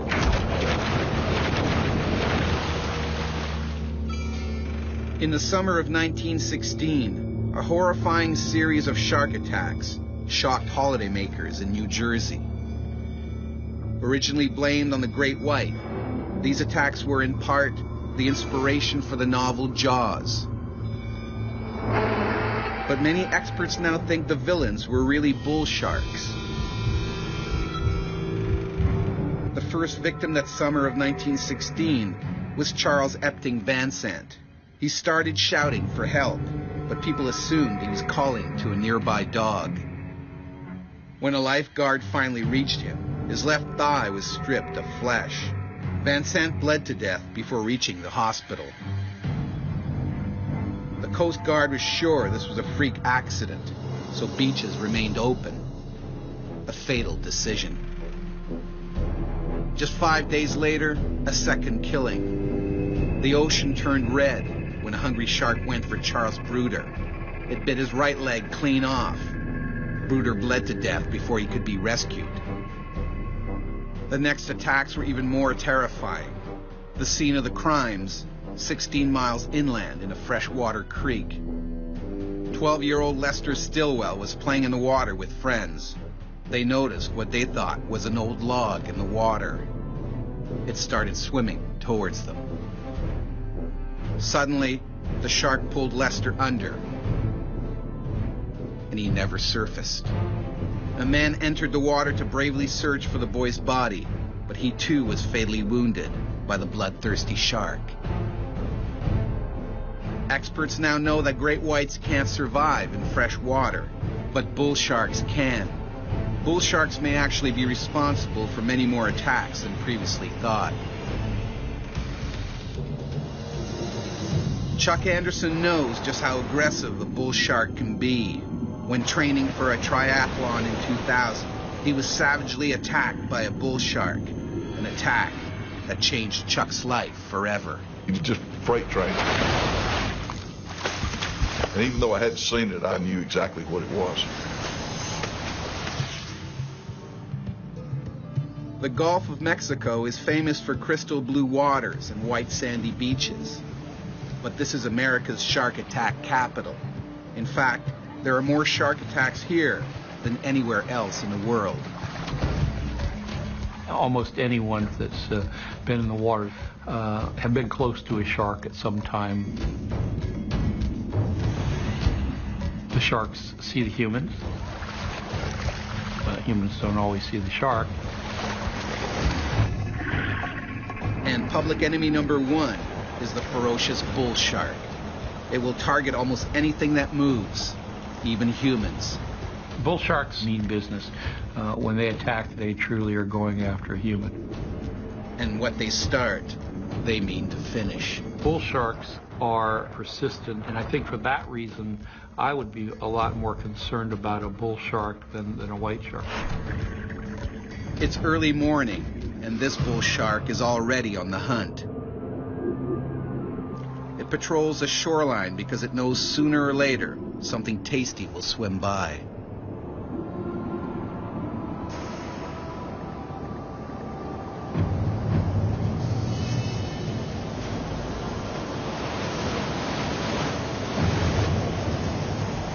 Chuck Anderson, a former football coach and father of two, is training for a triathlon.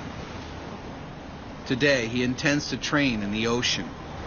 He is joined by a friend, Richard Watley, and four-time Hawaiian Ironman champion, Karen Forfer. I was very honored to be swimming with Karen that day. She was such a good swimmer. And the male ego of keeping up with a 64-year-old lady kind of kicked in automatically. The swimmers know there are sharks in these waters, but they're prepared to risk it for the love of their sport. I always was a little bit leery when I got out there. I was constantly looking around and that sort of thing, but still in the back of your mind, it was kind of always there. And I remember thinking, gosh, I was a little bit nervous out there that day. Picking up on the erratic movement in the water, the bull shark moves in closer to investigate. Humans are not a natural part of the sea. As a result, we as humans are engaging in provocative acts simply because we splash so much, we make so much noise, we do so many other things that are attractive to sharks. Chuck's friend swims alone in a deeper water where there is less of an undertow. Karen and Chuck, however, feel safer sticking together closer to the shoreline. A decision they will soon regret. After 5 minutes, Chuck finally gets into a groove. His mind is now focused on outswimming Karen. Then we got to a place that I knew were an old set of piling. Pier was built there and it blown down during Hurricane Frederick back in the late 70s. That's essentially an artificial reef. First, various invertebrates grow on the piling, then fish come to eat those invertebrates, then bigger fish come to eat those, and then sharks come to eat those. And so it's a natural area where, as a shark, one would go to find food. Unwittingly, the swimmers have now entered this shark's natural killing ground. Karen kind of went ahead of me. I'd like to say I was chivalrous and letting her go through the pilings, but actually she was kicking my rear end pretty good. The shark observes his potential meal as the swimmers make their way past the pilings.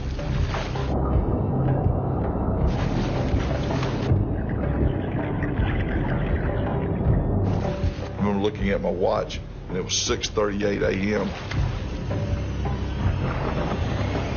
I took 2 more strokes in the water.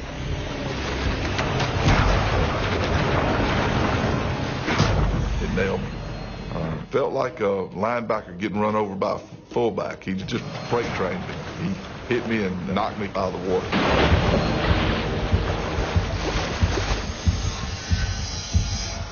A classic bump and bite attack. The shark was getting a feel for the size and the power of whatever it was going to bite. And even though I hadn't seen it, I knew exactly what it was. I felt like he knew that I was out there in his territory, and he wasn't very happy about it. My big fear was that there was more than one. There was a school of sharks, and that I was in real trouble.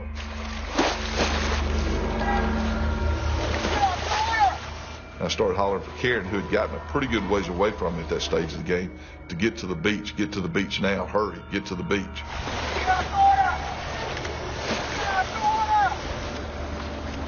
Karen races to shore, but Chuck is too far out. He's on his own. Well, it's a pretty helpless feeling. There was no way I was going to outswim anything that was out there with me. Chuck desperately searches for any sign of the shark. And I was treading water, and I remember looking around on the surface. What Chuck can't see is that the shark is gunning straight for him. I've been a scuba diver before, and when you're down on the bottom, you can see around you. That part of it you can kind of come to grips with and handle because you see what's happening around you. When you're on the surface of the water, I didn't know what I was dealing with. I didn't know where it was coming from. I didn't know when it was going to get to me. I put my face in the water. When I did, up from the bottom was the shark coming directly at me. Chuck begins to panic. He knows the shark could finish him off with one vicious bite. Chuck Anderson is training for a triathlon when he's ambushed by a hungry bull shark. The animal only bumped him the first time, but now it's going in for the kill. I realized that if I didn't get a hold of myself, that if I panicked, that I was going to be in a lot more trouble than if I tried to have a plan and protect myself. And just instinctively, I threw my hands out to push off of him. Chuck's move is disastrous. Took all 4 fingers off my right hand, just clean as a whistle. White knuckles were showing through. I mean, they were literally exposed. Bull shark is probably one of the most powerful biters. Its head is extremely big and robust. It has huge muscles, jaw muscles. It's a very strong predator in terms of its jaw morphology. Undoubtedly, the shark just missed. I'm sure the shark would have much rather had the entire lower arm if it could have grabbed it. The taste of flesh sends the animal's killer instincts into overdrive. This time, he's determined to get a bigger bite. I thought, he's not going to just swim off. There's blood here. He's taking a bite of me. He's going to keep coming back. I realized I'm not going to survive. Fighting a 300-pound shark in open water is a losing battle. A big fear that I had was that he would attack me from the back. You know, I couldn't protect myself if he came from the back and I couldn't see him.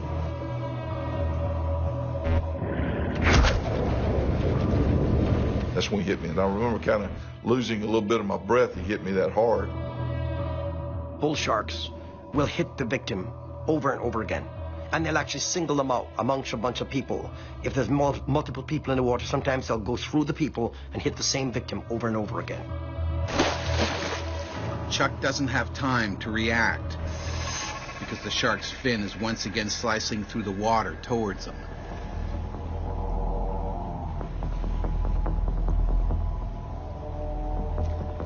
Everything goes in slow motion. You're kind of in a fog, thinking it won't ever end. It's just a strange, eerie type of feeling. My kids kept coming to mind, and I just couldn't imagine ending my life without being able to tell them I love them. I remember thinking if I was going to survive, I had to get mad. The shark opens its massive jaws and drags its prey into the deep. As I pushed off of him, he actually latched his mouth onto my right arm and took me immediately down to the bottom, 12, 15 feet of water. He started doing the gnashing, the feeding frenzy, just threw me around on the bottom of the Gulf like I was a rag doll. The shark's only mission is to eat. He tries to chew off Chuck's arm. If there's one species that one could say that actually goes into a feeding frenzy, I would say it's a bull shark. Once they get into the attack mode, you can't change their mind. I'm a pretty big guy. It was ridiculous how easy he was throwing me around. I never thought I'd get back up to the surface. The testosterone-crazed bull shark hasn't finished with Chuck. And now, the athlete is on the verge of drowning. A bull shark has viciously attacked triathlete Chuck Anderson. The animal has been thrashing its human prey for over a minute. It was at that stage of the game that me and the good Lord had a conversation, and I asked him to get me up to the surface so I could get a breath of fresh air.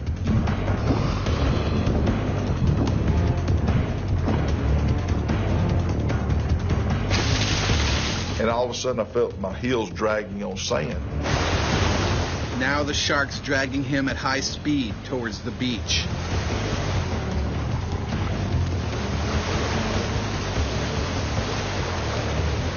In its determination to eat Chuck, incredibly, the shark drags him onto a sandbar.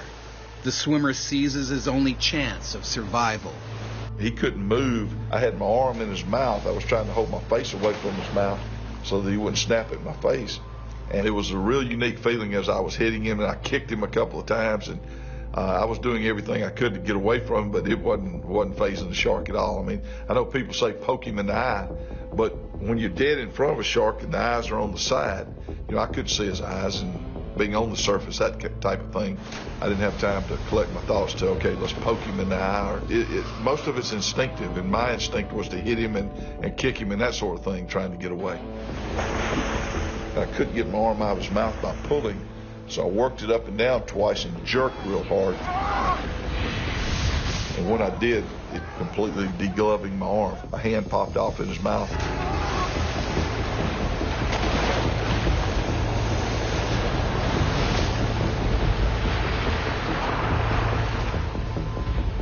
There really wasn't a sense of, oh my gosh, I've lost an arm. It was more of a sense of, oh my gosh, I survived. You know, I'm very fortunate. I should be dead. The shark has lost the battle. It waits for the next wave and propels itself out to sea. Couldn't get a helicopter in to pick me up and take me to a trauma unit. And so I remember one paramedic turned to the other and said, man, if we don't get him to the hospital in the next few minutes, he's going to die. And I thought, whoa, time out, hang on. That's not an option here now. I thought I was fine. And the guy said, Coach, you're blue, you're losing blood, we can't stop the bleeding. If we don't hurry up and get you to a hospital, you're in real trouble. And I thought that was the first time that I really had time to think about the fact that I might die. And that was a real scary moment. Chuck is rushed to the hospital, where what remains of his arm is amputated at the elbow. I was halfway to the hospital before I ever really came to grips with the fact that, hey, you don't have a right arm anymore. And I promise you, it's not going to come back. Despite the tragedy, Chuck Anderson is determined not to let it ruin his life. Just 10 months after the attack, the father of two competes in an able-bodied triathlon and wins. My kids were on either side of me, and we crossed the finish line together. And, geez. And I was proud as his dad that I could show my kids, if you work hard enough, you know, you can do whatever you want to do.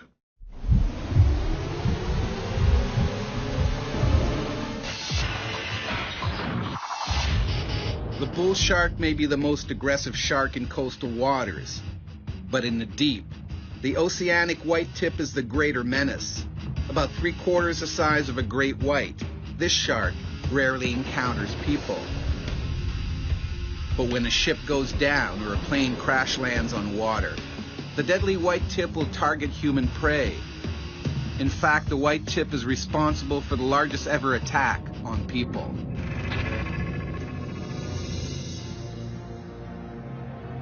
Just after midnight on July 30th, 1945, the Japanese torpedoed the USS Indianapolis. The battleship had delivered the first atomic bomb and was on a new mission in the West Pacific when it was hit. Of the nearly 1,200 sailors aboard, 900 are thought to have made it into the water alive. Sharks were most likely drawn to the wreckage by the sound of screaming, splashing men. The white tips went into a feeding frenzy. The men's horrific ordeal lasted 5 long days. By the time rescue boats arrived, more than 500 sailors were missing.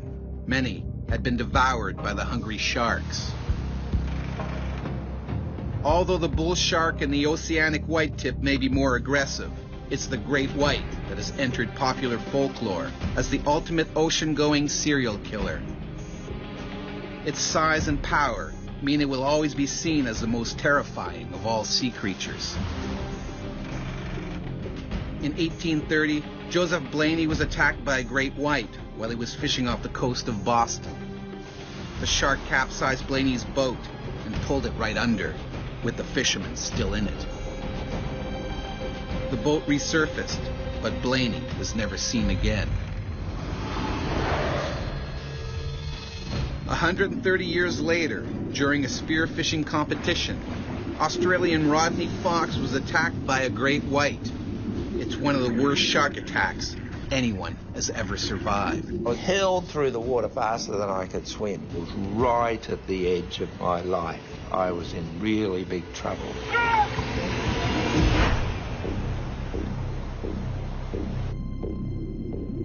This great white shark is swimming the waters of South Australia, looking for food. He's around 20 feet long and 4,000 pounds. He is constantly on the hunt.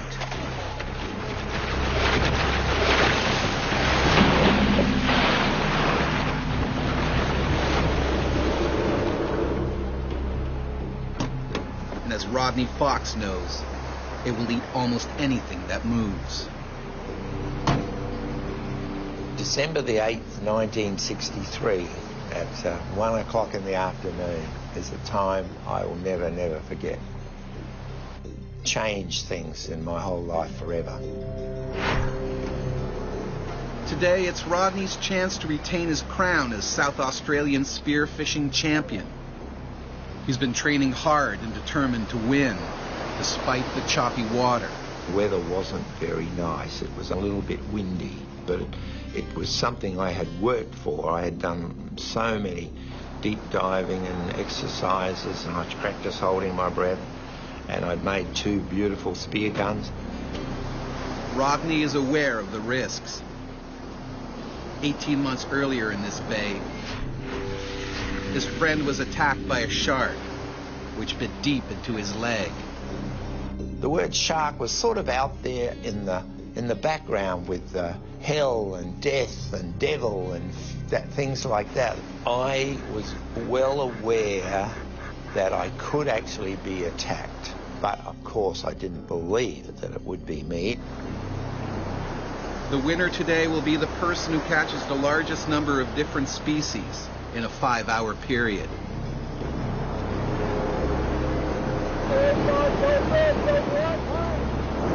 The gun went off and everybody raced towards the shore, and I knew that I had to work harder. You didn't get the fish on the surface, you had to be down there with them. You had to approach them in such a way where they didn't think you were an aggressive attacker, and then you would slowly bring the gun around and sneak up on them.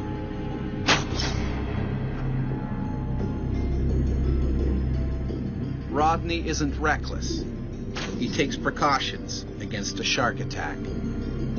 What you do is to attach the fish onto a float that you tow with you on about 10 meters of ski rope. If any sharks came along looking for the bleeding fish, they could take them without getting near you. This great white shark may be miles from Aldinga Beach, but its powerful sense of smell soon picks up on the blood in the water. It stealthily makes its way towards Rodney's tempting catch. Because of their injuries, any speared fish is going to be releasing bodily fluids, blood and other things into the water. Shark, for instance, can smell a single drop of blood in an Olympic-sized swimming pool. That's pretty darn good. Blood from the fish that had been speared was slowly going out to sea. In the tide, it was putting an odour trail several kilometres down the coast. The blood, the struggling fish in the water, any electrical charge it picks up or anything like that, the shark would be attracted to that and probably swim upstream to find it. I was so focused on doing well and looking for fish that I couldn't really think about anything else that might happen.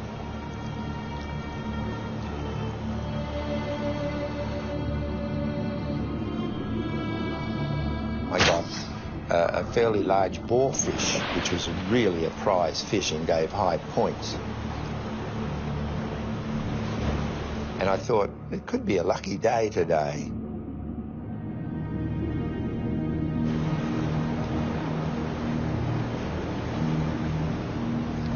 After almost 4 hours in the water, Rodney comes in to weigh his fish and assess his chance of winning. I found out that there was one fish that I really needed that would build up my points. And I cast my eyes over the area and thought, where would I find this particular species? And I thought, well out past the reef in very deep water,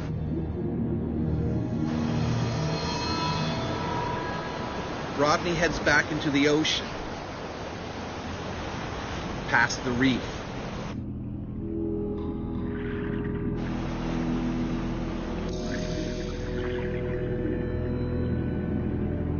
But venturing off on his own puts him on a deadly collision course with a natural-born killer. There's safety in numbers. That's why birds are found in flocks and fish are found in schools. Spearfishermen should be found in groups. Once you isolate yourself from the rest of the group, you become more vulnerable. Alone and out on the edge of the reef, Rodney has no idea he's swimming directly towards the shark. A shark that has Rodney in its sights. Humans aren't denizens of the sea. We don't see very well in the water. We don't smell things. We don't feel the vibrations of animals moving. And so we're not attuned to watching over our shoulder for predators. Rodney tracks down his elusive prey. All he needs to do now is spear the prized fish, and the competition is his. I was just squeezing the trigger when the shark's massive jaws clamp around Rodney's chest.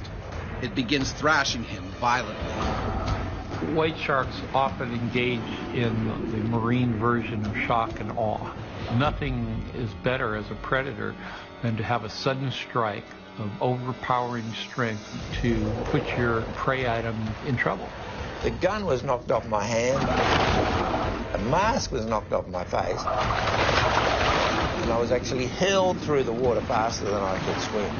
I don't know why, but I thought, oh, I've been hit by a train. And even though I knew I was going fast, I had this memory of the shark's tail slowly going through the water. As the shark drags Rodney deeper and deeper, it uses its razor-sharp teeth to try and sever his body in half. The great white shark has broadly triangular teeth that work just like a steak knife, but in tandem, it's like having a big saw. The fear of dying overcomes the fear of normal pain. The adrenaline that is raced into your body gives you special powers to be able to think and do. And as I was being forced through the water, it said, gouge his eyes, gouge his eyes. Rodney reaches around the 2-ton beast and digs his fingers into one of its eyes. Miraculously, the animal lets go.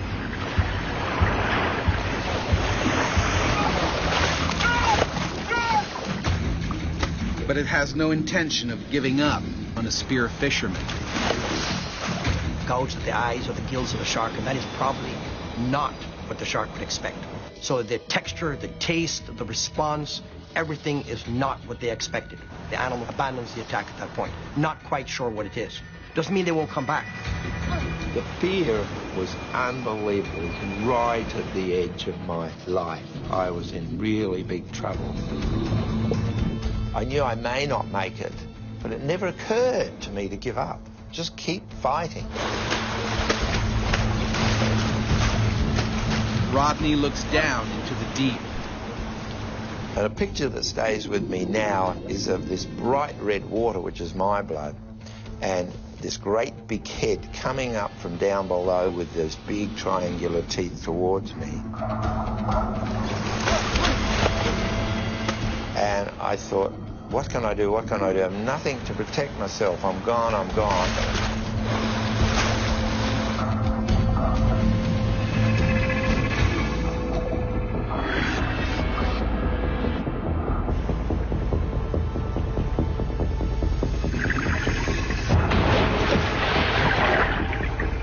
The shark turned, instead of going for me, swallowed the whole fish float with the fish. It looks like Rodney's cheated death. But then, a violent jolt. He's still attached to the float, and the shark dives and pulls him under. Put my hand on my stomach trying to find the catch, but it must have swung all the way around. I couldn't find it. Rodney is quickly running out of oxygen. He can't hold his breath any longer.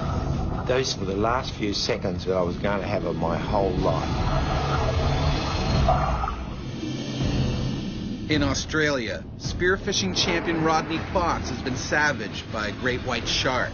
He's survived the first onslaught, but the shark has swallowed Rodney's fish float, and the float is still attached to Rodney.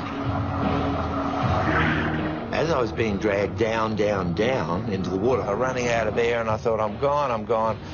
I can't hold on any longer. I'm going to have to breathe water and drown. With no hope, Rodney gives up the fight.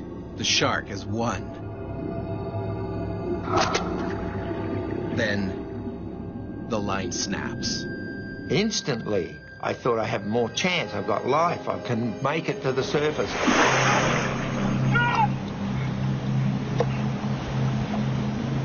Rodney has to get out of the water before the shark returns for more. Unbelievably, a boat was coming over to find out what all the bright red water was.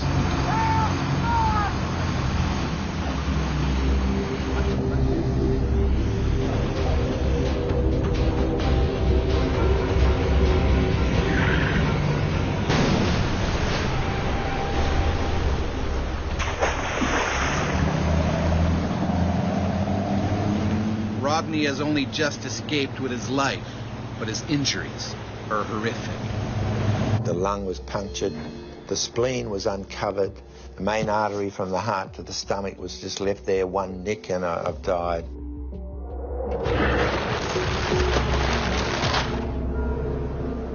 Rodney has cheated death, but before long, the champion spearfisherman returns to the water. Sharks came at all angles from me. The little glistenings of the water turned into sharks. And I remember saying to myself, if you don't control this, Rodney, you're going to be no good. And I had to shake my head and get rid of the sharks and turn it back into little glistening things again.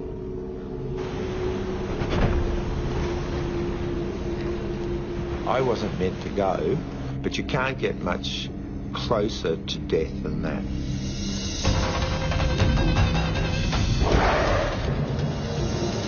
There are over 375 species of sharks swimming the world's oceans. But despite their fearsome reputation, only 4 target humans. Shark attacks are very rare. Fatalities, more so. But when a killer shark has us in its sights, it's the shark that rules the ocean. We're so used to controlling our world. We blast big holes in mountains to make roads. We put dams across the mightiest rivers. But one-on-one in the water, sharks still come out ahead. Sharks are nature's most determined predators. But sometimes, miraculously, their human prey survives. If you're subjected to a shark attack, you should fight like hell. There's no playing dead with a shark. You play dead with a shark, you will be dead.